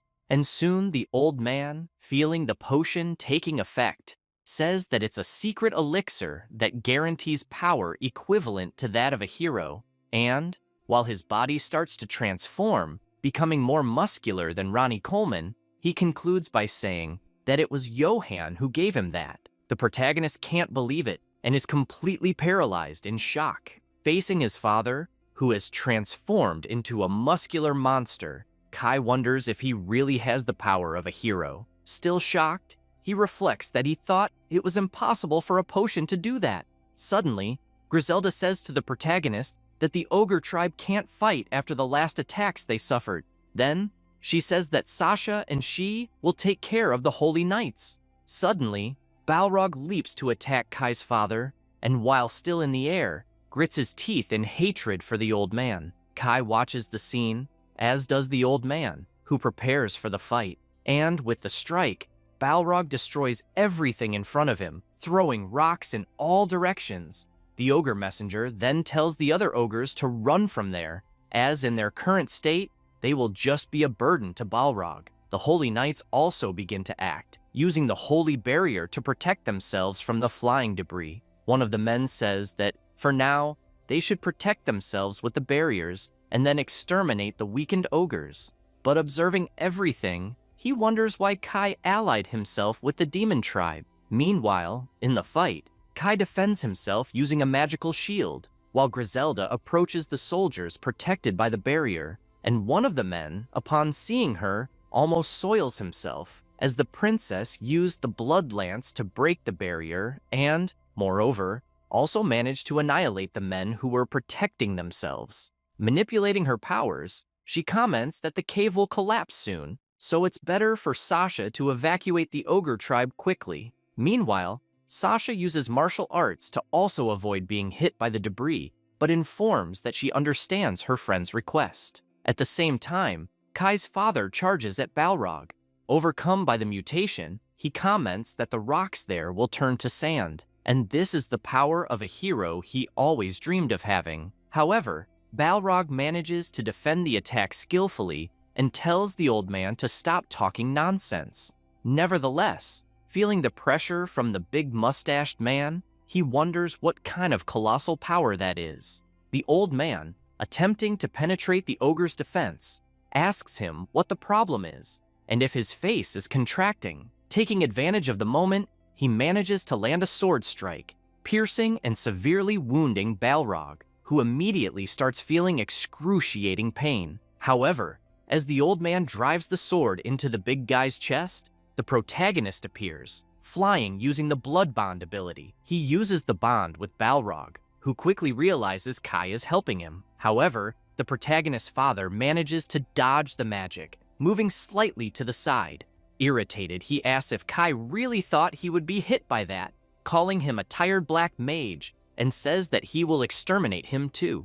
Even wounded, Balrog thinks of something to counterattack, and before the cyborg can strike, he starts running at an absurd speed. Still, the old man attacks with a sword, commenting that Kai is a fool for challenging his own father, being from such a useless class. He continues attacking, moving the sword quickly and saying that this was absurd. Kai, while dodging the attacks, comments that it really is absurd. Moving at insane speed, he hears the old man say that his technique and power are first class, and it's a pity that Kai and Aries couldn't become a hero. Ignoring all of this, the protagonist manages to get close to his father while dodging, and this surprises the big mustached man. He then says that he will see the hero now. The old man, in shock, realizes he's in trouble. However, with no time to react, he is affected by the shadow wall and with the blood bond, leaving him with no escape route. Kai then gestures with his fingers, making shadow arms appear,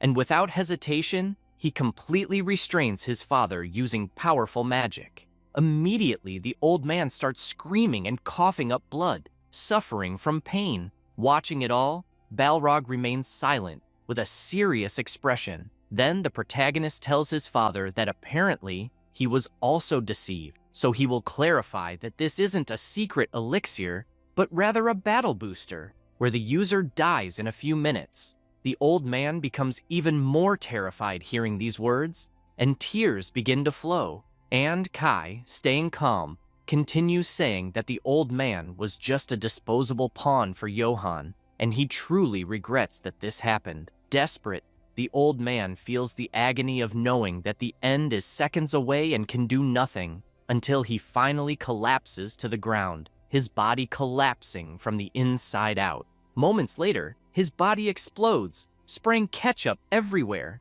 Kai, upset, just stands there, annoyed that he couldn't prevent this. Suddenly, Griselda approaches him, asking if he's okay, and he, smiling, says that she doesn't need to worry about him. Looking at the ogres around, he reflects that at the beginning, Johann used Aries to try to eliminate him, and now he set up this failed trap.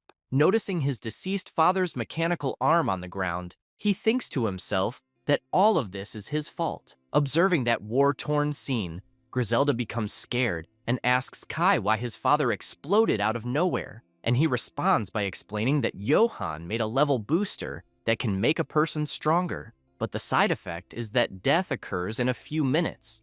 Balrog then approaches the protagonist, carrying two other severely wounded ogres, and asks him if his father was the captain of the Holy Knights. Kai confirms that yes, but says that since he came here to eliminate him, he doesn't care about that. Balrog then takes a deep breath and tells Kai that they should cancel the meeting for now, as everyone there is injured, but tells Kai to wait a moment. Immediately, he begins to use healing magic on the wounded ogres, and says that with this, they should be fine. It doesn't take long, and the ogres who were injured start to rise, confused as to why they are no longer hurt all of a sudden. Also being healed, Balrog is impressed and admires Kai's gesture. The ogres immediately begin to thank the protagonist, taking his hand and greeting him. Then, Balrog calls out to the protagonist, who turns and says that he tried to kill Kai, yet he helped him, and moreover, he must have mercy on the ogre tribe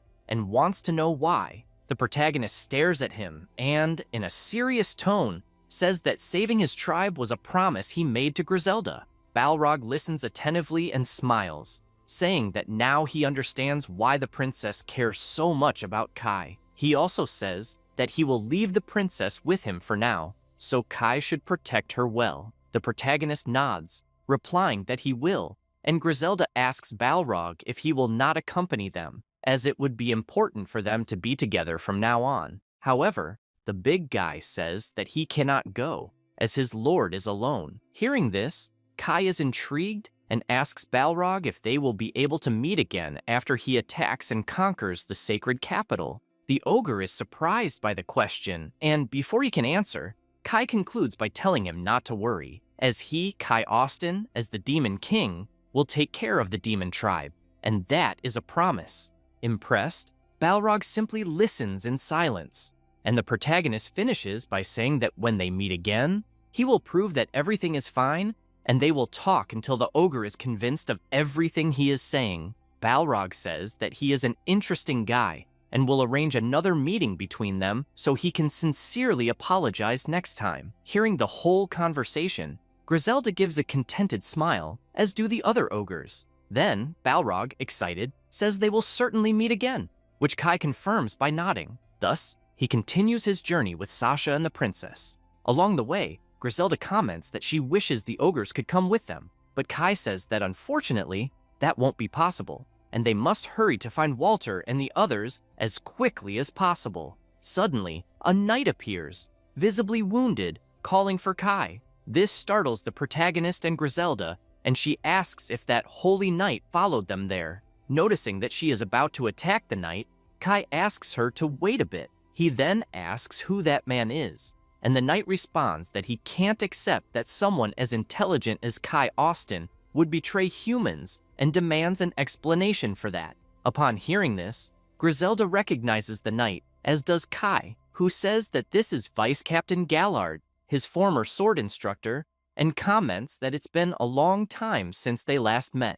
This comment leaves Gallard intrigued, asking what he means by, "It's been a long time." The two girls wait for an answer, attentively, but Kai remains silent, thoughtful. Meanwhile, elsewhere, Walter and the other demons march to war. Then, Elsa calls out to him and asks if they aren't heading straight for the sacred capital. Walter explains that if they camp directly in front of the enemy, it will clearly be a disadvantage, as the enemy has a vast army and many weapons. Therefore, they need to set up a base in a nearby village or an abandoned fortress and wait for Lord Kai. Hearing this, Elsa gets irritated and says that it's a pathetic strategy, and Walter retorts by saying that it's called caution. Suddenly, a giant creature starts approaching, flying, leaving Elsa shocked and asking what the hell that is. However, as the demon gets closer, she is even more stunned. Then, Walter explains that she shouldn't worry, as that is an archdemon,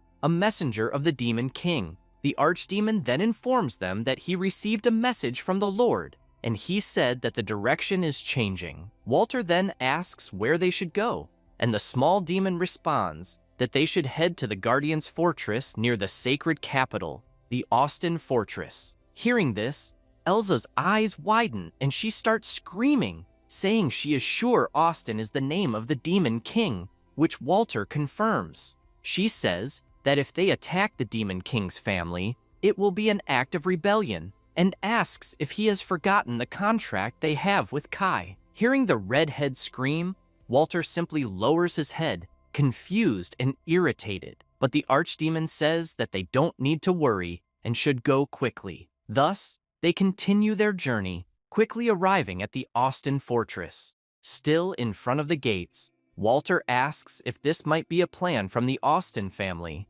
questioning if they should really trust a demon like that, and the little demon responds that everything will be fine, or at least should be. It doesn't take long, and the gates start opening slowly, and with that, Elsa begins to scream, asking if there could be strange traps in there, which Walter confirms without hesitation. Observing the holy knights opening the gates, Walter, in a serious tone, says that it's very likely that this is a trap, but as soon as the gates open, Gallard, accompanied by other soldiers, asks if that is the Demon King's army, and Walter, suspicious, says yes. Then, Gallard, shouting, orders them to lower their weapons. This leaves the demons scared and agitated, not knowing what to do. Walter simply watches with a serious expression, while Elsa gives a wicked smile.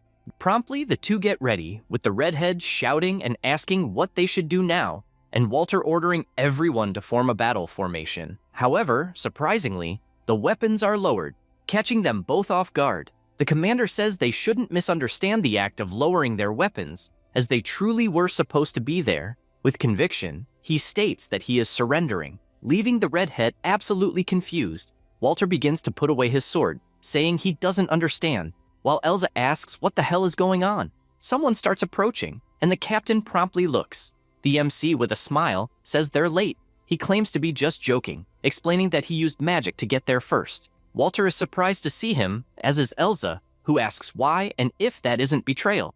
Kai says that obviously he already knew, so he spoke to the vice captain of the Holy Knights.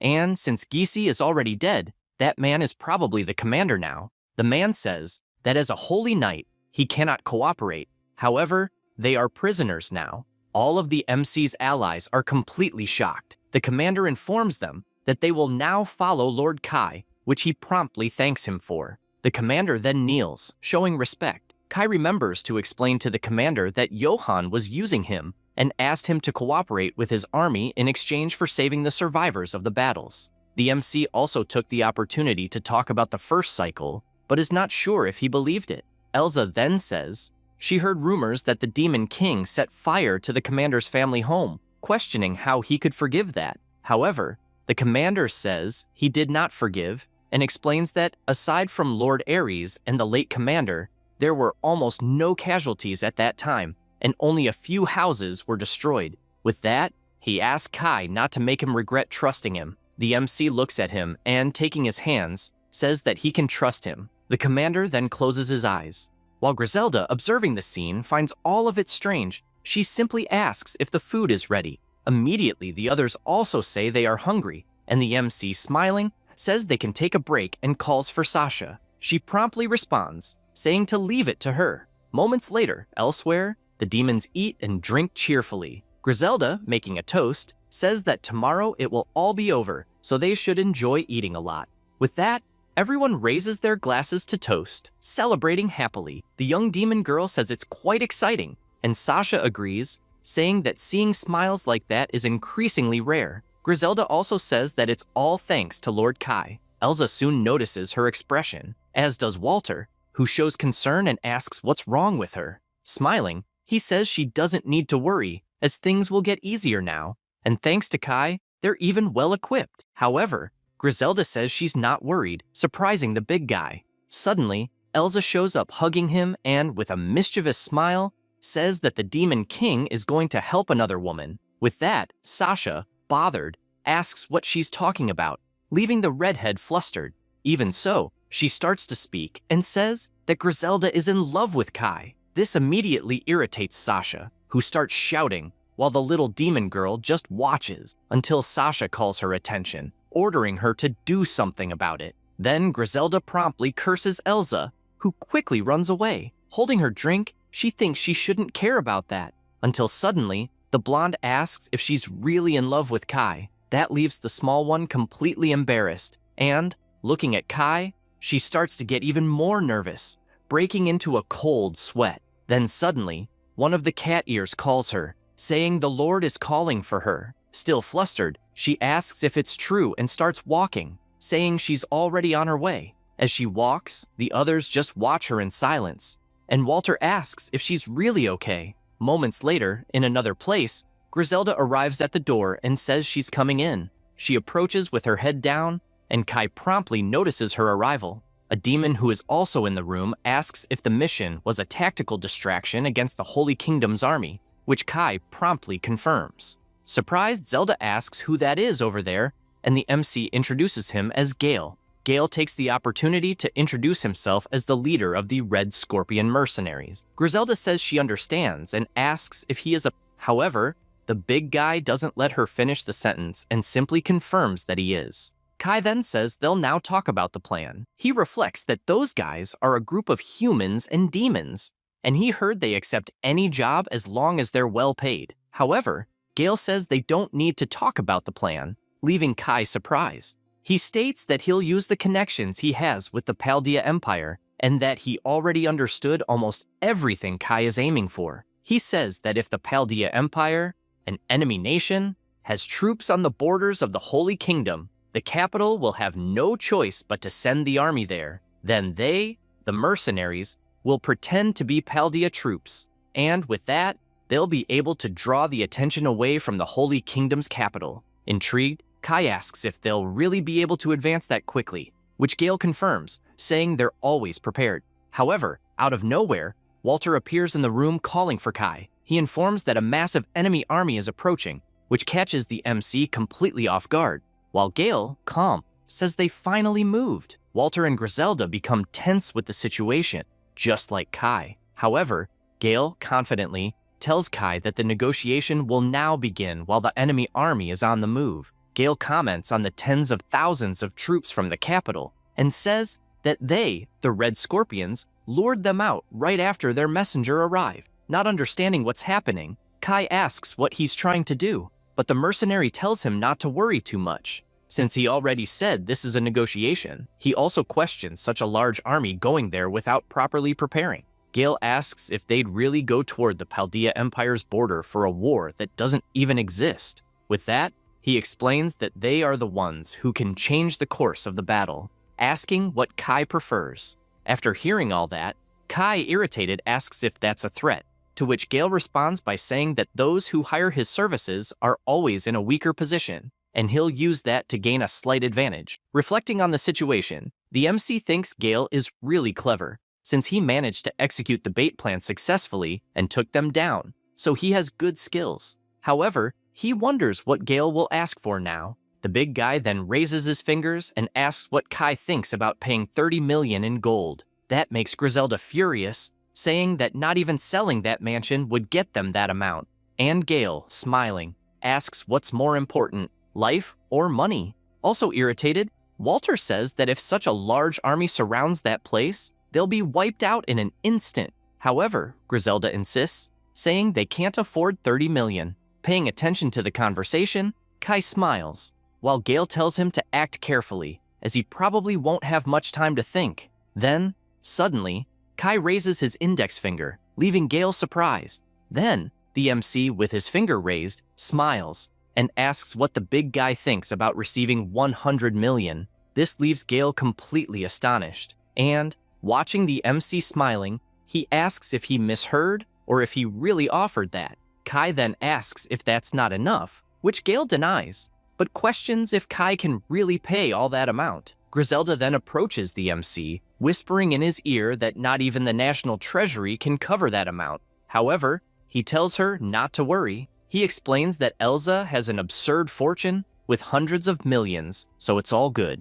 This leaves both Walter and Griselda absolutely shocked, while Elsa, still at the banquet, feels a chill as if she knows something. Hearing the proposal, Gale becomes wary. Then the Demon King says that with the money he's offering, he politely asks him to avoid other unauthorized actions, which the big guy agrees to, saying that with that amount, there's nothing to complain about. However, he says he has one more question and asks about that war, because he heard it's because of a woman and wants to know if that's true. Both Griselda and Walter feel awkward hearing that. However, Kai doesn't hesitate and immediately confirms, leaving the young demon somewhat uncomfortable. Gale is surprised to hear that and suddenly starts laughing. He hugs the MC, saying that's amazing, and extending his hand, says he trusts him more than those people from the Holy Kingdom, who are a bunch of greedy bastards. Kai is happy to hear that and shakes Gale's hand. Meanwhile, in the capital of the Holy Kingdom, the soldiers advance, commanding the 3rd Division to the East Gate and reporting that the Paldea Empire has a vast army on the kingdom's border. Giving orders, Johann requests immediate reinforcements for the 3rd Division. Intrigued, he wonders why the Paldea Empire would attack so suddenly, as this is a bad time, and they still haven't resolved the situation with the Demon King. However, he observes the barrier and thinks that should be enough for now, as it's better to be safe than sorry. Johann then continues giving orders, asking them to prepare their weapons and also the MP drain, as there is a possibility the Demon King might attack the capital, so they must stay alert. All the soldiers listen attentively, and Johann reflects that they have 12 members selected as candidates for the Demon King subjugation group. In addition, they also have the secret weapon, the level booster. Adjusting his glasses, the prophet thinks that there really are no problems for now. However, suddenly, one of the soldiers starts shouting, catching Johann's attention, who immediately sees his men throwing Aries to the ground, tied up. Irritated, Aries starts swearing, and the prophet asks who the hell that guy is. The soldier then explains that the man claims to be the hero named Aries, who was captured the day before, and would like to know how to deal with him. Johann says that self-proclaiming oneself a hero is quite bold, but soon realizes that his name is Aries, and remembers that he must be from the Austin family. He then observes Aries and, sweating nervously, asks him to show the heraldry he possesses. Johann recalls the prophecy that a hero should emerge from the Austin family. However, the young man, irritated, says Johann is acting like he's God and asks who he thinks he is. Johann just watches him, irritated, and promptly a guard appears, roughly holding Aries. The man knocks the young man to the ground, ordering him to stay quiet there. But at that moment, Johann realizes something. He is shocked because he can see that the young man truly possesses the heraldry of light. This leaves him perplexed, reflecting that he was so focused on the Saint of Time that he let it go unnoticed. And if Kai Austin is not of the hero class, his brother definitely is the hero. Johann remembers that with his special saint ability, prophecy, he can receive information from the future every 72 hours.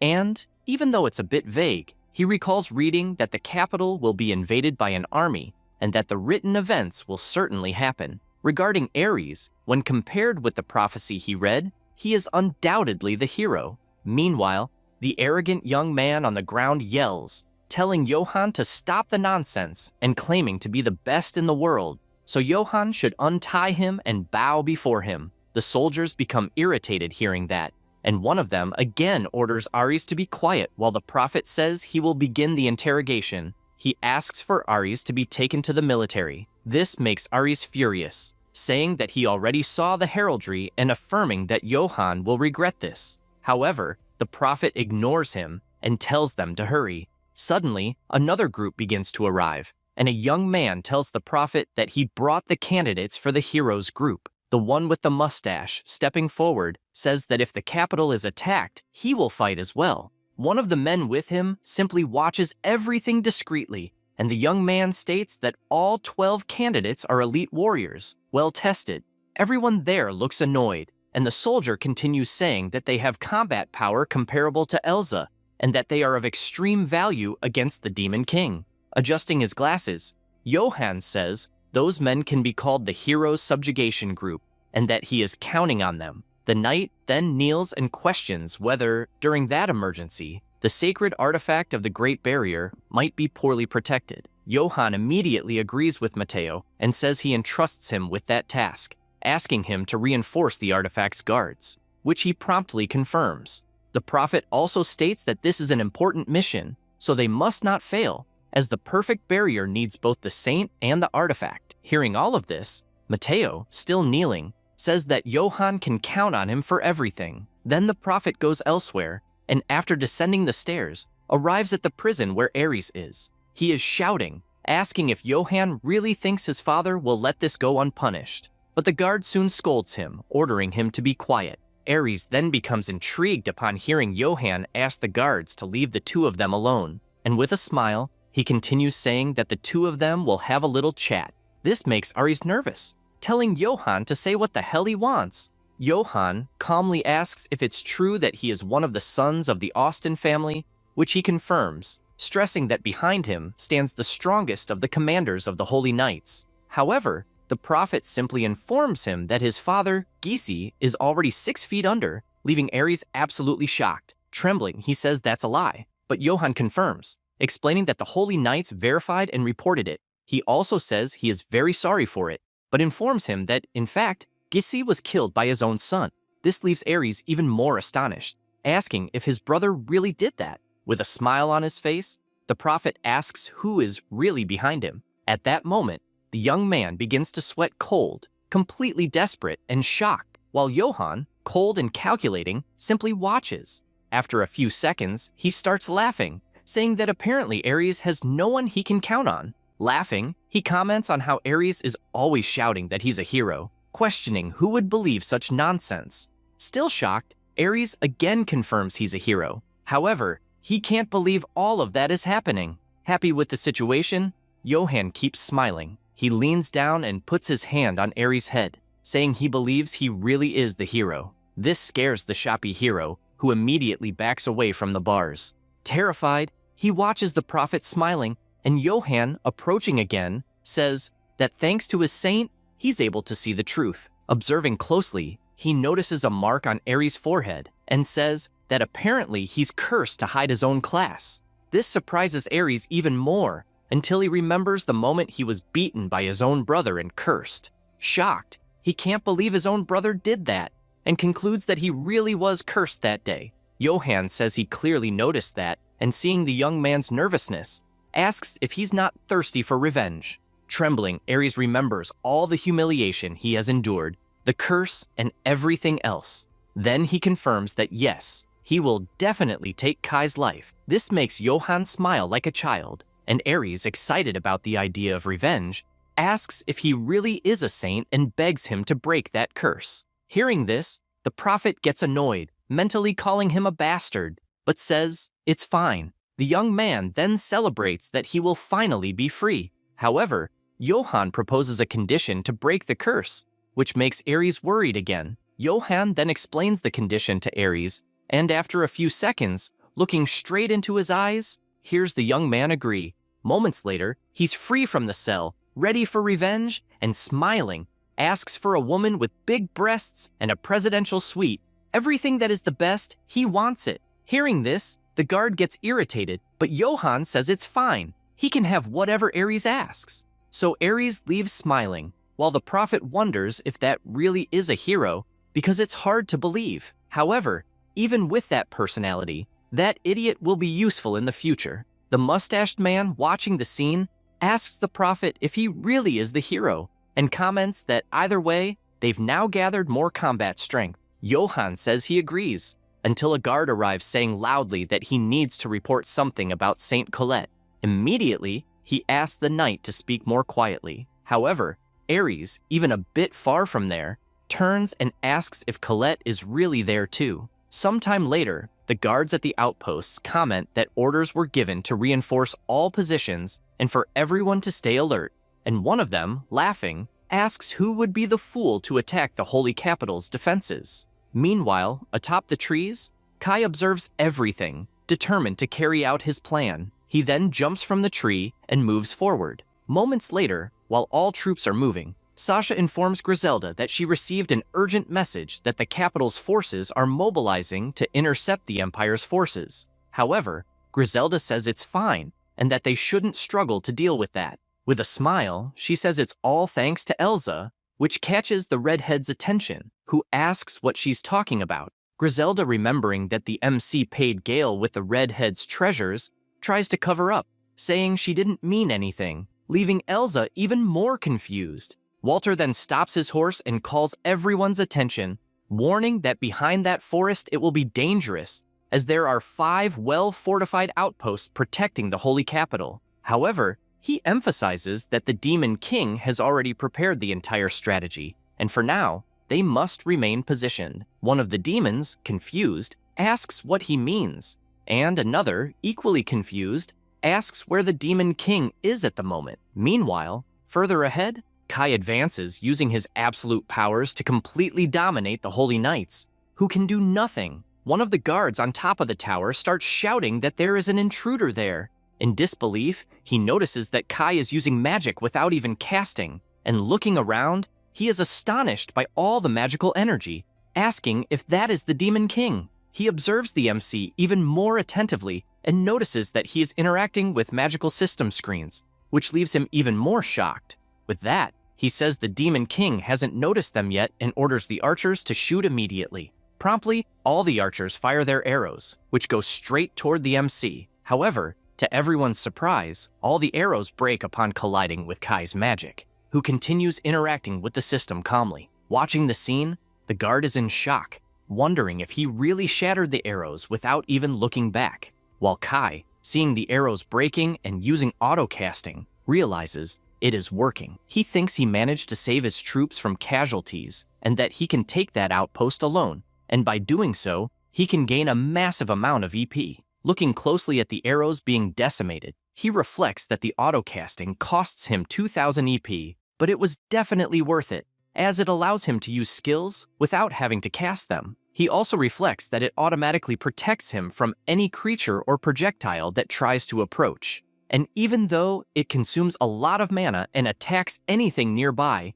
it is a skill against surprise attacks and gives him a great advantage. And, above all, Suddenly, the guard starts shouting, confident that the next attack will work, and calls the magic squad to attack. With that, the mages begin their attack, and watching Kai surrounded by magical attacks, the commander shouts that it will be impossible for him to block that. However, immediately, Black Thunder and Shadow Barrier are activated, as the autocasting can trigger multiple skills and spells. With that, he manages to block the attacks easily. Seeing the scene, one of the mages alerts the commander that he is already out of mana, which makes him irritated, questioning how it ran out so quickly. Realizing that, Kai uses MP Drain, and that leaves the knight even more incredulous, wondering how he can use so many high-level spells in a row, seeming to have infinite mana. Meanwhile, on the ground, Kai advances relentlessly, using his spells, and with that, the commander realizes that he is draining mana from the enemies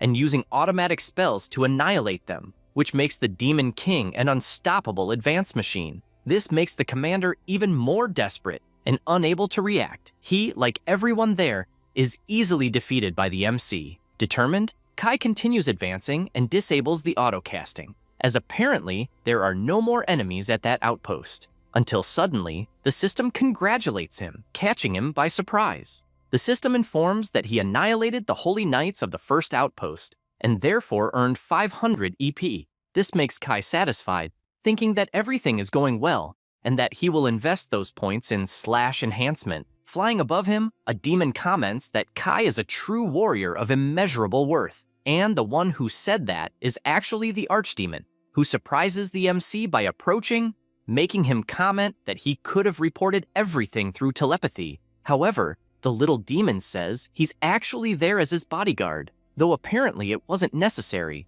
and that makes the MC ask what he wants. The archdemon gets a bit upset, but says he received important information and, after a few moments, informs that, to everyone's shock, Johann got engaged to Colette. This leaves Kai absolutely stunned and, losing control, he begins to release a terrifying aura. The little demon then calls Kai's attention, and he soon starts to calm down. With his head down, he says he understood and asks the archdemon to inform everyone that they will take the holy capital before the moon sets. The little demon says he understood and will go immediately. Meanwhile, nearby, the archdemon soon reaches the rest of the troops, approaching Walter and Elsa, who are looking ahead, shocked. Observing the war-torn scene before them, they wonder what happened there, as theoretically there were supposed to be multiple enemy outposts at that location. All the other demons are also shocked, wondering what the hell happened. Soon, Sasha says that the Demon King passed through there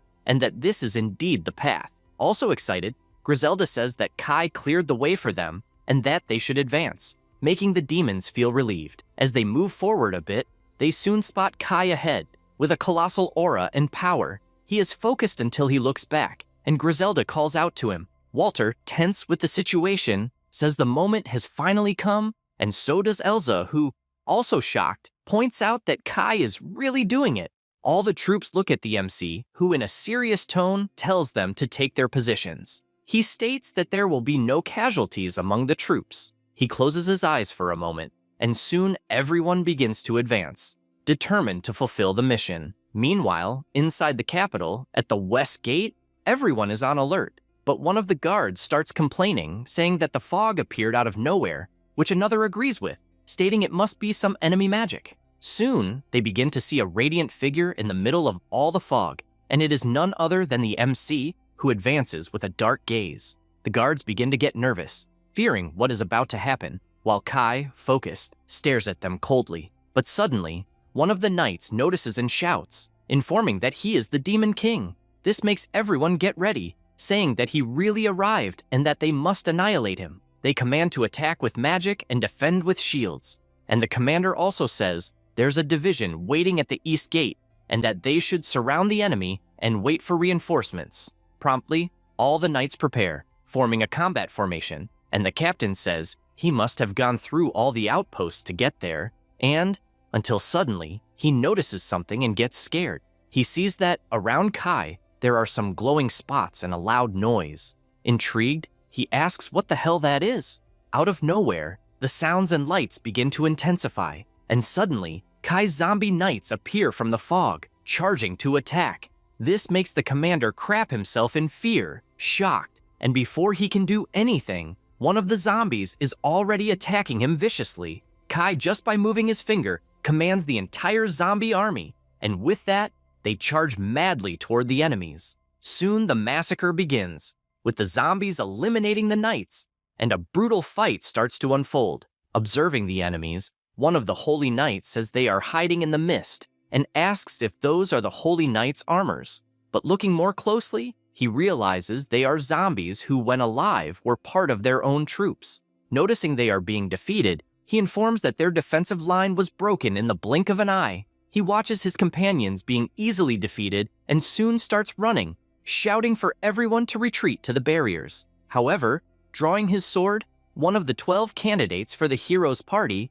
tells them not to retreat, calling them cowards. Accompanied by the others, he asks if he should cut the throats of those cowardly knights and says they are joining the battle. Both the guy with the hat and eye patch and the guy with the Catholic hat just watch in silence, and the mustached man emphasizes that no one will return inside the barrier until they emerge victorious. Shocked by this, the knights freeze, and before they can say anything, the zombies attack them cruelly, making heads fly. Then Mr. Satan jumps in front to fight and asks if those zombies have ever experienced a light attribute. With that, he immediately uses Lightning Slash, wiping out the enemies with absurd ease.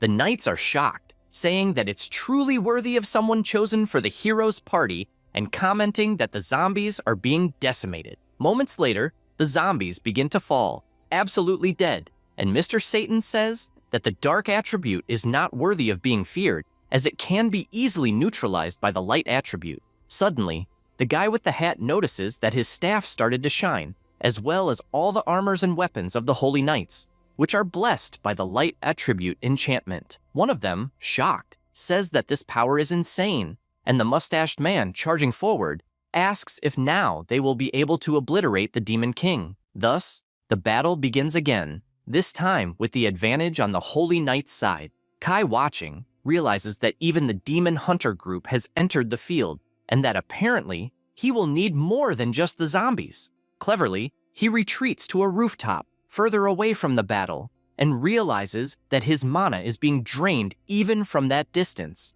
And apparently, the weapons that use MP drain are long range. This makes him think that if they try to force their way to the barrier, they will be attacked by concentrated fire from the magical weapons. So he needs to reduce the forces stationed near the barrier first. That's the only way. Meanwhile, in a sword fight, the mustached man continues relentlessly, charging forward, eliminating the zombies with no difficulty, until suddenly, a flash is seen from inside the barrier, catching the attention of Kai and even the hunter group, who wonder what that is. Suddenly, that light explodes, creating a giant flash throughout the area, as it is resurrection magic. Suddenly, something starts happening with the Holy Knights who had been eliminated, and out of nowhere, they come back to life. Watching the scene, Mr. Satan can't believe it, as all the soldiers who were in limbo began to rise. Suddenly, Johann appears among the soldiers, and the mustached man comments that apparently the prophet's reputation is well-deserved. Johann then adjusts his glasses, smiling, and asks if the one in front of him is really Kai Austin. The MC just stays silent, and the prophet continues saying that the Demon King marched all that way leading zombies like a true Demon King, but it was in vain. Suddenly, one of Kai's zombies charges to attack Johann with a sword, and even as the enemies advance, he smiles, saying he is a specialist in exorcising demons. Johann then uses purification, striking all the zombies advancing to attack him with an intense light. With his book in hand, he emphasizes that it is a sacred purifying flame, and while Kai thought he was invading, in truth, he is cornered like a raccoon, which is pathetic. Showing the barrier, he points out that Kai didn't even manage to cross it and enter the holy capital, and now that army he had gathered with effort has vanished. Meanwhile, in the capital, the saint only looks through the window, and Johann, laughing, says that even the woman Kai loves now belongs to him. Kai hears everything in silence, and after closing his eyes for a moment, starts laughing compulsively. Intrigued, the prophet asks what he is laughing at, but the MC sarcastically apologizes, saying that was not his plan, This completely catches everyone by surprise, and Johann soon realizes something is wrong. He turns around desperately and yells for everyone to fall back. But before they can do anything, a huge explosion happens in the magical barrier. Meanwhile, Elsa turns and attacks the barrier again, causing another explosion. Watching the scene, Johann says they were flanked, and irritated reflects that this is bad because that area is filled only with support troops and is vulnerable. And if that barrier breaks for just 1 second, they're screwed. With that, he starts to leave, saying he will leave the Demon King to them, which makes the mustached man irritated, calling him a bastard and asking where he's going. But before he can do anything, Johann simply vanishes from there. He looks at the mist and asks if the prophet really disappeared, but the one with the hat calls him an idiot and says it was just an illusion, emphasizing that Johann is too cautious to show up on the front line. Also watching the mist, Kai just remains silent, thoughtful, and focused. Meanwhile, in the sacred relic room, one of the soldiers asks what that noise he just heard was. Matteo then says he is worried and asks if he can go check, stressing that he'll be fine there alone. The soldier agrees with the idea, saying he'll leave it with him. So, he and another companion begin to leave, and Matteo, alone, says the Demon King's order is to destroy the sacred relic, and even though weakening the barrier is the goal, doing so will force them to abandon the faith they hold. He remembers Johann asking him to put more test subjects in the level booster,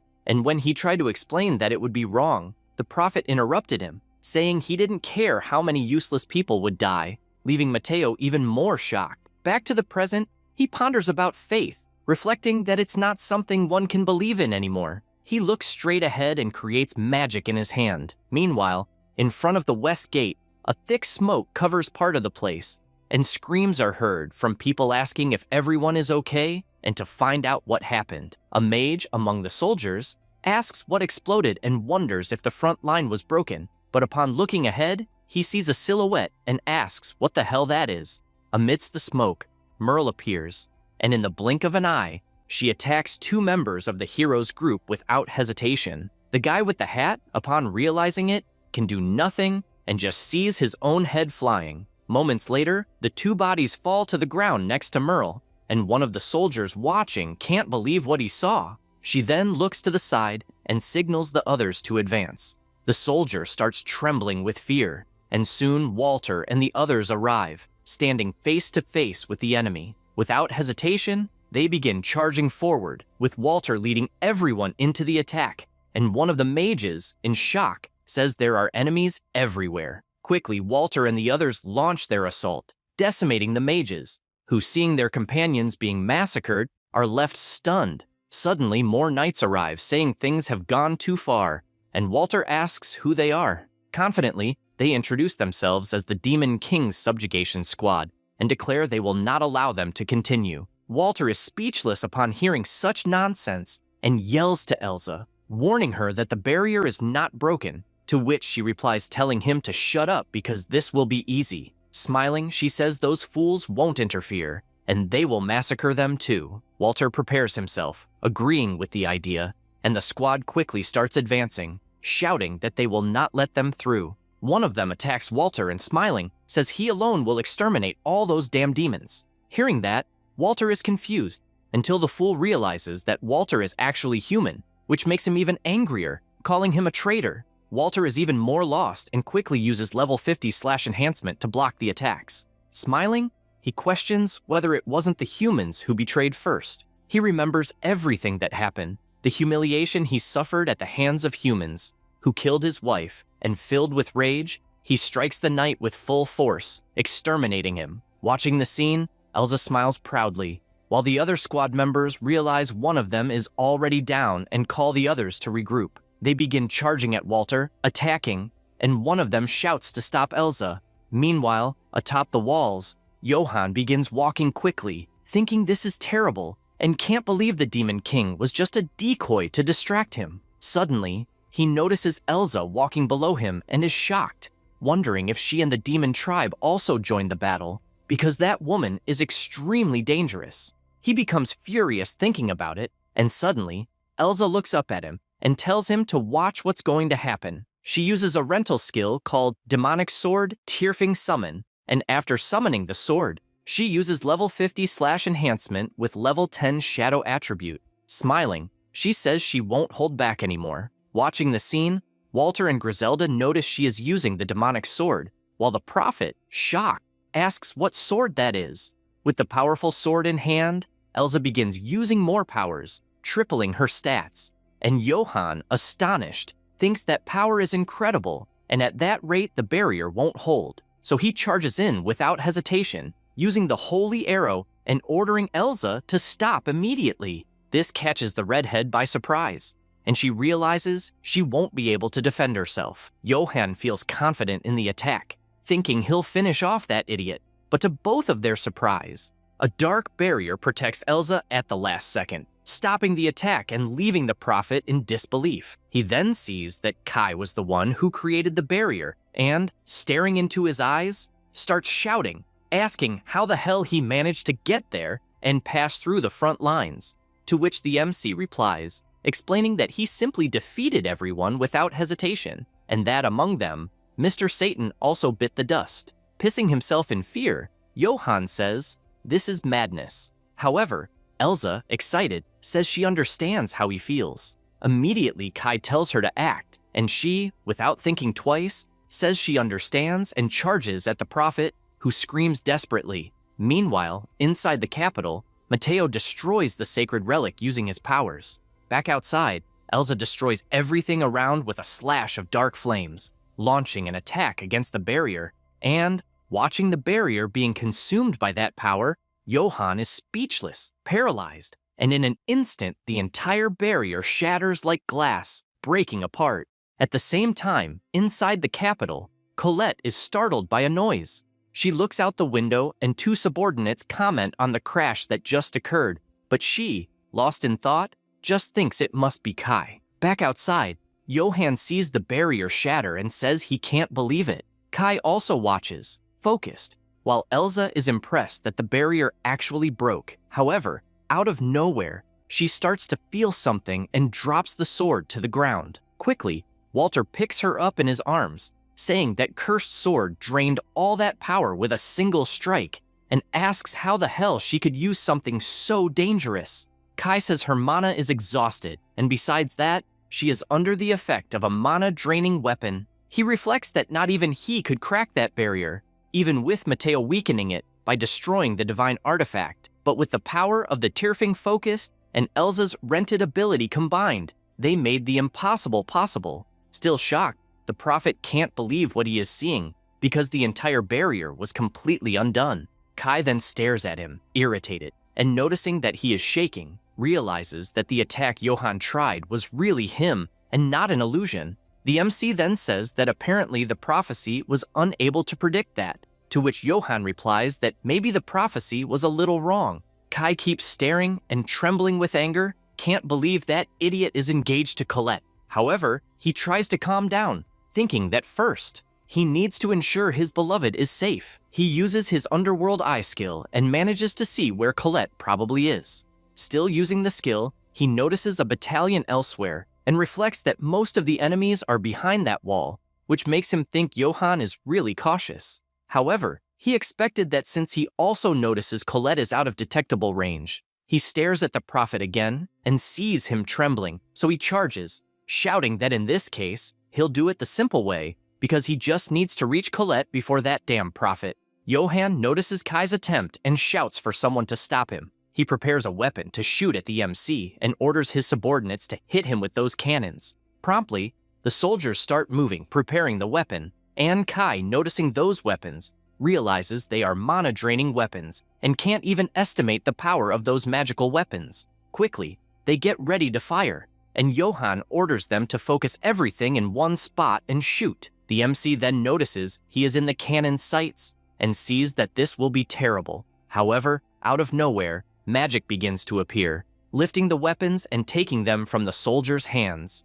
And none other than Griselda appears, calling for Kai. The MC is surprised to see her and thinks she depends completely on magic, so those weapons would be terrible against her. He celebrates, thanking her for saving him from that, and she, irritated, asks him to destroy those weapons. The prophet begins to go into shock again until one of the knights calls him, but he replies not to worry because he will protect the saint. However, the MC starts to use his magic, saying Johann will not escape from there, but the magic is easily blocked, and he says now the real game begins. Suddenly, a bottle falls to the ground as the sacred knights start drinking their tonics, becoming uncontrollable. Moments later, they are all bigger than Ronnie Coleman, and Kai, shocked, wonders what the hell that is, and if Johann really gave them the devil's tonic.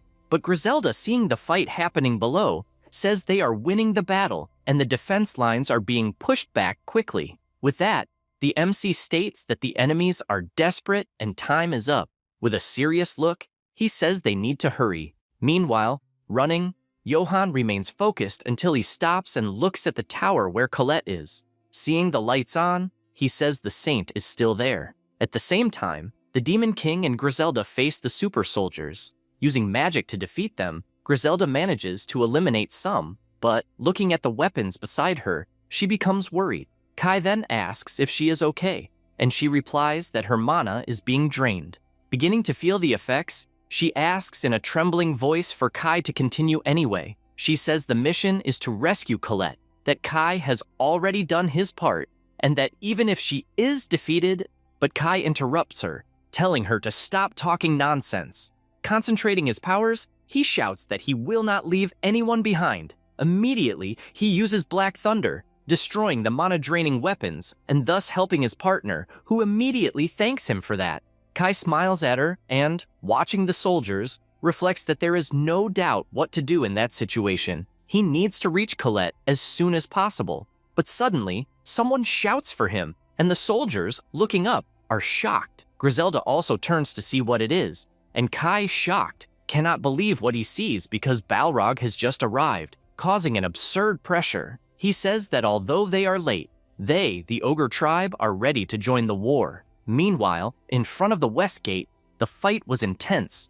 Delivering a kick stronger than Anderson Silva, Sasha manages to defeat one of the knights until she looks to the side and, moving quickly, tells Walter to take Elsa to a safe place immediately. She says they can handle things there, and he needs to hurry and reach the weapons on top of the walls. Walter then agrees and starts moving until he notices something and shouts for Sasha to be careful. One of the soldiers jumps down from the wall and rushes toward her. Confident, he smiles, thinking he will wipe her out, and she, shocked, asks how the hell that guy managed to get down from that wall like that because it seems impossible. Agilely, she dodges the attack, making the soldier hit only the ground. She turns and notices the knights are using the potion to enhance their levels, like the one Kai's father used. Shouting, Sasha warns everyone to be careful because the enemies are stronger due to those drugs, and one of them, smiling, says he feels amazing. Walter then asks how many of those psychos are there,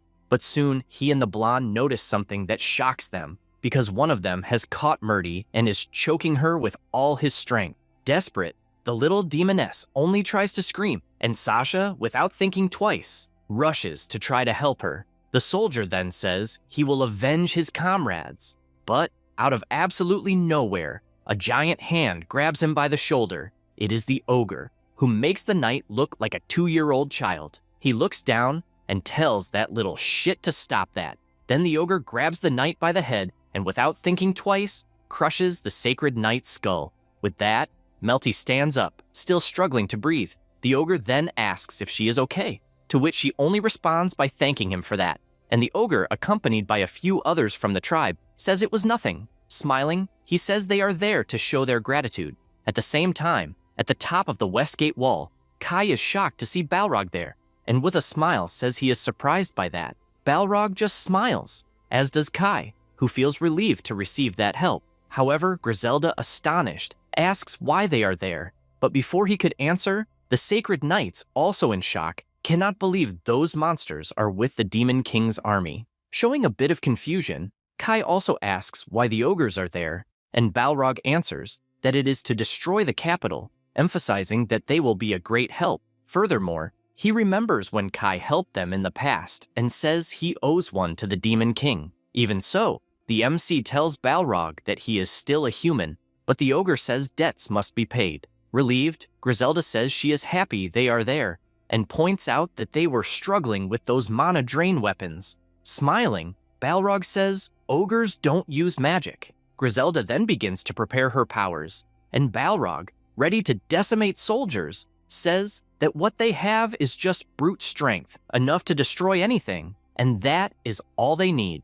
Quickly, the little demoness summons her sword and asks Lord Kai to leave that to them. Kai, a little suspicious, asks if she is sure, and the ogre, advancing, questions if he is doubting. With a sinister look, Balrog states that war is their specialty, and it's all right. Kai can proceed while they handle the situation there. With that, the MC immediately closes his eyes and uses instant shadow step, teleporting away from there. Balrog smiles, commenting about the Demon King, and Griselda also smiles. Thus, promptly, the two charge at the enemies, decimating them with brute force. Meanwhile, inside the sacred capital, the MC's magic begins to appear on a rooftop until moments later he arrives, reflecting that the informant's map showed exactly where Colette is. Looking at the room, he thinks he needs to get there before Johann, then begins to use another magic and, with Shadowrun, quickly advances to the room where his beloved is. On the way, he gets emotional thinking that he can finally save her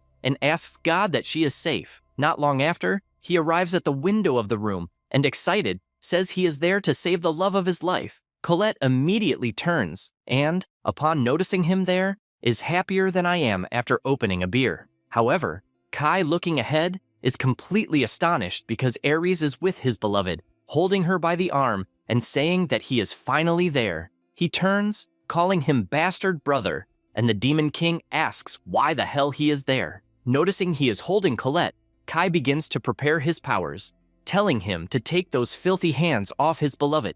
Moments before, when the barrier had broken and shattered, Colette immediately noticed the noise and soon realized the barrier had been breached. She put her hand on her chest, excited, and went to the window, saying that Kai must have arrived. With a relieved expression, she thought she always believed in him, and that someday he would come to save her. Her subordinates, also watching through the window, asked if the Lord Kai she referred to was the Demon King everyone talked about, and if the noise they just heard was the work of that Demon King. Shocked, they watched the broken barrier and said that this was possible. Annoyed, one of them said she would check the situation outside and told Colette to stay there safe. Promptly, the saint said it was fine and thought she was sure Kai would arrive soon, and when that happened, it was better that she be alone. However, the door opened, and immediately the subordinate asked who he was and told him to stop right there. But Aries just ignored her and exclaimed that he had finally found Colette.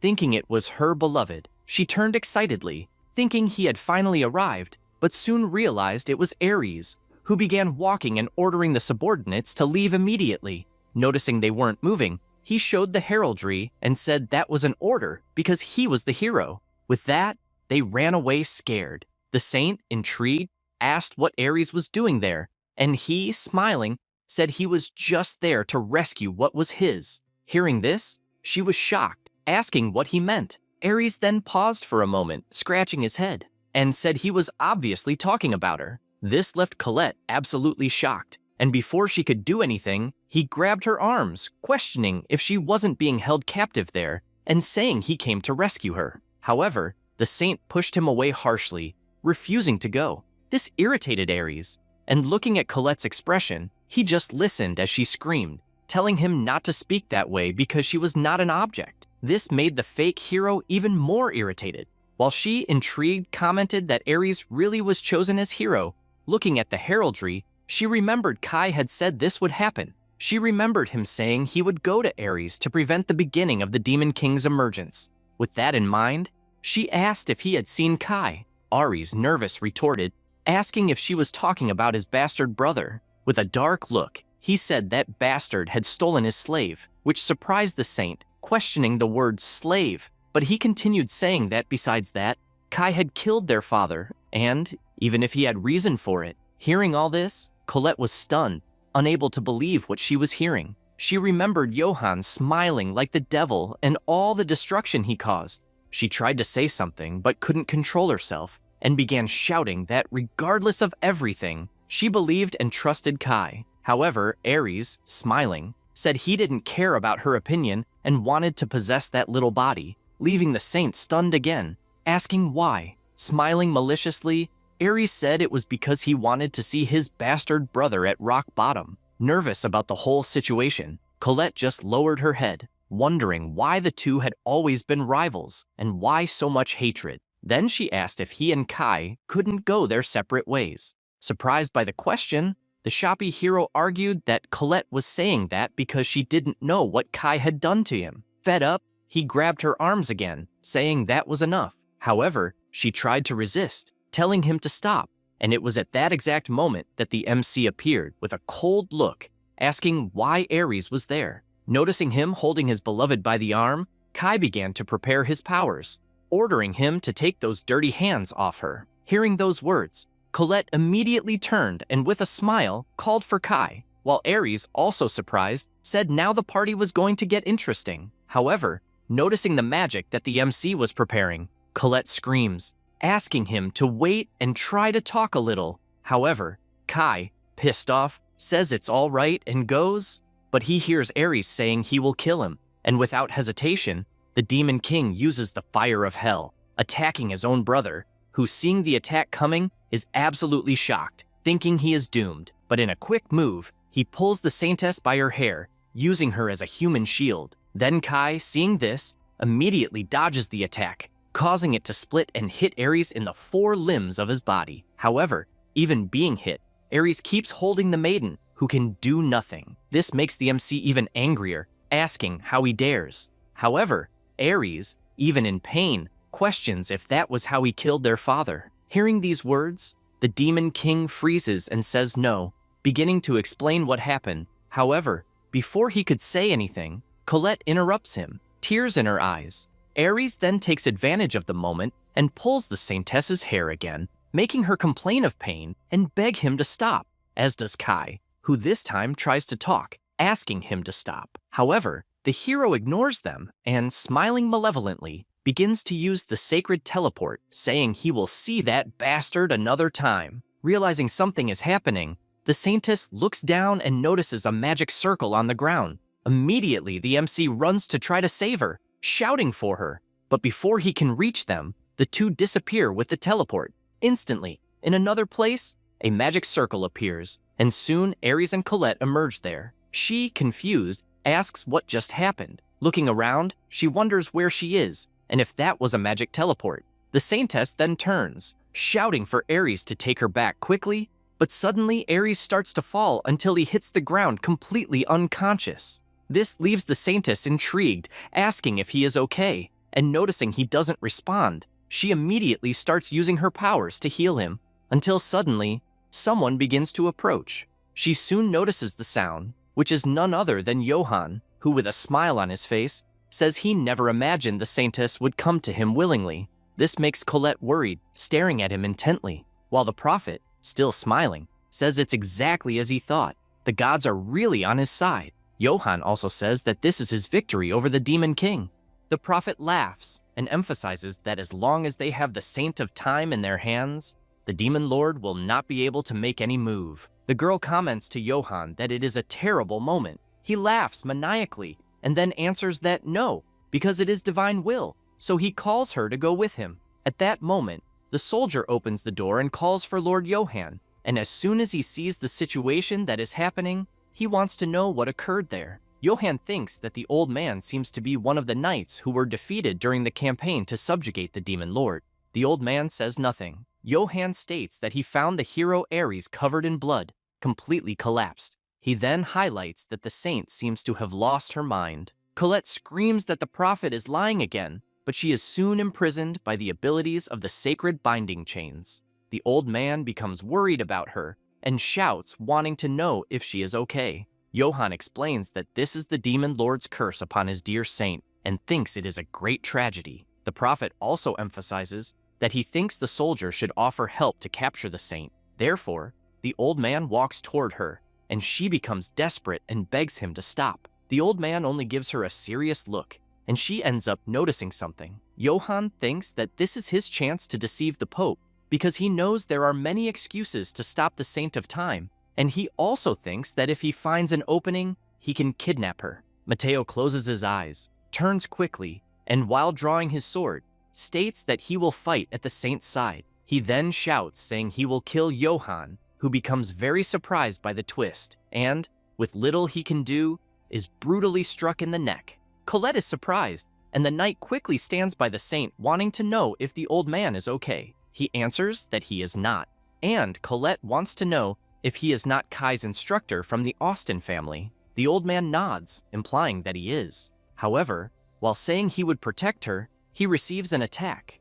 The prophet tries to stand and calls the soldier a traitor of the Holy Church. Then, he becomes angry and promises that he will burn the old man in the flames of hell. The soldier prepares himself. The prophet stands and, laughing, emphasizes that he knew this would happen because he also leveled up and thinks he should let them die like poor creatures. The soldier is surprised to hear this, and, pointing his sword at the prophet, shouts that in the end, Johann sins by betraying the order of the knights, and that he will never forgive him. Colette is surprised and shouts, wanting to know if this is Kai's father and what is happening there, because it seems he is betraying the order of the knights. The old man emphasizes that this means exactly what it seems to mean. He then makes it clear that Johann must be killed. Colette becomes worried about how all of this will end. Johann starts laughing like a madman and comments that the old man is too soft because he hesitated in his attack. Then he becomes serious and makes it clear that because of that, the old man will lose. With that said, he activates his flash of light ability, illuminating the entire place. The old man comments that it is very bright and that he thinks it is a pretty dirty trick. Johann takes advantage of the distraction and quickly fires his holy arrow. The old man comments that even so, in the end, it is only a tactic to try to defeat him. Therefore, he activates his sacred wall ability and blocks the arrow. Johann wants to know what the old man is trying to imply with deception tactics, so he tells him not to make him laugh. Colette notices something and wonders if the prophet has disappeared. The soldier quickly turns, commenting that he thinks that is not possible, but he ends up being hit directly by Johann's holy arrow. The prophet smiles and says that the soldier is very simple-minded. The old man falls to the ground, and Colette becomes desperate. She quickly goes to him. Johann calls her to leave immediately because they cannot allow either the demon lord or the pope to find out. He then reaches his hand toward her, and, as he is about to touch her, a dark magic begins to emerge from her, which leaves the prophet very frightened, wanting to know what the hell is happening, until Johann is completely struck by this shadowy energy. After receiving the attack, while the prophet falls to his knees, Colette looks back to see what just happened. She does not understand anything, and a letter falls from her clothes. Colette notices the letter and soon sees it disintegrating. Colette begins to cry and wonders if a letter from Kai protected her. Johann, badly injured, tries to stand and immediately wants to know what she did. He then questions whether the sacred binding chains he cast on her are not reacting, and whether the magic he just took is from an external source. But he says that does not matter, and emphasizes that he will ensure she never resists again. Therefore, he calls Princess Angelica. Colette becomes frightened when she hears that and quickly turns around. Angelica, terrified, apologizes to her sister. Johann states that he made her a hostage. Colette glares angrily at the prophet, but he makes it clear that if she does not go with him, he will eliminate Angelica. As he sees Colette standing, Johann wants to know what she is trying to do, because defying him is helping the enemy, and the sacred binding chains he cast on her will suppress her. Colette says she is very scared, and her little sister screams in worry for her. However, Colette begins to remember the people she witnessed being hurt. She then makes it clear that she does not want anyone else to be harmed. With that said, she casts her 7 sealed stars ability. Johann becomes worried seeing the attack coming toward him, since he did not think she would be capable of casting an ability in the state she was in. With little he can do, he is hit directly by the saint's ability. While he is struck by Colette's ability, the sacred chains imprison her again, forcing her to fall to her knees on the ground. She tries to resist. Johann spits a lot of blood on the floor and, furious, calls Colette a wretch. He then begins pounding the ground and thinks she should not be so confident. As he sees her imprisoned on the ground by the sacred chains, he activates his total healing ability and thinks that as long as he is alive, he will come back again and again. He then goes to her, grabs her head, and comments that it is a pity for her, At that moment, Angela screams Johann's name. She then begs the prophet to release her sister. He turns and wants to know if she does not think she has been punished enough. She is in shock and quickly begins trembling in fear. Johann asks if Angelica cannot see that Lady Saint is completely out of her mind, but he emphasizes that he cannot kill her, although he thinks there is no need for her to remain whole. Then, while preparing the arrow of divine punishment, he thinks that if he rips off just one arm, it will not be missed. Colette calls Angela and says she cannot take it anymore. While the prophet's ability is being prepared,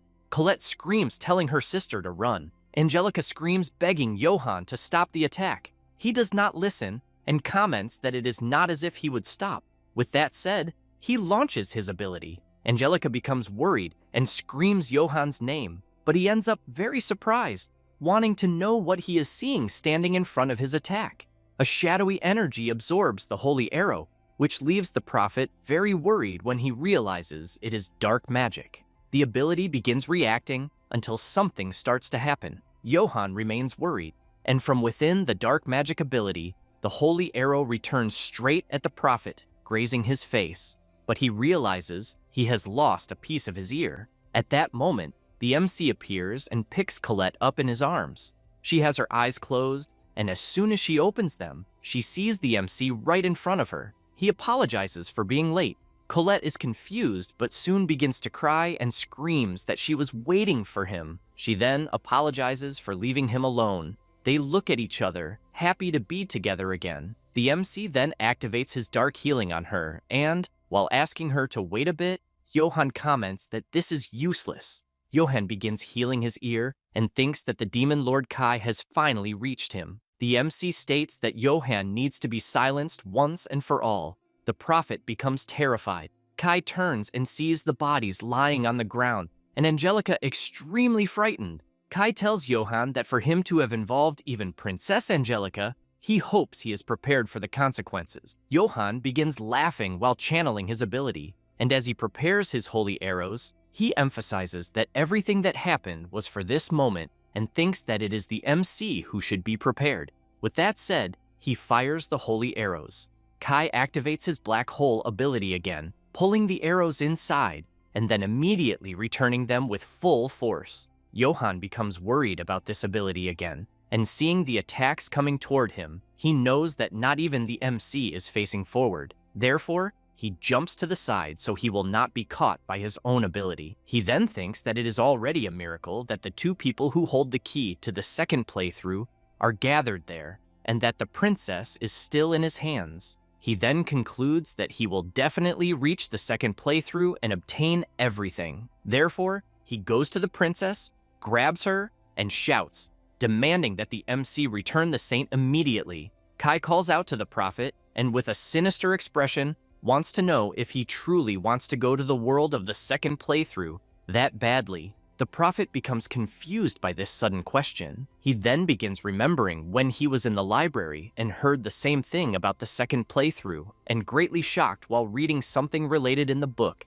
He wanted to know if it really existed. The Pope answered yes, and emphasized that it was the potential for humanity to surpass its classes, being exactly what the Holy Church seeks with all its strength. While Johann continued reading the book, the Pope asked him to dedicate his life to finding the path to a second playthrough and offer it to the Holy Church. However, the prophet thought at that time that he would refuse to do that, but told the Pope that he understood and that he would do it. He then thought that he would risk his life to find it, but that he would make it entirely his.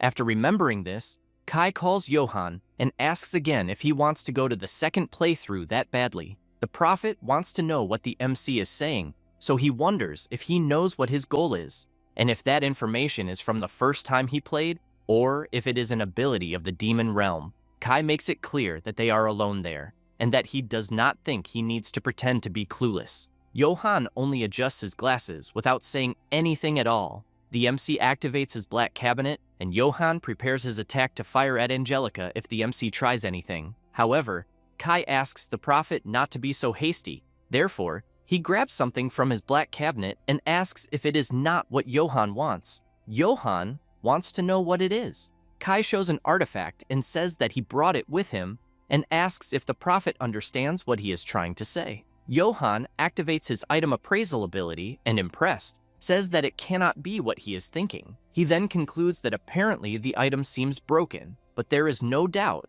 because it is the Bracelet of Time, a bracelet imbued with the prayer for reunion with a loved one, and that contains the magical power of the Saint of Time, and whoever wears it is allowed to transition to a second playthrough, as well as increasing the wearer's magical defense by 5%.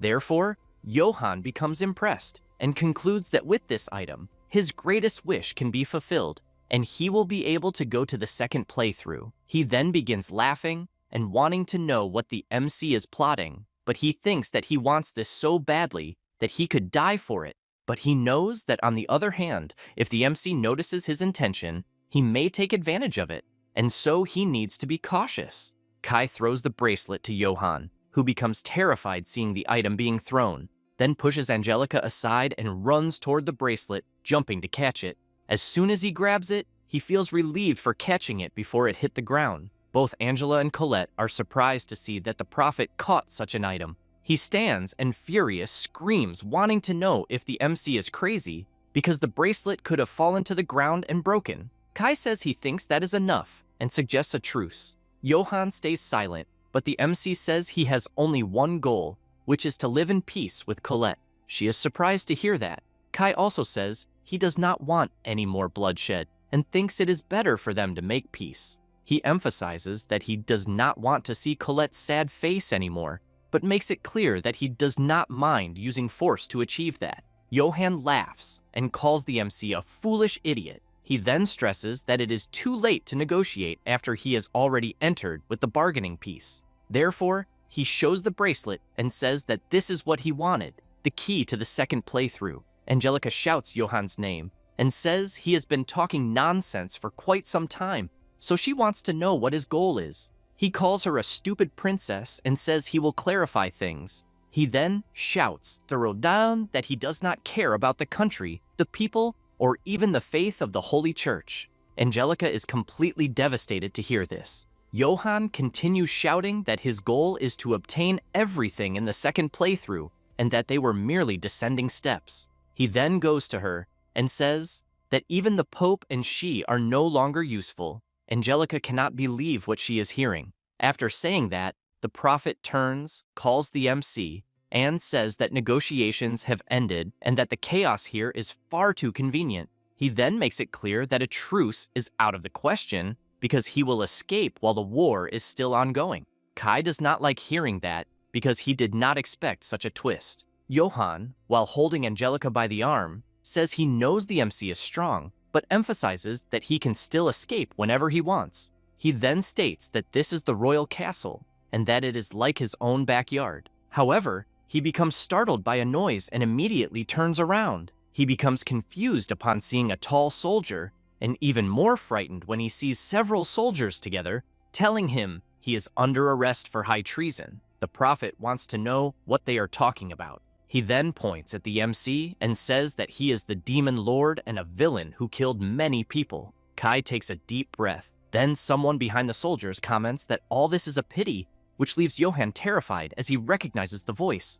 It is the king. The prophet becomes nervous, wondering why he is there. Colette is also surprised to see that the Holy King is present. He says he saw everything, and not only him, but also the people of the kingdom through a dark magic, where Johann was saying all his atrocities, leaving everyone speechless. Meanwhile, the battle outside continued frantically. Griselda shouts orders, saying that now that the barrier has fallen, as long as they do not let anyone interfere with the Demon Lord, victory will be theirs. One of the soldiers shouts that the MP drain is over and that he and Balrog completely eliminated the threat of the reinforced soldiers. With that said, the remaining soldiers continue advancing frantically. Griselda becomes excited and shouts that all that remains is to resist a little longer. The warriors on the Demon Lord's side shout enthusiastically, and the kingdom's soldiers become intimidated. An old man does not like this, and says he will not let Griselda do whatever she wants because he can still fight. Then, something happens,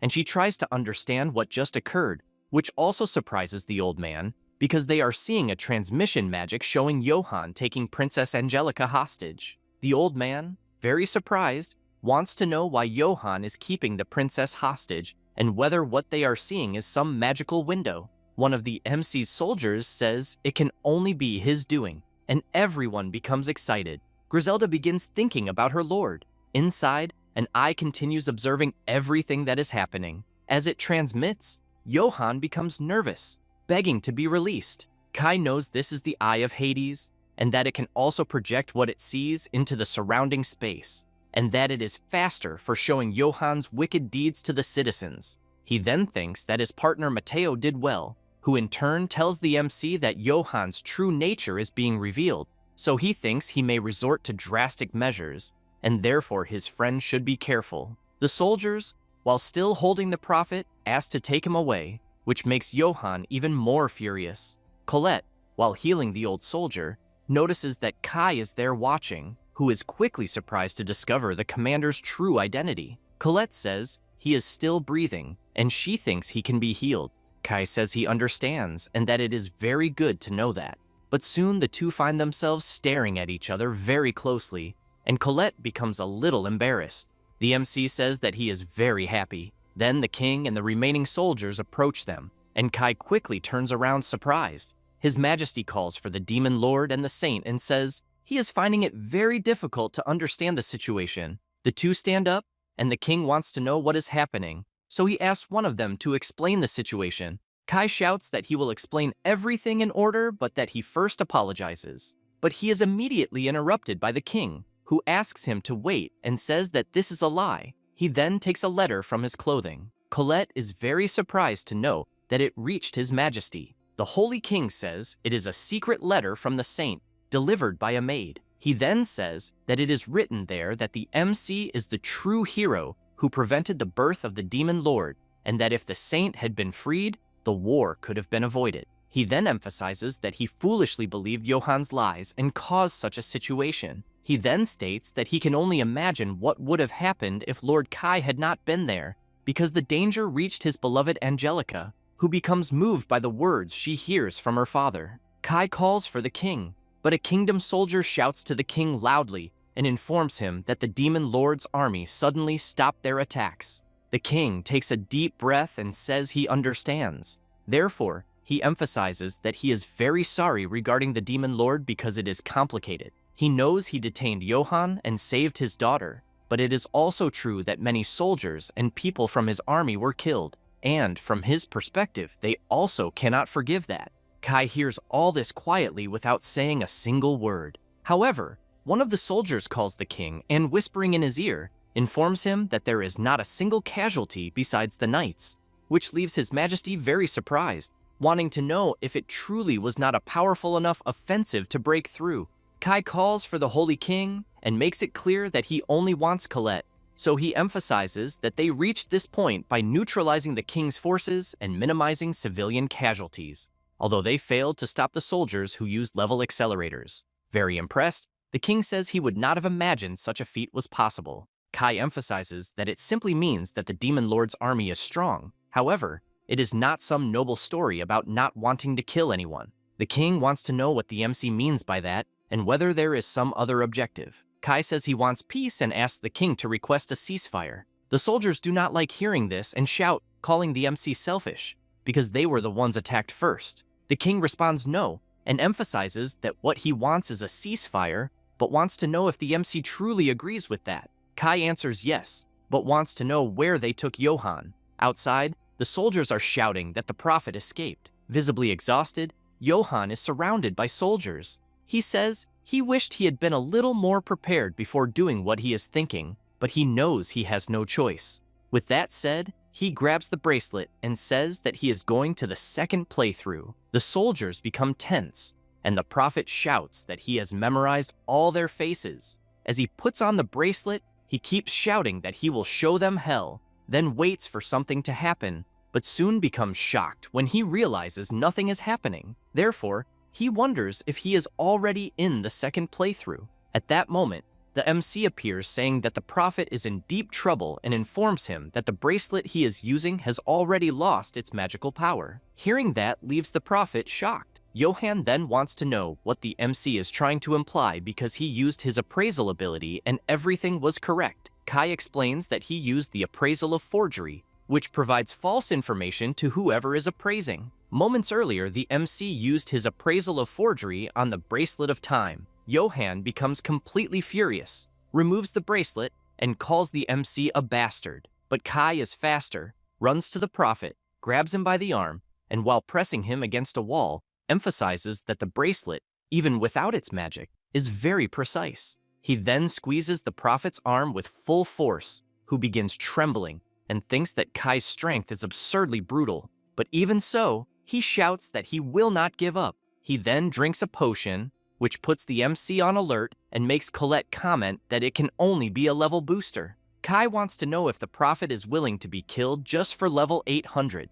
As he gains strength, power, and level, Johan makes it clear that the version he is in is an improved one. He then says he is level 900 and that the potion he just used is tailor-made and has no side effects. He then gets a sinister look and emphasizes that, in other words, no one can stop him. Kai watches the prophet overflow with power, and the soldiers, as well as Colette, become very worried about what might happen. Johan calls Kai and emphasizes that he will eliminate him. Kai does not respond, and the prophet, laughing, says he will take the Saint of Time and go to the second round. Kai becomes intrigued by something and thinks that Colette was placed under a spell by Johan, so he knows he needs to find out how to break the slavery spell of the sacred restriction. Johan wants to know if the MC thinks a sage can only use healing and prophecy, because if so, he thinks the MC is underestimating him. With that said, he begins releasing a strong power in his hand and makes it clear that he will show why he is called a high-class mage. He then clenches his fist tightly and punches the wall, breaking everything. Colette is impressed with the power she is witnessing and wonders if the prophet had been hiding power like what she just saw. Kai remains calm, but wants to know where the prophet is aiming and whether he was trying to hit him, which makes Johan even angrier at the provocation. Therefore, he charges at Kai with a punch, throwing him toward the hole he created earlier with his strike. And while he hurls the MC outward, he comments that he is sorry for making him wait. Kai is thrown violently outside the castle, and Colette screams in worry for him. Johan jumps after the MC and says he will make an example out of him. With his incredible speed, he manages to reach the MC by running along the castle walls. Then, while preparing his powerful kick, he comments that he did not think he could finish him in a single blow, and that is why he considers himself such a cautious person. With that said, he lands the kick on the MC, launching him far away. Kai crashes violently into one of the castle towers, and while he lies on the ground, the soldiers shout that this is very bad because the MC is in danger and they need to make the magic cores provide support for him. Colette only keeps hoping her beloved is safe. Johan goes to where the MC is and, laughing, says that Kai is known as a demon lord. The MC simply lies there on the ground, and Johan, laughing, prepares another strike and asks where all his bravery went and if he gave up. He then unleashes his punch, followed by several others, completely destroying the area. While waiting for the dust to settle, Johan wonders if he overdid it. He then takes a deep breath, thinking the MC will be fine, but he is soon very surprised because he hears the MC still coughing and trying to move. Kai grits his teeth and makes it clear that he has not given up yet. The prophet says that this is very strange because he knows nothing should be different, but then hears the MC say that, as a final request, he has just one thing to ask. Johan becomes confused. Kai wants to know if Johan will break Colette's sacred constraint because he thinks that will not matter when they go to the second round. The prophet begins laughing and says he never imagined he would hear the MC saying something like that. He then makes it clear that he will not do it. Kai is surprised by Johan's answer. Johan continues laughing and says that it is impossible because the sacred restriction cannot be undone until he dies. And if the MC wants to break it, he will have to kill him. However, he emphasizes that that is only if the MC can, of course. Kai says that then, in the end, it is something surprisingly simple. With that said, he stands up and dusts off his clothes, which makes Johan worried.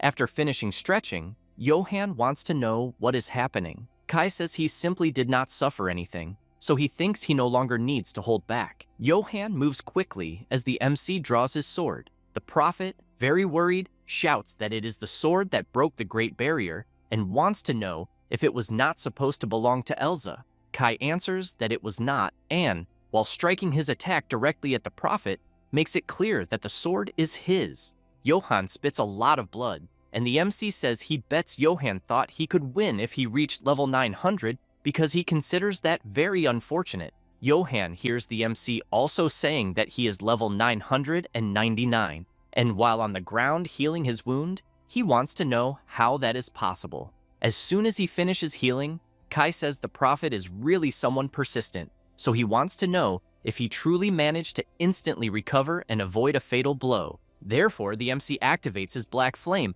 and attacks exactly where he struck Johann with his sword. The prophet laughs and says that the MC is underestimating him again because such a spell is very pathetic. Kai emphasizes that he will soon discover that it is more than enough. He then approaches him, activates a dark magic circle right in Johann's face, and asks if he really wanted to go to the second round. He then unleashes his dead evil ability, which hits the prophet directly, who cannot do anything to dodge. But Johann still tries to resist the attack. However, the ability is so strong that it rips Johann's eyes out, who begins screaming non-stop. Kai says that as an undead, Johann can enjoy the second playthrough as much as he wants. The prophet falls to the ground and cries that he feels his whole body burning and that it is spreading more and more. Then Johann's body begins to slowly fall apart as he screams and begs for help. Kai says he will save him if he answers all his questions. He then tells the prophet to state the purpose of the new booster, because he thinks that if it were to deal with the demon lord, a hero would have been enough. Johann says he was only being used and that he does not know the Pope's purpose, then screams again that it is all the Pope's fault. Kai finds this strange but thinks the prophet does not seem to be lying, yet he still questions the purpose. Johann keeps screaming, begging to be saved and for the flames to be extinguished. Kai becomes serious and makes it clear that he thinks that is impossible because the flames he casts will continue burning him until death, but that he will still fulfill his promise and put an end to this. Therefore, he kicks the prophet, throwing him off the top of the castle tower. He then watches from above until Johann crashes violently onto the ground. The soldiers quickly want to know what just fell there and if it is perhaps an undead. They then become completely shocked upon seeing Johann completely charred. The soldiers immediately shout, asking to purify the prophet with the light of holy magic. However, it is too late, and a strong explosion happens at the site, leaving only Johann's necklace on the ground. The king, the soldier, and Colette go to the hole in the wall to see what is happening outside. The soldier shouts that the MC made the prophet get eliminated. At that moment, Kai returns to where they are and says he threw Johann down. The king comments that he saw it. Colette immediately runs to her beloved and says she is very happy to see that he is okay. However, the MC notices something strange and sees an energy on her neck. Then he concludes that apparently he managed to break the holy chain that imprisoned her as well. She does not understand anything, and Kai takes a deep breath, smiles, and says that everything will be fine. She wants to know if they can stay together forever now. Kai answers yes, then holds her hand and emphasizes that he will never let her go again. She becomes happy, as do the king and the soldiers. However, the king gives a slight cough calling attention, and Kai and Colette turn at the same time. Thus, the king says he will gather all his people later to announce the truce, but wants to know if Kai can be there as well. He smiles and answers yes. Then a tremor occurs, and the soldiers immediately stand guard and shout to protect the sacred king. A huge guy appears calling the MC, and he sees that it is his friend Balrog. The king is shocked to see such a huge guy, and a soldier shouts explaining that the big guy is from the ogre tribe. Balrog wants to know if everything is already settled there. Kai nods, implying yes. Then the big guy says that the humans lost the will to fight, and that because of that, he is leaving. At that moment, Griselda calls for Balrog and explains that he is scaring the humans. He gets embarrassed and says he did not know he was causing that to them. Kai, seeing Griselda, comments that she arrived just in time, then says they agreed on a ceasefire and the truce negotiations ended. She is surprised, thinking that this can only mean one thing, and seeing her lord with Colette, she thinks it is exactly what she was imagining. Colette becomes excited upon learning who Griselda really is, and she comments that the blonde must be Colette. Then both stare at each other.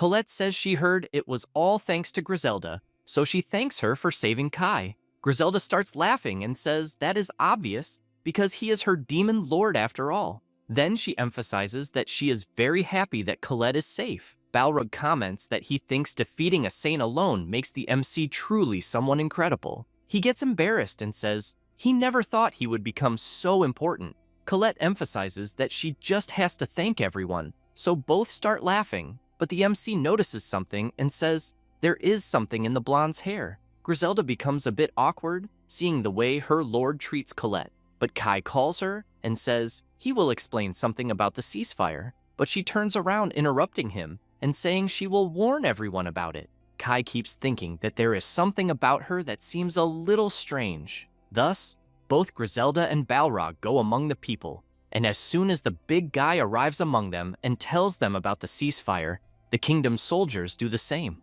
The residents become intrigued by this and question whether they really surrendered to a bunch of demons, and it doesn't take long for several people to gather and go to the front of the king's castle, who in turn shouts calling his brave knights and beloved subjects. Then he announces that they decided to make a ceasefire and that the war between them, humans, and the demonic tribe ends there. The residents do not like this decision and shout wanting to know what the king is talking about because they attacked them the night before. Kai goes to the king's side and announces that he is the demon lord, which leaves everyone very perplexed since it is clear the MC is clearly a human. The MC says his name is Kai Austin, the legitimate son of Marquis Austin, and that he is 100% human. The residents shout saying that it is true then because they have seen him before and that the rumors they heard were true in the end. Then the MC says there are two things he needs everyone there to listen to carefully.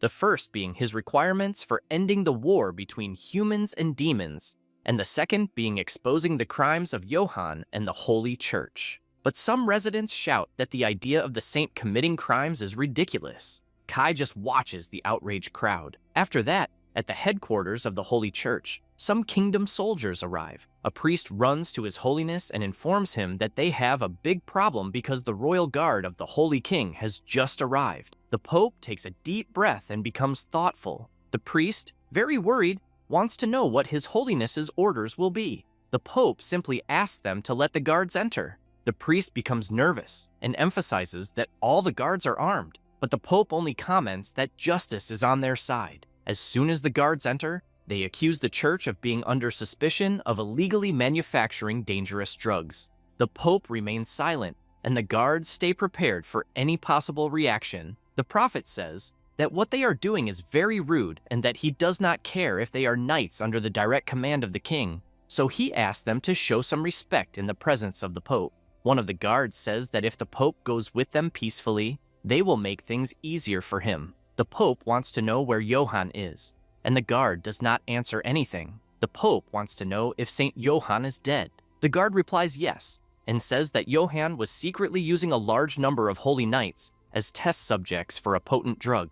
The Pope interrupts the soldier and shouts, emphasizing that it is not a potent drug, but a level enhancer. The guard concludes that in the end, the Pope was truly involved. His Holiness stands up and, laughing, says that Johann was a brilliant disciple and that his ambition made him cold sometimes. However, he emphasizes that Johann's abilities and his class were both incomparable. Then he says that one day Johann wanted to know about the ruin crisis and whether the Pope was referring to the resurgence of the demon lord. At the time, the Pope answered no and stressed that it was something much more terrifying. Johann said he understood, but apparently the Pope would not say what it was. The Pope answered yes. After telling this, he emphasizes that he grew old and had no choice but to rely on Johann's power, but makes it clear that he entrusted him with a cruel task. The guard calls the Pope and advises him to be more careful with his words, then says that the way he is talking makes it seem like he knew of Johann's cursed deeds and what happened. Thus, he becomes serious and asks if the Pope really knew and did nothing. The Pope answers no and says that he was the one who planned and ordered it, but explains that everything was for the purpose of the good state of justice. The soldiers become furious upon hearing this and shout, wanting to know if the Pope really did all that in the name of justice, since he sacrificed so many lives for it. The Pope says that 100 are sacrificed so that 10 can live, and then wants to know if the guard would call that choice a mistake, because lives are being saved in places he knows nothing about. Then, he wants to know why the guard would arrest him, undermine the morale of ignorant masses, and stand by while their lives are taken. Then wants to know if that is the guard's job. He does not know what to answer, but someone arrives and places a hand on his shoulder. It is Lord Gallard, who immediately wants to know if there is something the Pope is hiding. His Holiness remains silent for a brief moment. Then, Gallard emphasizes that they will determine what is good or evil from that point on, and that the Pope will have to prove his justice in a court. The Pope stays silent, and the guards wait for his answer. Then the Pope calls his disciple and asks him to do it. He is incredulous at the request, but the Pope says everything will be fine. Gallard shouts for everyone to stay alert and emphasizes that the Pope's social class is still unknown. The Pope's disciple becomes intrigued, but closes his eye and asks to open the thorns of souls, and then says that he will grant thee the consecration. Having said that, a powerful energy surrounds him and the Pope. Gallard shouts, ordering the prophet to stop the chant, but when he tries to rush toward them, he is blocked by the sacred barrier. The old man tries at all costs to break the barrier with his sword, but the prophet emphasizes that what he is trying to do is completely useless, until a powerful force falls upon the Pope. The soldiers try to protect themselves as best they can. Gallard becomes worried, seeing that the Pope is being struck by something, then shouts, wanting to know what the Pope is trying to do. His Holiness begins to transform into something, and the old man wants to know immediately what just happened to the Pope. After the transformation, the prophet explains that His Holiness offered his own body in the name of justice.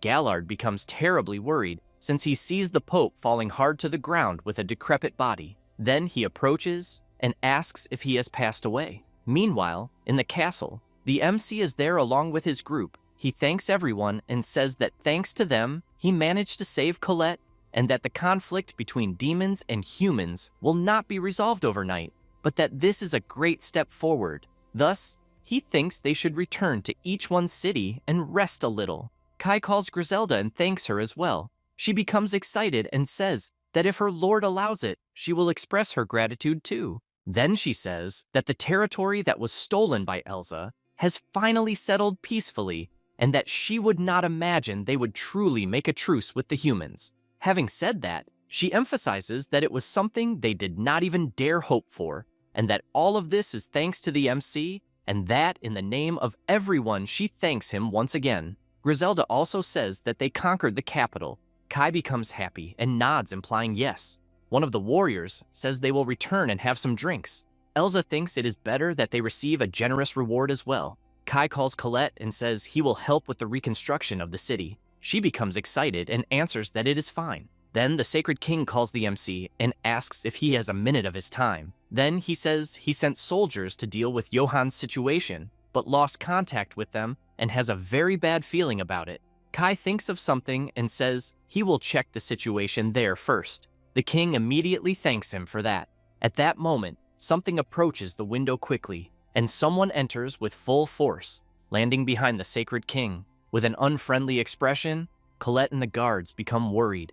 Aries wastes no time and delivers an attack to the back of the Sacred King, who is struck without being able to do much. The guards shout in concern for His Majesty, as does his daughter Angelica. Kai does not like seeing this and shouts Aries' name, who only stares at his brother.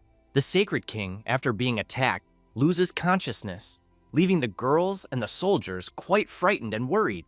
Angelica screams for her father, and he falls to the ground. Kai wastes no time and unleashes his attack, but Aries blocks it with his barrier. After the MC ceases the attack, Aries laughs, and Kai shouts that he will deal with him, and that everyone must protect the Sacred King and heal him immediately. Quickly, the soldiers rush to the Sacred King, who is still lying on the ground, while the MC keeps questioning what Aries is doing there, since he knows that he should have been locked up after what happened. Aries prepares his huge sword, and Kai keeps thinking that he completely blocked his attack, so he believes this is impossible, since he knows that Aries may even be a hero, but his level is still lower, and that he even managed to break the sacred sword. Aries prepares for battle, but before that, he asks the MC if he is Austin, which leaves Kai quite shocked. At that moment, Colette shouts, wanting to know why Aries is acting that way. He becomes intrigued at being called that and comments that he remembers being called by that name,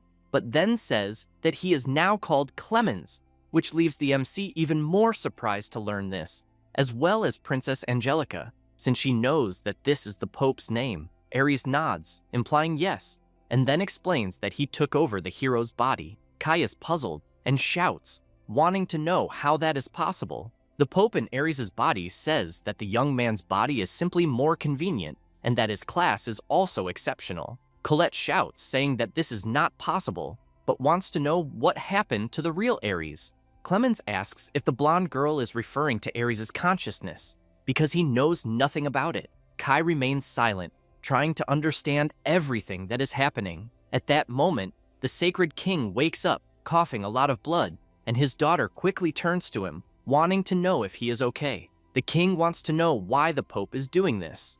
Clemens points out that this is his response to King Ramses, then explains that he had so many hopes for him and that he never imagined the king would turn his soldiers against him. Therefore, he makes it clear that he is quite disappointed.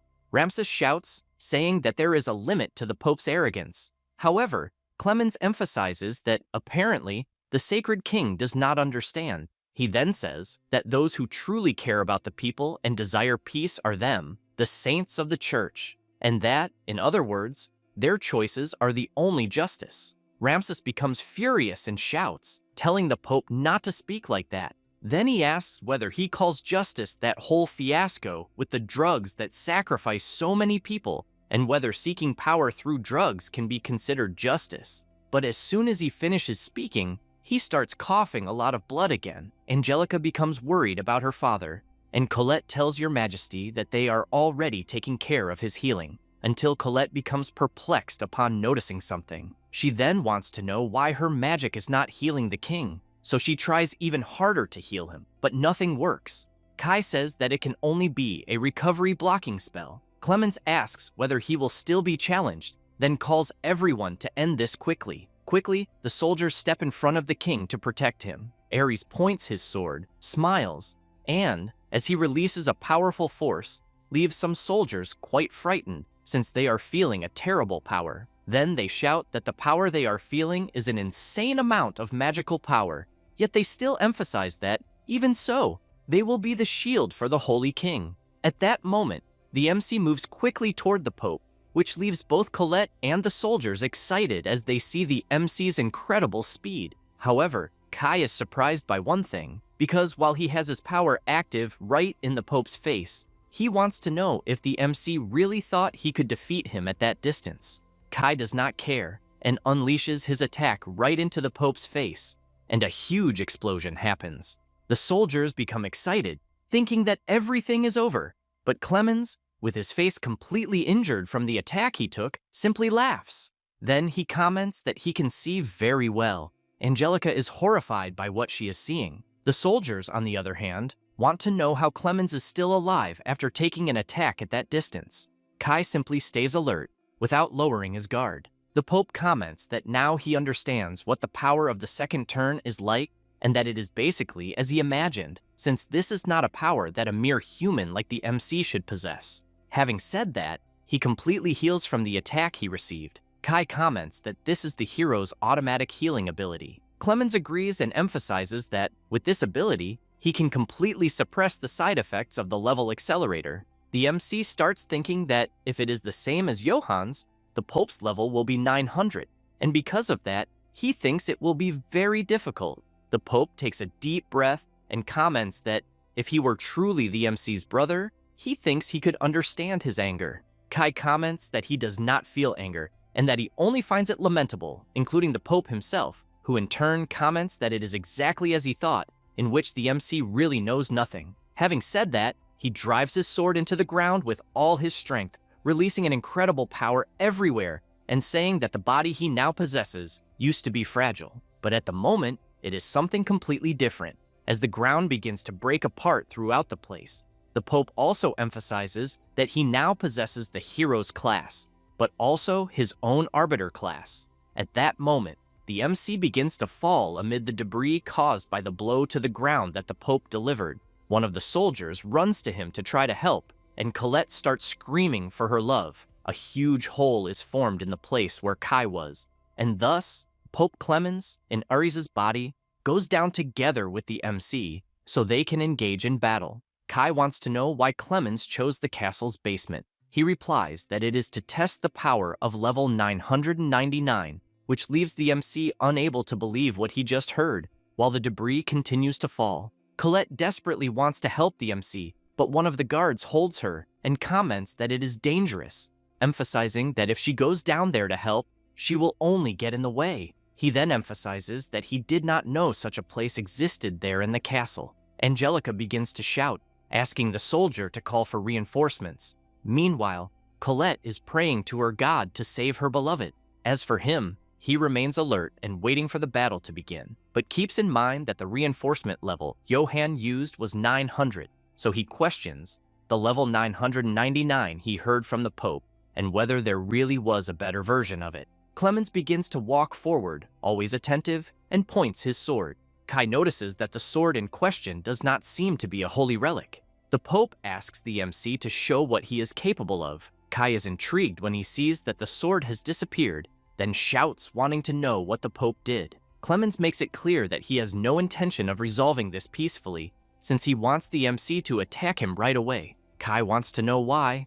Clemens takes a deep breath and comments that he thinks the MC needs a reason to fight. Therefore, he says that he will use Colette and move on to the second round. Then he starts laughing and explains that his objective is the Saint of Time. However, as soon as he finishes saying this, he is attacked by the MC, who becomes furious upon hearing the Pope talk about Colette.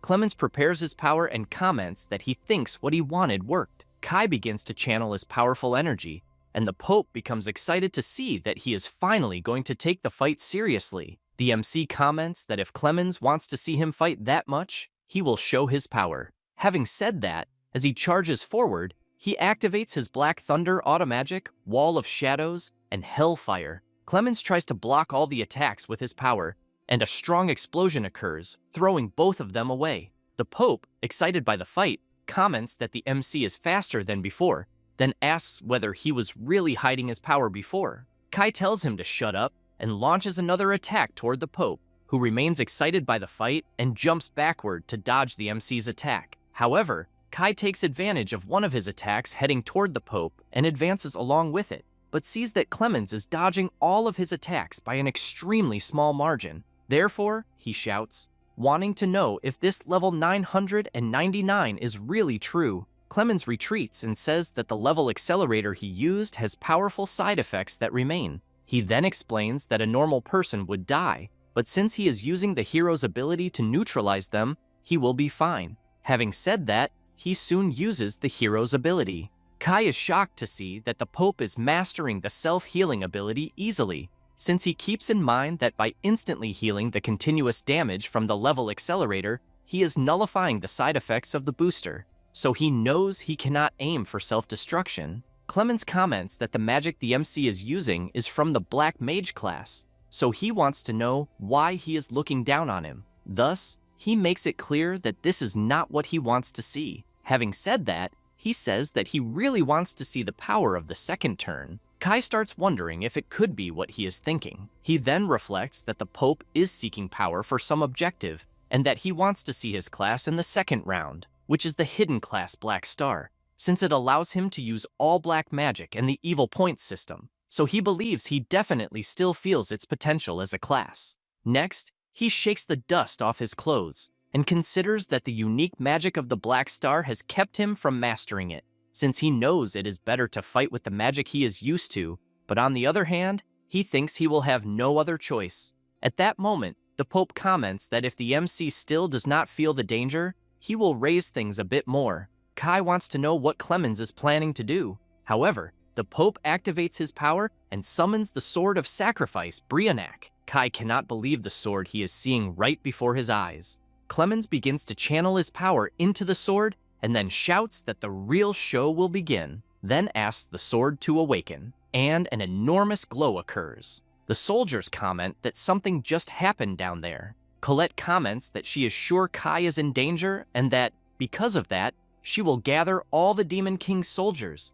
since she believes that if they fight together against the Pope, they might be able to do something. The soldier nods, implying yes, but feels something strange and soon places a hand on his chest, feeling discomfort. Colette wants to know what he is feeling, but the soldier collapses completely, face first to the ground. Then, she is surprised by something, as she sees all the soldiers, the king, and the princess also fall to their knees. Thus, she wants to know what is happening to everyone, until her hand begins to tremble, and she soon realizes that her strength has just vanished. And then, she also collapses to the ground. She becomes terrified, thinking that she needs to find a way to help her beloved. Kai comments to the Pope about the light he saw moments earlier, and soon wants to know what it was. Clemens says that those sinners who doubted purged themselves of their sins by becoming part of his sword of sacrifice. Kai wants to know if human life force is the source of the Pope's power. He laughs and comments that the MC apparently understands quite fast,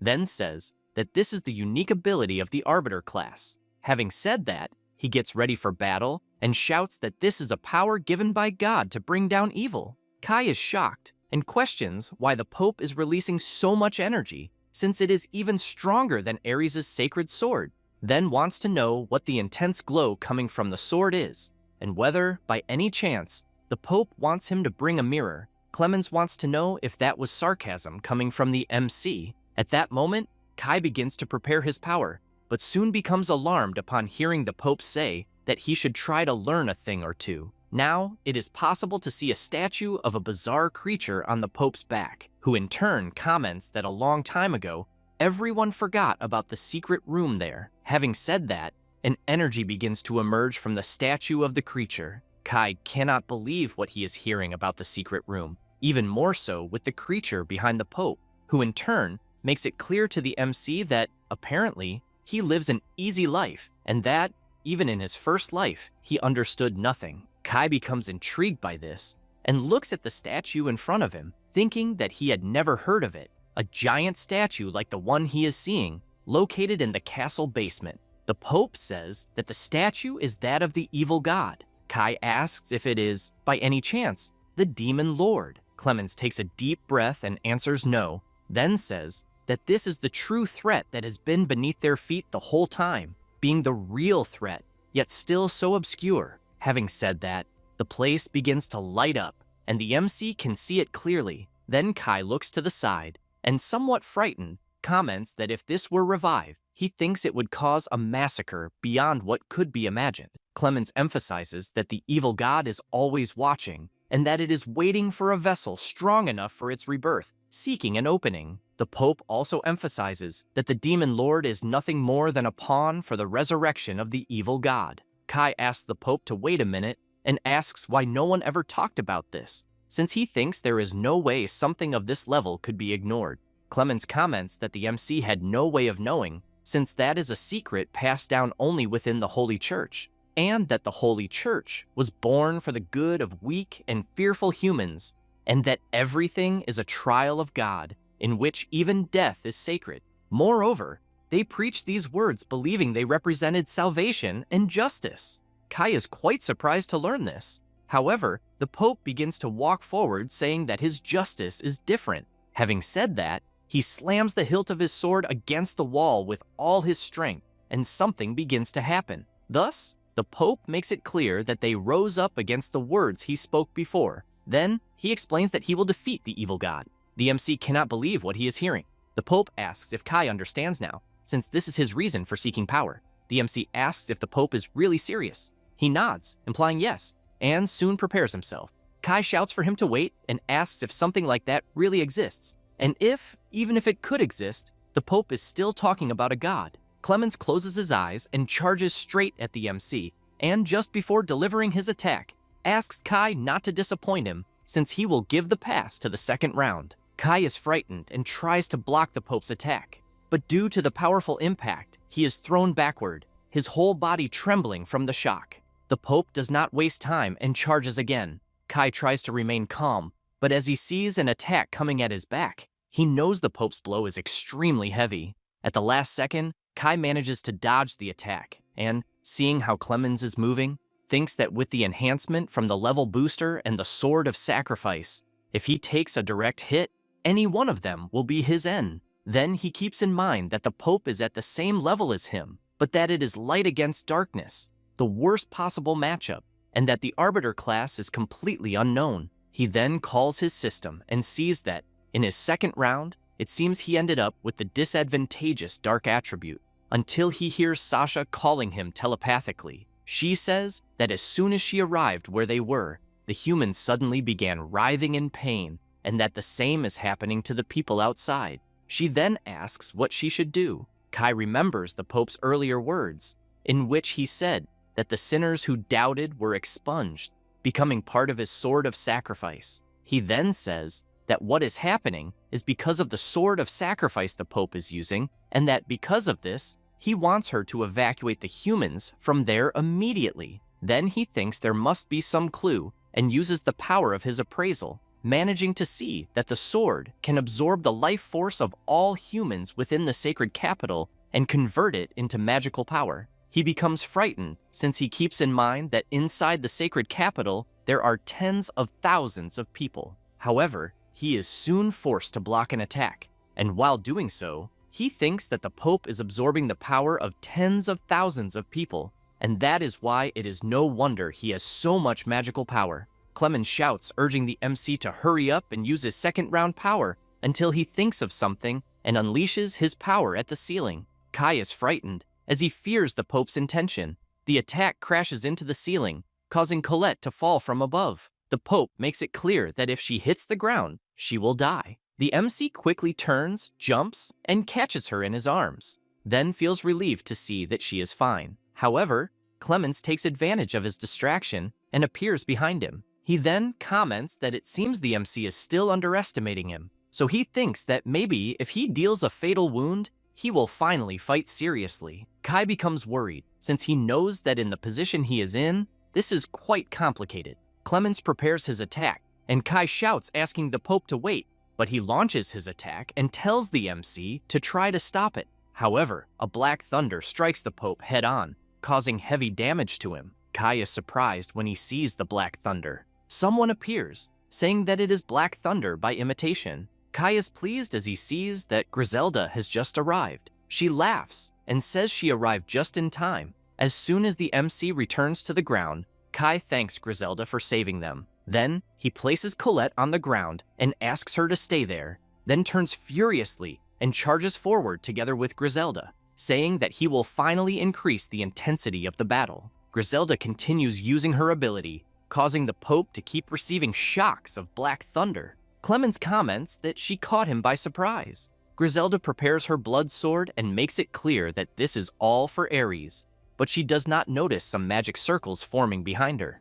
The MC notices this, then prepares his power and unleashes it on Griselda, pulling her away, and several spiritual spears burst from the ground right where she was. She is frightened, seeing that if she had not been pulled away, she would have been brutally hit. The Pope simply laughs. Griselda, looking at the spears, thanks the MC immensely, who in turn does not stay idle and delivers a powerful blow to the ground that travels toward the Pope. He is struck by the MC's wall of shadows, but comments that Kai refined the defense to make it sharp and used it for an attack. However, he completely dispels the ability and makes it clear that it barely counts as a scratch, but ends up being surprised by something as he sees the MC preparing another ability, which he soon unleashes at the Pope's back. He simply stands still, waiting for the attack to land, and as soon as it does, a huge explosion occurs. Griselda comments that the attack was incredible and thinks that not even Aries would be able to withstand it. Kai tells her not to lower her guard and explains that the man she is seeing is not Aries, but Pope Clemens. As soon as the dust settles, he comments that the attack was not bad at all. Griselda cannot believe that the attack had no effect and, observing the Pope more closely, thinks that he should be dead.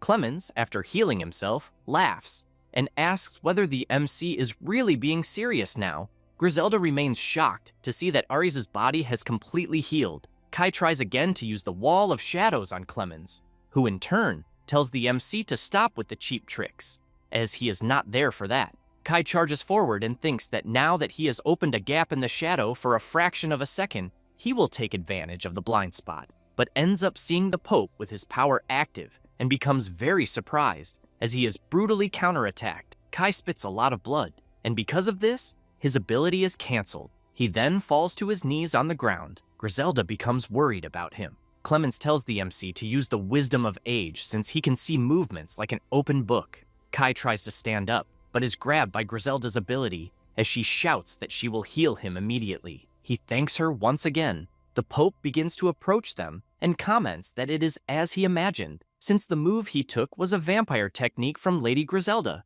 She asks how he knows her. Clemens explains that of course he would be suspicious of the lords of the demon realm, since he knows they can become vessels of the evil god, and that, in the end, the previous lord, the demon lord, was also involved in all of this. She is frightened upon hearing this and wants to know what he is implying. Clemens asks if she truly does not know, then thinks it does not matter and says that she will die anyway. Kai shouts at the Pope that he has nothing against Griselda and that his target is someone else. Then he thinks about how to break the Pope's defense, since he avoided a fatal blow, but having his attacks nullified so many times is complicated. At that moment, he appears out of nowhere behind them, leaving both the MC and Griselda unable to believe it, and without either of them noticing, Griselda is brutally struck. Clemens makes it clear that his target is Griselda. Kai channels his power and directs it at Griselda, then tries to save her, but the Pope shouts that it is useless.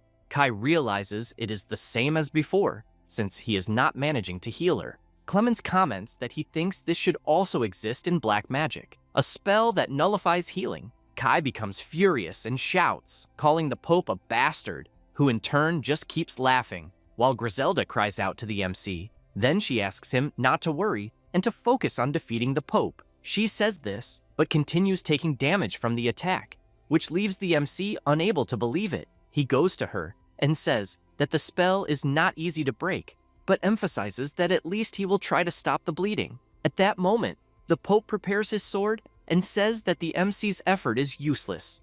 Kai tries with all his might to heal his friend, until someone uses a time-stopping ability, and while the Pope does not like this, the MC is surprised, since the ability was used by Colette.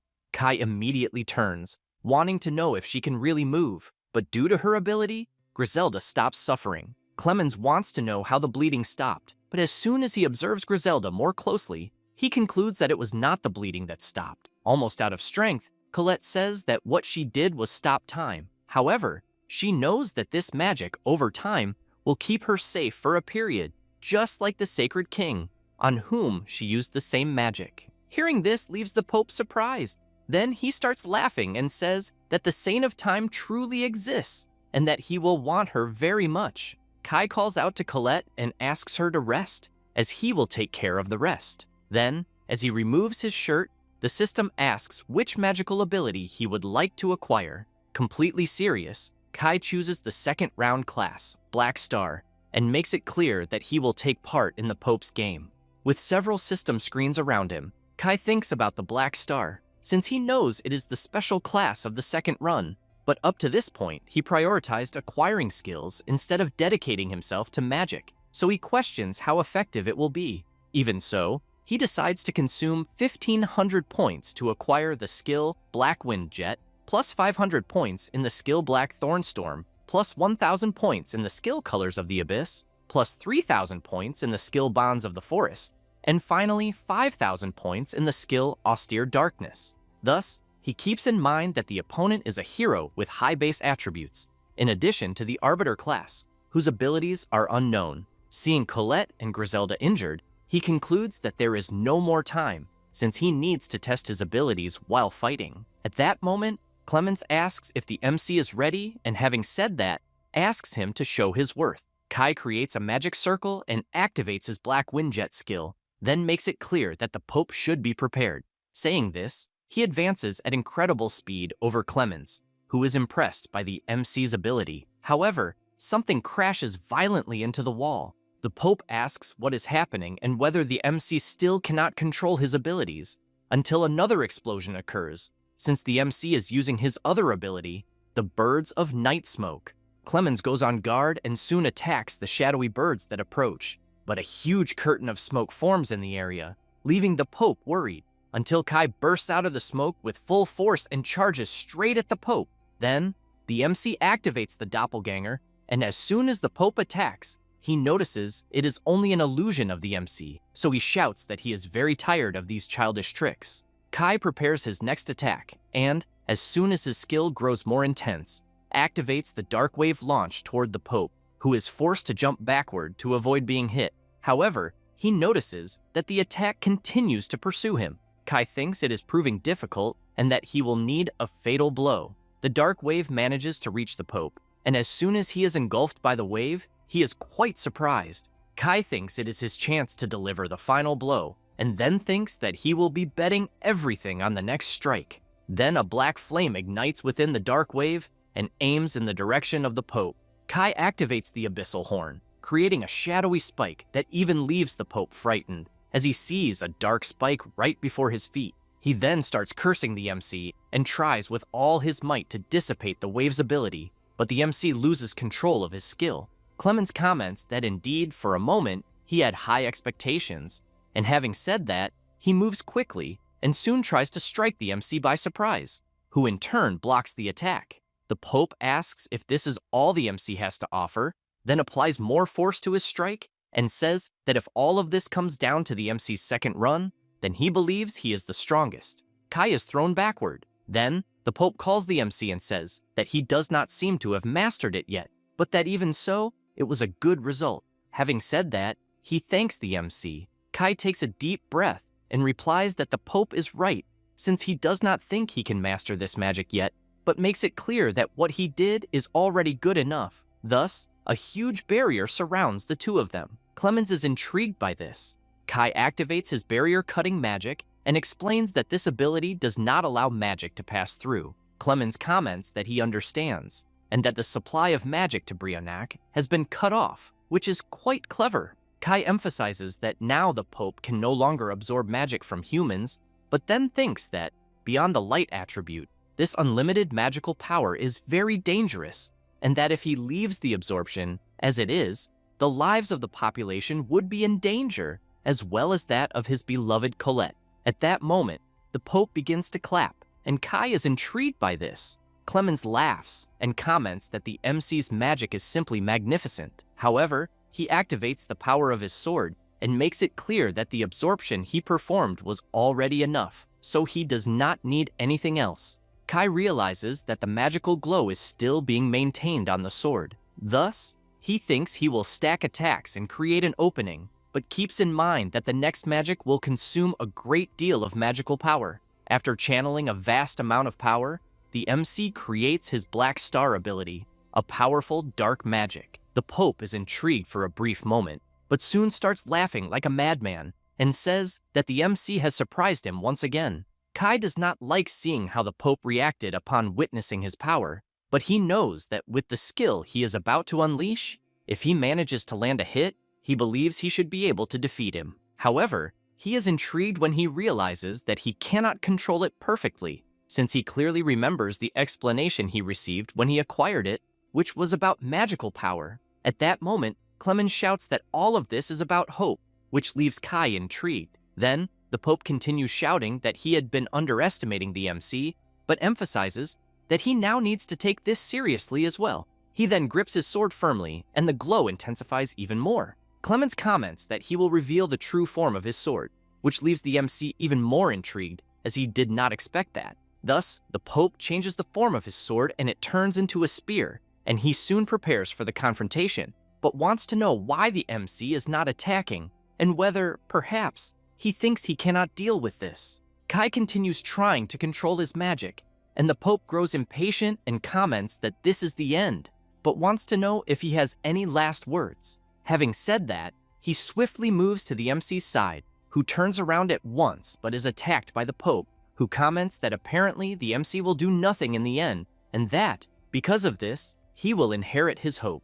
Kai, while being attacked by the Pope's spear, tries to endure it, thinking that it is not the moment yet. Clemens prepares another attack and speaks of the inevitable spear of light, fired at those who bear the mark, then emphasizes that just thinking that the MC possesses this level of power is a sin. Thus, he activates the execution of light and several attacks head toward the MC, who becomes terrified, knowing he will not be able to dodge this. And, just moments before being struck, he is surprised as he sees another kind of power around the barrier. Meanwhile, outside, Merle asks everyone to hurry and leave the Holy Kingdom by order of the Demon Lord, and emphasizes to those who cannot walk to ask the nearest member of the demon tribe for help. But many people are extremely weak because their vital energy has been drained. Merle notices this and comments that the situation is very bad, as she believes that if their life force continues to be absorbed like this, people will start to be eliminated.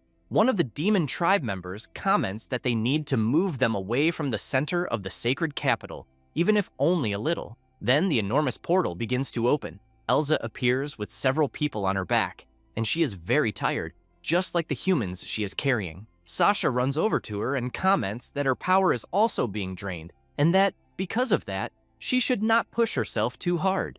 Elsa responds that no, and makes it clear that she will save many people, as she expects to be generously rewarded for it. Sasha comments that at this point, she is almost impressed.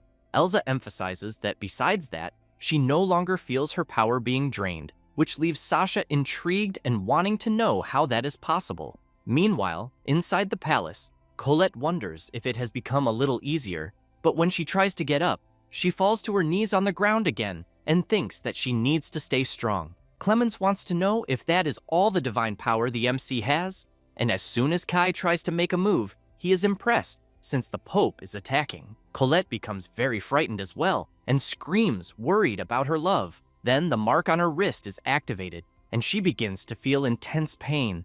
But even so, she tries to endure it to help her love. He is soon surrounded by Colette's magic, and, about to be attacked by the Pope, thanks to the buff he received, he manages to dodge, and soon begins to consider something in his mind. While dodging the other attacks, he notices that there are some droplets of blood floating, and that, at the same time, the attacks have begun to slow down. Then, after thinking it through, he concludes that everything is moving incredibly slower. While the MC is being attacked, Colette continues using her acceleration power. Kai turns to her and thinks that she should be at her limit, and seeing that she is holding firm, he thanks her, because he believes that without her, this would not be possible. Therefore, he releases his power and comments that he will not let this drag on any longer. With that said, he disappears, which leaves Clemens worried, wondering if the MC truly disappeared. Kai, while dodging the Pope's attacks with extreme agility, moves quickly to Clemens's back and then goes to the front of him without being noticed.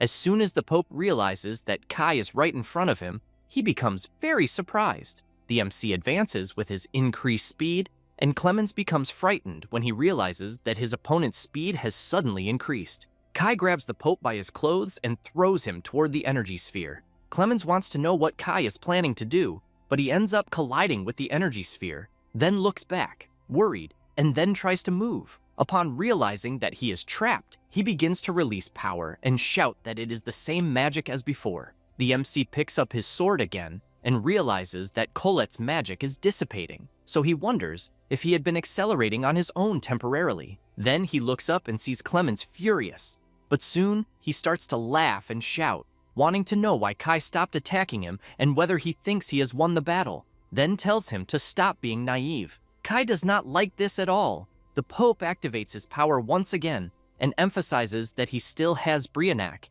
and that if he simply hits Kai with all that magical power, he will be eliminated in an instant. The power begins to grow even stronger. Kai simply remains focused and reflects that the magical comet possesses an incredibly strong convergence property, since it is not a spell he can control, but if he uses that property against the Pope, he believes it might work. Clemens, in turn, continues strengthening the spear Brianak and shouts for the people to give more energy. Kai, while watching the Pope channel his power, thinks that the comet moves toward the strongest magical power, and that the greater the amount of magic, the stronger and faster the comet becomes. And as he had thought, the comet acts more strongly and more quickly, beginning to pull everything around it with even greater intensity. Kai comments to the Pope that his immense magical power was his own ruin. Colette finds this quite incredible, but the MC remains on alert waiting to see if anything else will happen. Then the magic that was restraining Griselda is undone, and she falls to the ground. Colette becomes frightened and screams, warning Kai that her spell has dissipated. The MC runs over to them, saying that he thinks the spell that was preventing the Pope's recovery should have already been removed. The blonde starts trying to heal Griselda and asks him to leave her with her. And, after a few minutes, Griselda wakes up coughing a lot of ketchup. Very tired, Colette makes it clear that she will keep trying to heal Griselda, no matter the cost. But both of them are very tired. Even so, Colette does not give up, and, little by little, manages to heal Griselda, who in turn soon becomes surprised and comments that she is healed. Colette smiles when she realizes she succeeded, but due to exhaustion, she starts to feel like she is about to faint. Griselda screams, worried about the blonde, but before Colette falls to the ground, the MC catches her in his arms and comments that she must be at her absolute limit, thanking her for her efforts. Griselda then shouts, wanting to know what this means, since the Pope seems to be inside Aries' body. Kai nods, answering yes. He then goes to his brother's body, which the Pope had been controlling, and observes it for a while. After that, the next day, the humans of the kingdom and the demon tribe begin rebuilding the sacred capital. A big guy asks a human if he does not need more wood, and he replies that he does not, and thanks the big guy. Meanwhile, in the royal palace, the MC is meeting with the important figures. He comments that the citizens must have had their vital forces drained, and that therefore they should gather and send some healers and recovery potions. At that moment, the Holy King appears. Kai asks whether the old man's body is all right. He replies that it is, and that he heard Kai manage to defeat the Pope.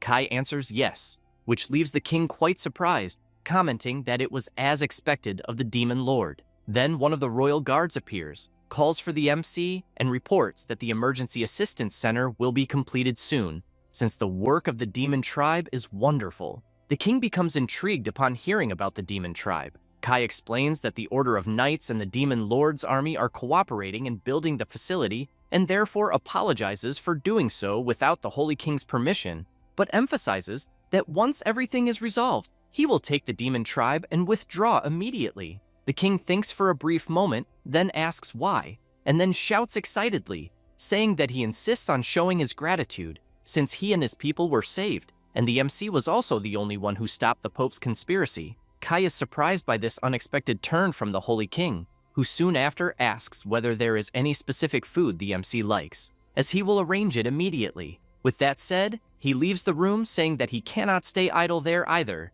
since he needs to fulfill his role, and once again, thanks the MC. Kai breathes a sigh of relief, and the royal knight emphasizes that it is not only the Holy King, but everyone is grateful to the MC. Kai is happy to hear that. Meanwhile, outside, everyone is working at full speed, cooperating in the reconstruction. Sasha comments that those who can use recovery magic should accompany her, as they are to heal people in order, starting with the most injured. While Merle uses her healing magic, a guy comments that she is doing well, and that he did not expect her to have talent for recovery magic. Merle becomes a little embarrassed, and says that she used to study it in the past, and that she is very happy to finally be able to be useful. However, she emphasizes that she would never have imagined the day would come when she would be treating Elsa, who in turn laughs while being healed and asks Merle not to say that, because in the end, they are all friends, which leaves her a little embarrassed, and unintentionally, she ends up making a mistake, causing Elsa to scream in pain. The feline simply watches from a distance, and the guy asks if this is not a bit complicated. He then comments that she was oppressed by humans and kept imprisoned by them, yet she is still helping them. Therefore, he emphasizes that he does not like helping humans because he feels a certain conflict, and he thinks it must be even worse for her, being from the demon tribe. She just keeps her head down without saying anything. Suddenly, a bunch of kids appear shouting, which surprises them both. The children run up to the feline and hug her, and she wonders what is going on. The children say they wanted to thank her, which leaves her even more confused, and they explain that she is the big sister who carried their unconscious father and also saved one of their mothers. Walter comments that even among humans, children are straightforward, but she remains speechless because she did not expect that. Meanwhile, Kai is watching from a distance and seeing everything that is happening. He smiles when he sees that they are getting along well.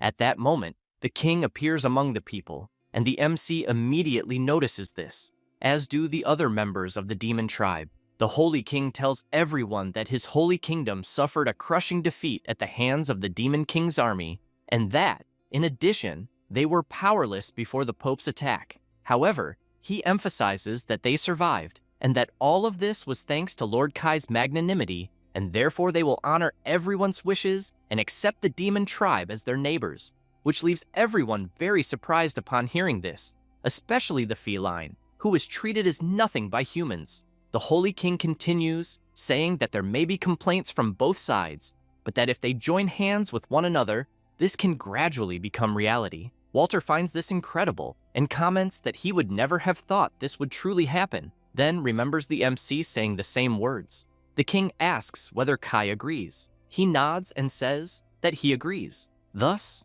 everyone celebrates a new beginning. The king turns and sees Angelica there, who immediately asks where Colette is. He is surprised by the question, but goes to his daughter and tells her to just rest. Then he informs her that Kai is taking care of her, since he believes there may be those who are pursuing the saint.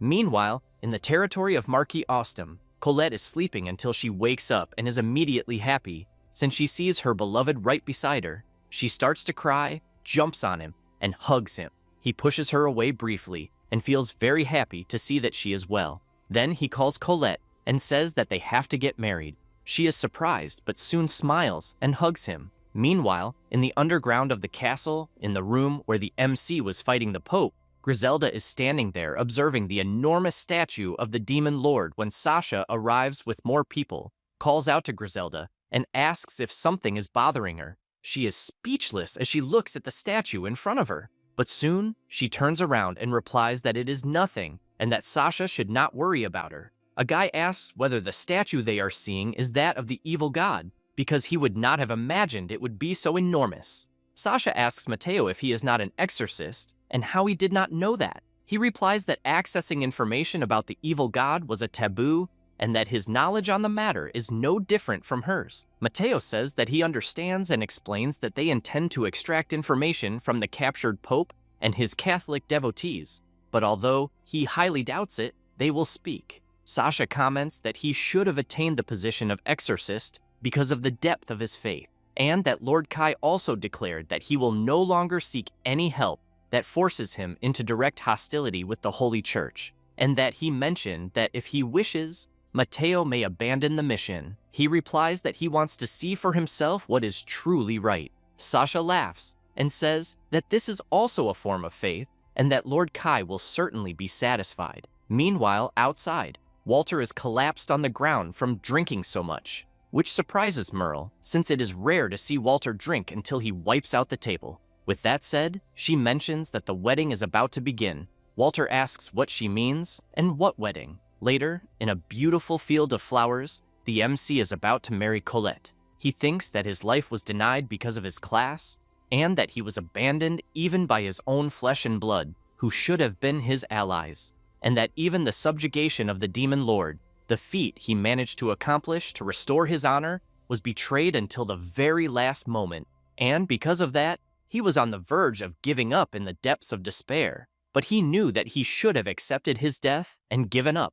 Then, Colette appeared and changed all of that, and he would never have imagined that he could marry her. At this moment, both of them are very happy, as are all the members of the demon tribe and even the humans of the sacred capital. Kai makes it clear to Colette that he will protect her with his own life. She is happy to hear that, lowers her head, and then shouts that she will protect him as well, which leaves him very surprised. She makes it clear that she just protected him a few days ago, says that, and laughs a lot. He remains surprised, but soon laughs as well, and says that she is perfect. Then everyone around them starts laughing too. Walter, while continuing to drink, comments that this is even giving him heartburn, but emphasizes that if at least the world had become like this earlier, he thinks things would have been very different, and seeing humans and demons having fun together, he comments that maybe that guy should not have been eliminated. The Holy King goes up to a man and comments that Kai is a great son-in-law.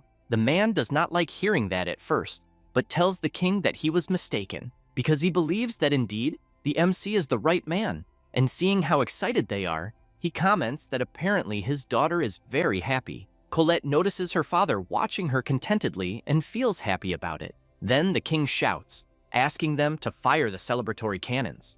Immediately, the mages begin firing several beams of light into the sky to celebrate the wedding, and as soon as the wedding ends, Kai thanks everyone and asks them to enjoy themselves as much as possible. Griselda shouts happily that now she will celebrate. Kai laughs and thanks her because she was a great help. As he pats her head, she makes it clear that he should definitely be very grateful. He replies that yes. However, when she sees Lord Kai leaving with Colette, she feels something strange, and as all her excitement fades away, Merle comments that the two of them look very good together, which makes Griselda feel something very strange again when she hears that, and she soon becomes sad, and Sasha notices it. Elsa comments to Sasha that this is because of the MC again. The blonde runs over to Elsa and asks her to stop saying that. Walter becomes intrigued by this, goes over to Griselda, and Elsa and Sasha become frightened about what he might say to Griselda, but he only asks her to cheer up, and when he places his hand on her shoulder, he is surprised by an attack and becomes very startled. She apologizes and says that she did not mean to do that. With that said, she runs off, saying that she will step away for a moment. Sasha shouts, asking where Lady Griselda is going, and Elsa comments that Griselda is apparently indeed very much in love. Meanwhile, the MC is giving a bracelet to his beloved, and as soon as he puts it on her arm, she becomes happy. Meanwhile, Walter is looking at the wound on his hand caused by Griselda until a drop of blood falls onto some roses below him. A few days later, in demon territory, the residents are working until one of them asks why they do not take a break. Then, he looks ahead and comments that a few months have already passed since the current demon lord took control, and that things have certainly become peaceful. With that said, he comments to himself that Kai has his eternal gratitude. Meanwhile, in the palace, Gale says that he came there, to the demon lord's castle, because he was summoned, and that he does not believe he cannot prepare the 100 million gold they promised. Kai asks him not to worry. Gale comments that he is impressed, because the MC truly invaded the sacred capital to recover his woman. Colette thanks Gale for the cooperation and emphasizes that, thanks to him, she is back with her beloved. The big guy points out that this was already expected of the man who caught his attention, but makes it clear that he will not lower the price by a single gold coin. Then the MC throws several gold coins onto the table and leaves Gale stunned, unable to believe the amount of gold coins in front of him. Kai comments that he should consider it as a precaution. Gale says that this was already expected of the eldest son of a Marquis family, but the MC replies that no, and explains that this is not the wealth of the Marquis family. Then, he becomes embarrassed when he hears someone shouting, clamoring for money, and asking where it is. Gale asks what that is about. In a room, Elsa's vaults have been completely emptied, and she is incredulous to see that her money is gone. The MC replies to Gale that this is a private matter and asks him not to worry about it. He laughs and says that he supposes the details do not matter, but wants to know what happened to the little girl who was with the MC the last time he was there. Kai says that apparently he is talking about Griselda, who is elsewhere registering some merchandise. She continues writing everything down without letting anything slip. Then some guys from afar comment that she is pretending to read as if she were someone important, since they know that the demon tribe cannot read, and say they need to stash some things in their pockets and go back home. She does not like hearing this at all, so she promptly asks a guard to capture them. Then she explains that they are the ones who were stealing goods during transport. As a result, they are taken away to be judged. Sasha is happy for Lady Griselda, and Walter asks how she knew. Griselda explains that the numbers did not match what was written in the books, and that there were also several items that matched the stolen goods in the reports. One of the demon tribe members points out that Lady Griselda is indeed quite intelligent, but Sasha scolds him, saying that this is no way to speak to Lady Griselda, and emphasizes that she is from the most prestigious family among the prestigious, as she is the daughter of the former demon lord. So she asks what kind of upbringing he thinks she received. With that said, while Griselda continues making the reports, Sasha goes on to say that there is nothing surprising about it, since Griselda is the very definition of brilliance, but she soon asks Sasha to stop, because she thinks she is already exaggerating too much. Then she comments that she thinks she will go to the soldiers' training. Sasha replies that that is fine and says she will go along. As Griselda goes up the stairs, the guy who was scolded comments that Lady Griselda always seems so energetic. Sasha says she supposes so, but the guy, seeing Sasha's expression, asks if something is wrong. A bit awkwardly, she replies that no. Meanwhile, Griselda is climbing the stairs and reflecting, thinking that it might be better to make inspections at the checkpoint stricter, and that she would like to know if she should consult Lord Kai. Then she runs into more work and thinks that she is indeed quite overloaded. In addition, she is worried about whether she is really being useful to the MC, since she thinks that being sent back and forth probably means that she is not suited for any of this. But she soon concludes that, in order to continue supporting Lord Kai, she needs to become capable of handling all of this. Then she hears someone saying something about her and thinks that it sounds like Balrog's voice, immediately wondering if he is arguing. Meanwhile, the MC is talking with the big guy, who in turn wants to know what the MC is thinking, since he sent Lady Griselda from one place to another and is treating her as if she were only doing household chores. Outside the room, she wonders if Balrog is really mentioning her name. The MC makes it clear to the big guy that he is misunderstanding things. With that said, he explains that Griselda is excellent, and while she is outside listening to everything, Kai continues saying that the reason the demon territory has become peaceful and the reason humans and the demon tribe can still maintain a relationship is all thanks to Griselda's hard work, which leaves her very embarrassed upon hearing this. Just like the big guy Balrog, the MC points out that he was the one who initially created the flow for the reconstruction of the territory, but makes it clear that the one who undoubtedly accelerated things was Griselda. In addition, clashes were frequent when trade with the Holy Kingdom began, but the Demon Lord's army centered around her maintained public order, and at present not even bandits appear. With that said, he praises Griselda, saying that she is an indispensable existence, which in turn makes her feel very good to know that her lord thinks this way. Kai says that because of this, he is no longer needed there, which leaves Balrog confused, wanting to know what he means. The MC says that he is thinking about leaving the Demon Lord's castle, which leaves Griselda very surprised to hear about such a decision from her lord. Balrog is also shocked by this, and immediately wants to know what the MC is trying to say. Kai says that he is renouncing the Demon Lord's throne. Griselda, outside the room, is completely devastated upon learning this, with no reaction at all. Balrog wants to know if the MC is really going to abandon the Demon Lord's throne. He nods and replies that yes, and the big guy becomes furious, wanting to know if he understands what he went through to reach the proud throne. Balrog makes it clear that after accepting the humans, it is not for the MC to say something so imprudent, since the reconstruction of the Demon Kingdom is finally on track. Kai comments that this is exactly why he will be abandoning the throne. Then he explains that if he passes it on, now is the right time while things are growing, since he knows it will also be easier to promote Griselda's achievements, because for the story of the demons rebuilding their lands, it is much better if the legitimate successor assumes the throne. Griselda keeps listening to the two of them talk, and Balrog wants to know what the human king will think if the Demon Lord changes. The MC says that he has already settled things with the Sacred King, and that, because of that, he thinks it is the perfect time to renounce. Griselda hears all of this and remains paralyzed, unable to even speak or do anything. Balrog tries to say something, but he is interrupted by the MC, who asks the big guy to wait a moment.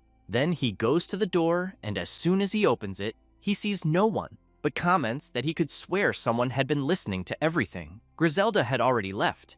Meanwhile, Sasha is talking to one of the members of the demon tribe and, while trembling all over, she comments that apparently it is getting cold there. She is surprised when she hears that they will receive reports about the harvests from several regions. And when she goes outside, she sees several carts loaded with food. Sasha is quite surprised, commenting that it is an incredible amount. A woman from the demon tribe laughs and comments that it was a grand and unprecedented harvest, since humans and demons exchange techniques for the first time, and that all of this is thanks to the disappearance of the barrier between demons and humans. Having said that, the woman emphasizes that everyone's life is much better than before, and that she is very grateful for it. Sasha smiles and says that she understands. Then a man calls for Lady Sasha and informs her that it is almost time for the council. She replies that she knows and that she will attend. However, the rabbit from the demon tribe comments that they have not seen Lady Griselda in the last few days.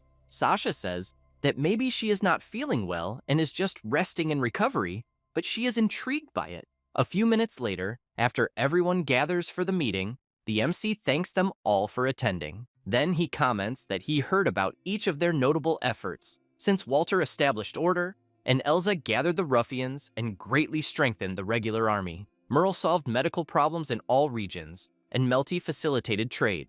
As for Sasha, he heard that she dealt with food supply issues. He then makes it clear that the subjugation of the Western demons, once considered impossible, was achieved by Balrog, and that because of this, the demon territory was not only rebuilt, but is developing like never before, and that the greatest contributor to this was Griselda, and that there is no end to talking about her achievements.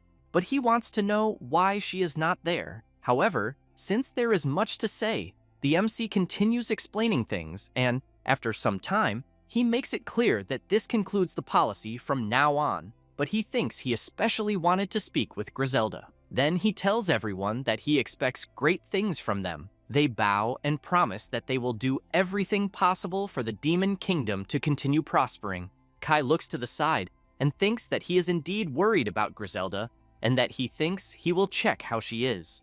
As he walks through the castle, he thinks that maybe he has put too much weight on her lately. Then he is surprised when he hears someone shouting no several times, and, realizing that it is Griselda's voice, he wonders if she is talking to someone on the other side of the door. Kai hears Griselda saying that Colette is not to blame, and then Griselda asking how the person she is talking to can say something so absurd, and soon asks the person to stop, because that is not what she wants.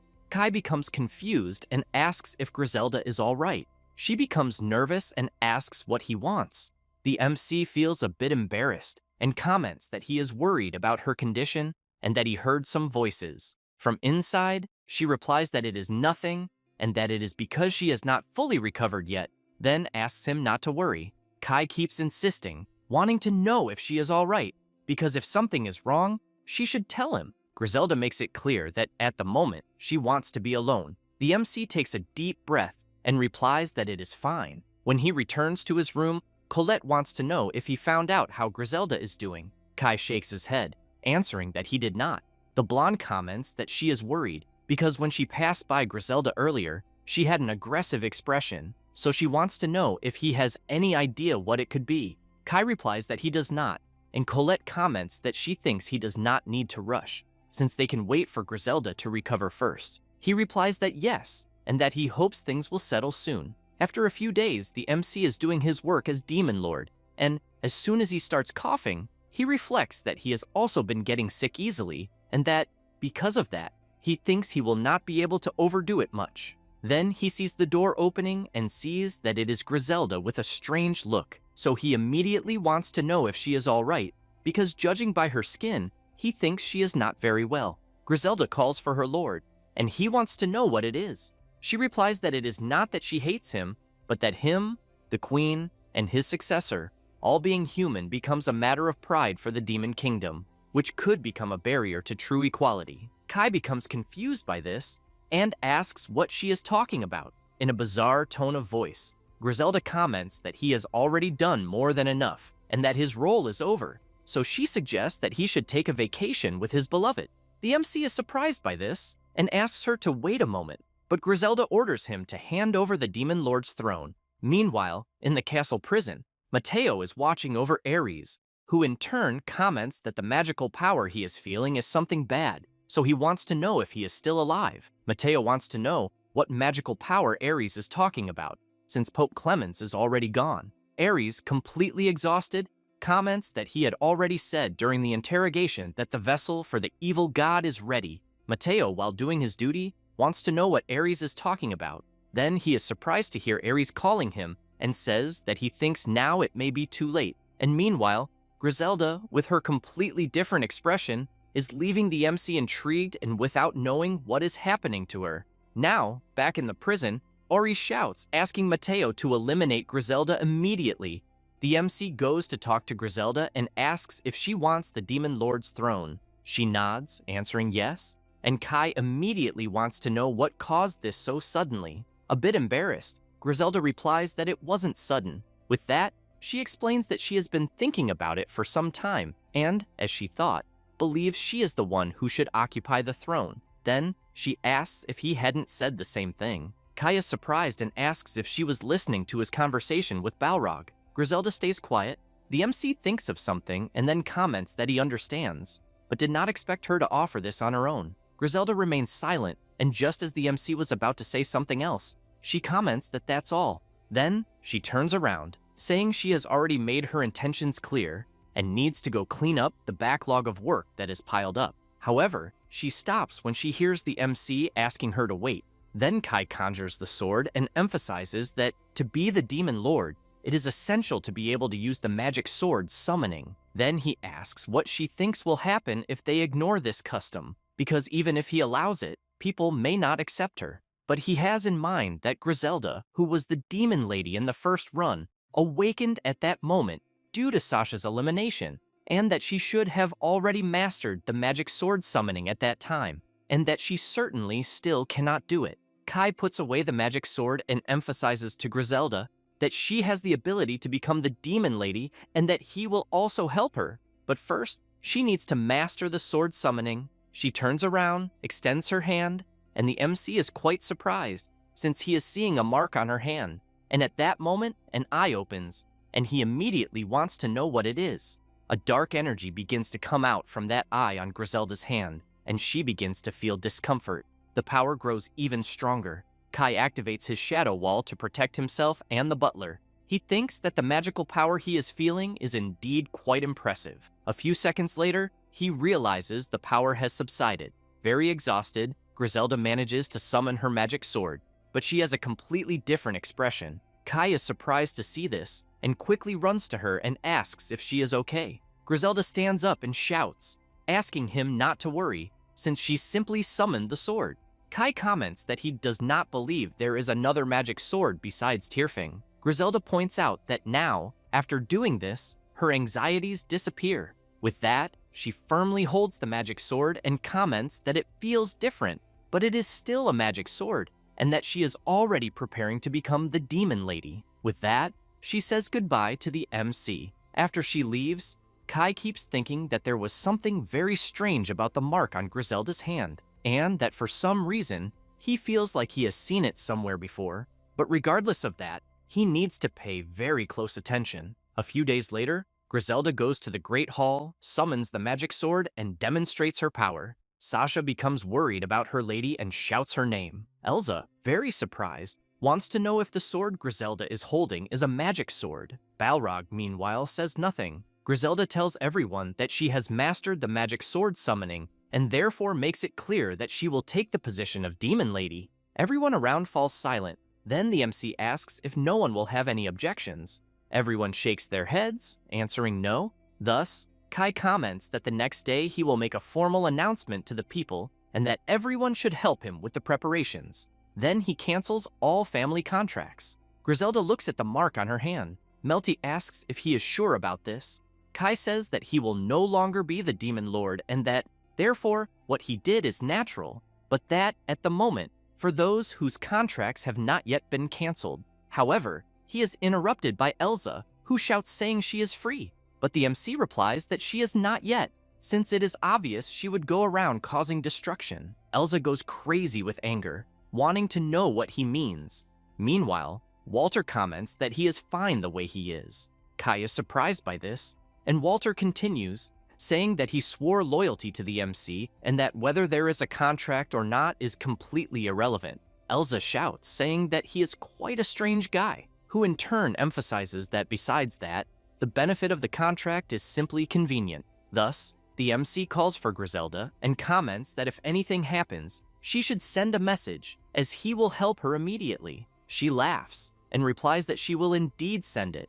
Kai is intrigued by her spontaneous laughter. After that, and over the next few days, Griselda's speech before the people was spectacular. Even so, the MC still had concerns regarding the sword she summoned. At that moment, Balrog calls the MC, thanks him and emphasizes that, thanks to him, he managed to fulfill his predecessor's final wishes and that he should leave the rest to him. Kai comments that it seems the big guy has become someone quite reliable. Balrog laughs and says he knows that very well, but then he comments that regarding the new house, it seems it will take some time to be completed and that he has been working very hard for a few days already. Kai looks back and sees the big guy laughing and telling him to go rest a bit with Colette until everything is finished. Kai looks at her and comments that he thinks he will do exactly that, since he believes that, in any case, it will probably be easier for Griselda to work without the former demon lord around.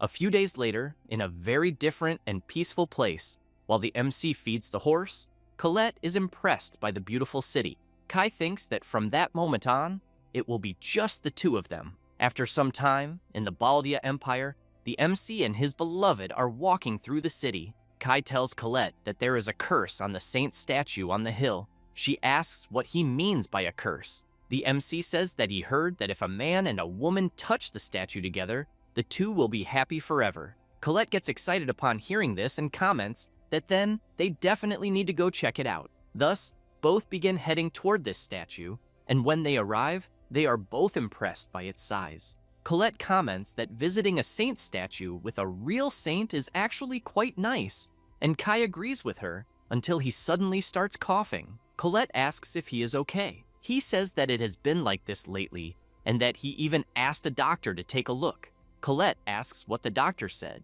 Kai says that the doctor said the cause is unknown, and that he just has to wait and see. Colette comments that this is terrible, since recovery magic does not cure illnesses. The MC laughs and comments that it is nothing serious, and that she should not worry. Colette makes it clear that if anything different happens, he should tell her immediately. After that, they walk closer to the enormous statue. Some people are praying and asking the statue to grant them the blessing of a healthy child. Colette is surprised to hear such a request, and, upon seeing the women asking very earnestly, comments that she thinks she should make the same wish. Then she turns and asks what her beloved thinks. He feels a bit embarrassed, but agrees with her. Colette grabs the MC's arm and asks what he will wish for. Kai replies that he will wish to stay with her forever. She comments that she is very happy to hear that, but asks if that is not strange. Kai is confused and asks her to be clearer. Colette firmly holds his wrist, walks forward, and, smiling, comments that it is because of everything that has happened so far, since she came from 5 years in the future. Kai agrees with her. Thus, Colette comments that when they have a child, they will have to tell him this whole story. Kai asks if they will believe it. Colette is surprised by that and comments that she had not thought about it. Kai laughs a lot.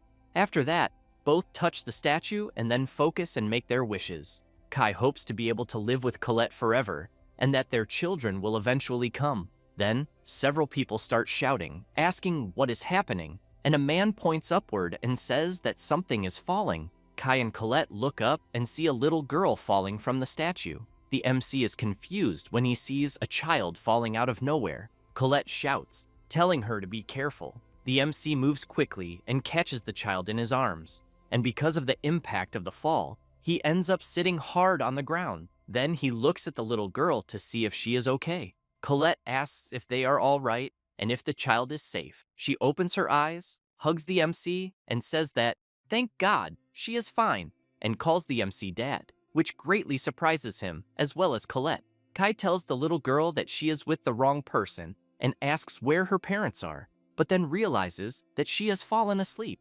Next, he tells Colette that the little girl's skin looks bad and that she seems exhausted, so he asks what they should do. Colette asks him not to say that she is his secret daughter. He is shocked and shouts no. A bit embarrassed, Colette comments that the little girl just called him dad. The MC says that he is sure the little girl mistook him. With that, he looks at the people around and comments that the little girl's family must be nearby. Thus, the two begin asking the people there if they know the child. After some time asking around, they go to a bench and comment that, in the end, no one knew who the child was. Colette comments that for a little girl to fall from something, she wonders what happened. Kai says that they will ask her many things when she wakes up. Then, as he places her in Colette's arms so she can rest better, he thinks the little girl is very beautiful and that she even looks like his beloved Colette. She strokes the little girl's head and then asks if he really thinks so, because she swears the girl looks a lot like him. Then both are surprised when they think that the little girl looks a lot like both of them. At that moment, the MC starts coughing again, but this time he feels something strange and then coughs up a bit of blood. Colette becomes worried and asks if he is okay. Kai shows some blood in his hand and keeps coughing until he apologizes to his beloved and collapses to the ground. She becomes very frightened, not knowing what to do until the little girl opens her eyes. Colette becomes even more scared, runs to her beloved, asking why this happened so suddenly. Then she realizes something and remembers the unknown illness he mentioned before, and that the doctors had said they did not know what it was. Next, she activates her healing power and, while trying to heal him, thinks that if she had noticed this earlier, she could have done something, but soon realizes that healing magic does not work. Then she asks for someone's help since she cannot carry him, but she also knows she needs to take care of the child, and that if she does not do something about her beloved, he will be at great risk of death. Colette thinks of something, runs off, and while she is desperate, thinks that she needs to find a doctor quickly, because every second will matter. Then the little girl stands up and asks Colette to wait, which surprises her. However, she asks the little girl to wait a moment, as she will be right back. But the little girl becomes serious and says that she understands, which leaves Colette very confused. Then the little girl jumps onto the MC, and Colette shouts, asking what she is going to do. She tells Colette to stay calm and activates her full healing ability. Colette is surprised, and a huge light appears. Colette tries to understand how a little girl can use such magic, but shouts that magic cannot heal him and that they need a doctor quickly. The little girl remains focused on the healing until a few minutes later, Colette is stunned as she sees her beloved well, as if nothing had happened. Then Kai turns over and Colette asks if he is okay. The MC carefully examines his body and, laughing, says that he is perfectly healthy, which makes Colette very happy, and she quickly runs to her beloved and says that she was very worried and even thought he was going to die. Kai looks at the little girl and says that he also thought he was done for, but that, for some reason, the little girl saved him, and she, in turn, says that she is very hungry. Thus, after that, they go to the city center. The little girl is very happy, as she has a beautiful plate of food in front of her. Kai tells her to eat as much as she wants. Colette keeps wondering who this little girl is and where her parents might be, and that she now knows the magic she used was holy magic. But no matter how she looks at her, she still seems like a child. But seeing her eating so calmly, she concludes she will ask later when things settle down. Thus, Colette thanks the little girl for saving Kai. The little girl raises her arm and shouts that Arya is also happy. The MC is surprised and comments that, so her name is Arya. She replies that it is. Colette comments that it is a very cute name, but asks if she lives nearby. Arya is surprised by the question, and Colette wonders if she asked something wrong. Arya gets up from the chair and runs into Colette's arms. Then she says she came from the future, which leaves both the MC and Colette very surprised to hear. Arya explains that it is because her father is going to die, and she heard her mother asking to save him. Then she looks at Colette, calls her mom, and asks if she is not right. Colette is very surprised and asks what she means. Arya says that she is her mother from the past. Colette tries to understand this, but asks what she means by from the past. Arya says she has one more thing to say, but she is a bit reluctant to tell it, until she says that at the current pace, their world will be destroyed. Both the MC and Colette want to know what she means. Arya says she came from the future to prevent this from happening, because the current demon lord plans such a thing. With that, she says that everything will be Griselda's fault. Meanwhile, in the territory of the demonic tribe, Griselda realizes that there are not enough people for the reconstruction at night, since the mine should have extra workers, so she asks for more people to be sent there, until a man reports that there is opposition to the opening and use of agricultural lands. Griselda goes to another area and says that the explanation was not sufficient, so she wants them to gather the future rights holders and specialists and persuade them, as she will also go there later. Sasha finds her lady's work splendid, and comments that all of this is thanks to everyone's hard work. Elsa asks if Griselda is not overworking herself. Sasha does not like hearing that, and says that Elsa is the one who should work more, but she truly believes that her lady does need to rest a little. Griselda emphasizes that staying busy helps keep her mind distracted, but she turns and leaves saying that Sasha is right and says that she will rest for a bit. As she closes the bedroom door, she questions whether she is truly okay after all, then keeps looking out the window until one of the eyes in her hand opens and she hears the mark calling her. The mark asks why she does not wield the cursed sword it gave her. Griselda replies that she will not use such a sword, and says that it can merely be decoration so she can continue being the demon lady, since she knows she does not need malicious power. But the hand asks what makes it malicious. Griselda becomes nervous and makes it clear that she already said she does not need the sword. The mark tries to keep insisting, but Griselda tells it to shut up and stay quiet. The mark comments that this can only be achieved through the cursed sword, then asks if she did not accept it knowing that. Griselda becomes nervous, tells the mark again to shut up, then shouts even louder asking for silence. Afterward, she takes a deep breath, then goes to the table, lowers her head, but soon after she goes to where Sasha is, who in turn notices her lady's condition and asks her to continue resting. Griselda says that she has already rested enough, because if she cannot handle this, she knows that Lord Kai will be disappointed. Sasha and Elsa watch Griselda leave with difficulty. Elsa says that she had already said that Griselda is overworking. Sasha says that it seems her lady is not managing to sleep, and that it also seems she still thinks about the MC. After that, Griselda goes to the blacksmith and observes a sword that was made. She comments that it is of good quality and asks the blacksmith to keep up the good work, but thinks that her head is not working properly, and because of that, she believes it is already enough work for now, until she hears one man asking another if he has heard about the MC and Lady Colette, and that immediately catches her attention. The other man says that it seems they went to see the famous saint statue, the one said to bring happiness to those who visit it. The bald man also says that it is a place where many people pray to have children, which surprises Griselda when she hears it. The short-haired man says that must be it, because if the MC and Colette had a child, he thinks it would certainly be adorable, and that they might even leave the demonic territory. Then Griselda approaches the men talking and asks them to be silent. The short-haired man is surprised to see the demon lady. She becomes serious and asks if he has nothing to do instead of sitting around chatting idly. After that, she returns to her room, completely upset, then takes a deep breath and thinks that the MC might have a child and maybe leave the demonic territory. At that moment, the mark on her hand awakens and says that it had already warned her about this. Griselda makes it clear that she wants Lord Kai's happiness, but the mark asks why she has to be unhappy and why that Kai is not by her side. As Griselda tightly grips her fist, the mark says that if she uses the power, it will be easier. Griselda tries to resist and asks the mark to stop. However, the mark summons the cursed sword, and Griselda is surprised to see it, then quickly tries to move away from the sword, but ends up bumping into a servant and knocks a crystal vase to the ground, which completely shatters. Then, she sits on the floor while the cursed sword remains in front of her, releasing a strong power. At that moment, Lord Gallard bursts into the room, wanting to know what strange noise he heard inside. Griselda is startled to see him there and asks what he is doing. He explains that while investigating the evil god, he detected magical power in the evil god statue that is the same as her magical sword, and because of that, he came there to ask her about it.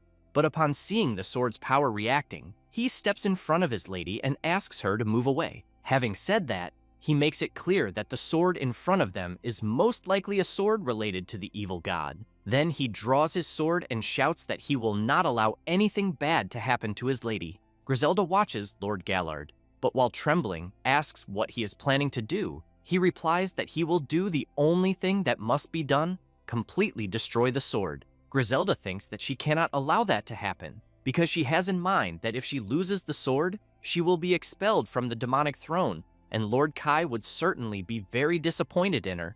Therefore, she asks Gallard not to do it. He asks why, since the sword is something so malicious. Griselda stands up, and Gallard has to quickly move to the side to avoid being struck by the sword. Griselda grabs the sword, and the old man is confused to see that at that moment, another eye on Griselda's hand opens, and she tells Gallard that if he insists on destroying the sword, she will have no other alternative but to eliminate him, which makes him even more unable to believe what she is saying. Then, she apologizes for what she is about to do, and the old man becomes frightened, thinking that he is in a very complicated situation. Meanwhile, where the MC is, Colette asks Aria to wait a moment and asks why they need to stop Griselda. The little girl emphasizes that she came from the future precisely for that reason. Kai begins to question whether the world will be destroyed and whether Aria really returned to the past to stop Griselda.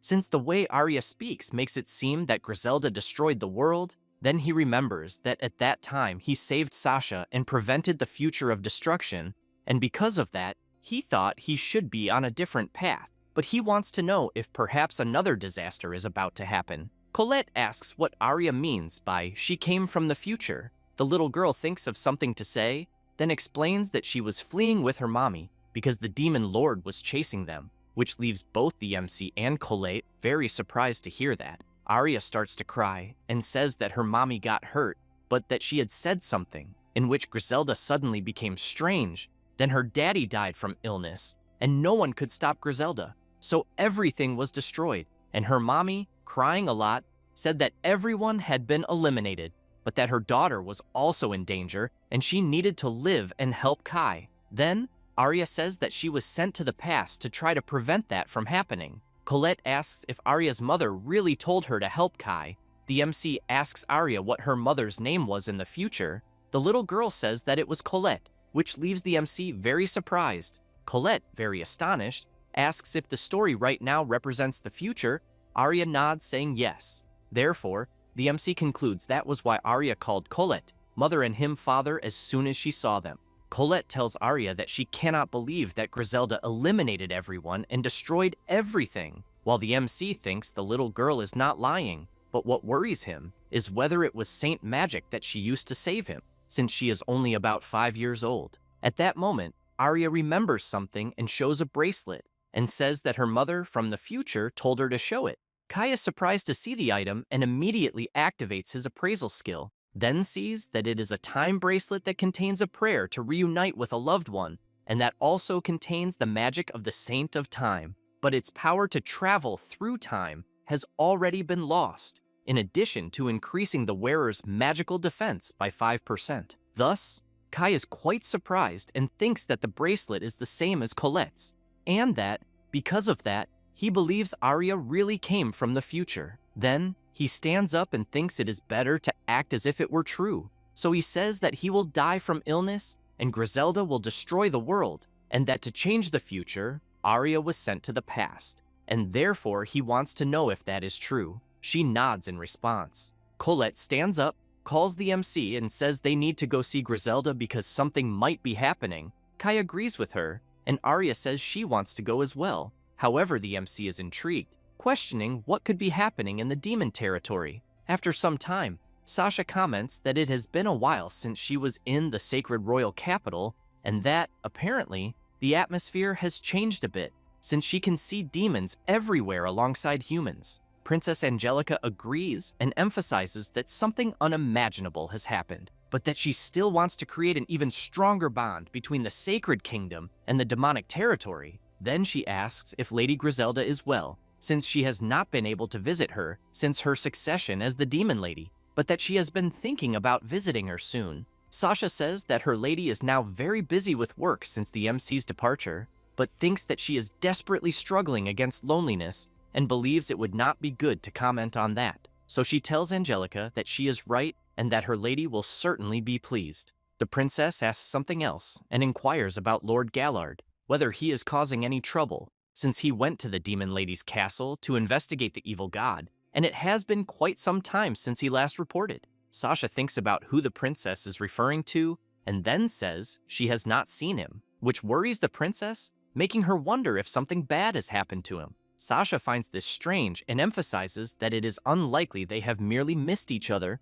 Angelica says that then something must have happened, and that if Sasha discovers any clue as to where Gallard might be, she should inform her. Sasha replies that she will do so. Having said that, the princess and her guards leave, but Sasha keeps wondering how Lord Gallard disappeared like that out of nowhere, and also knows that given how serious the matter is, he would not fail to report. However, she also knows that she needs to quickly return to her lady. Meanwhile, the MC, Colette, and Arya are ready to return to the demon territory to see what is happening.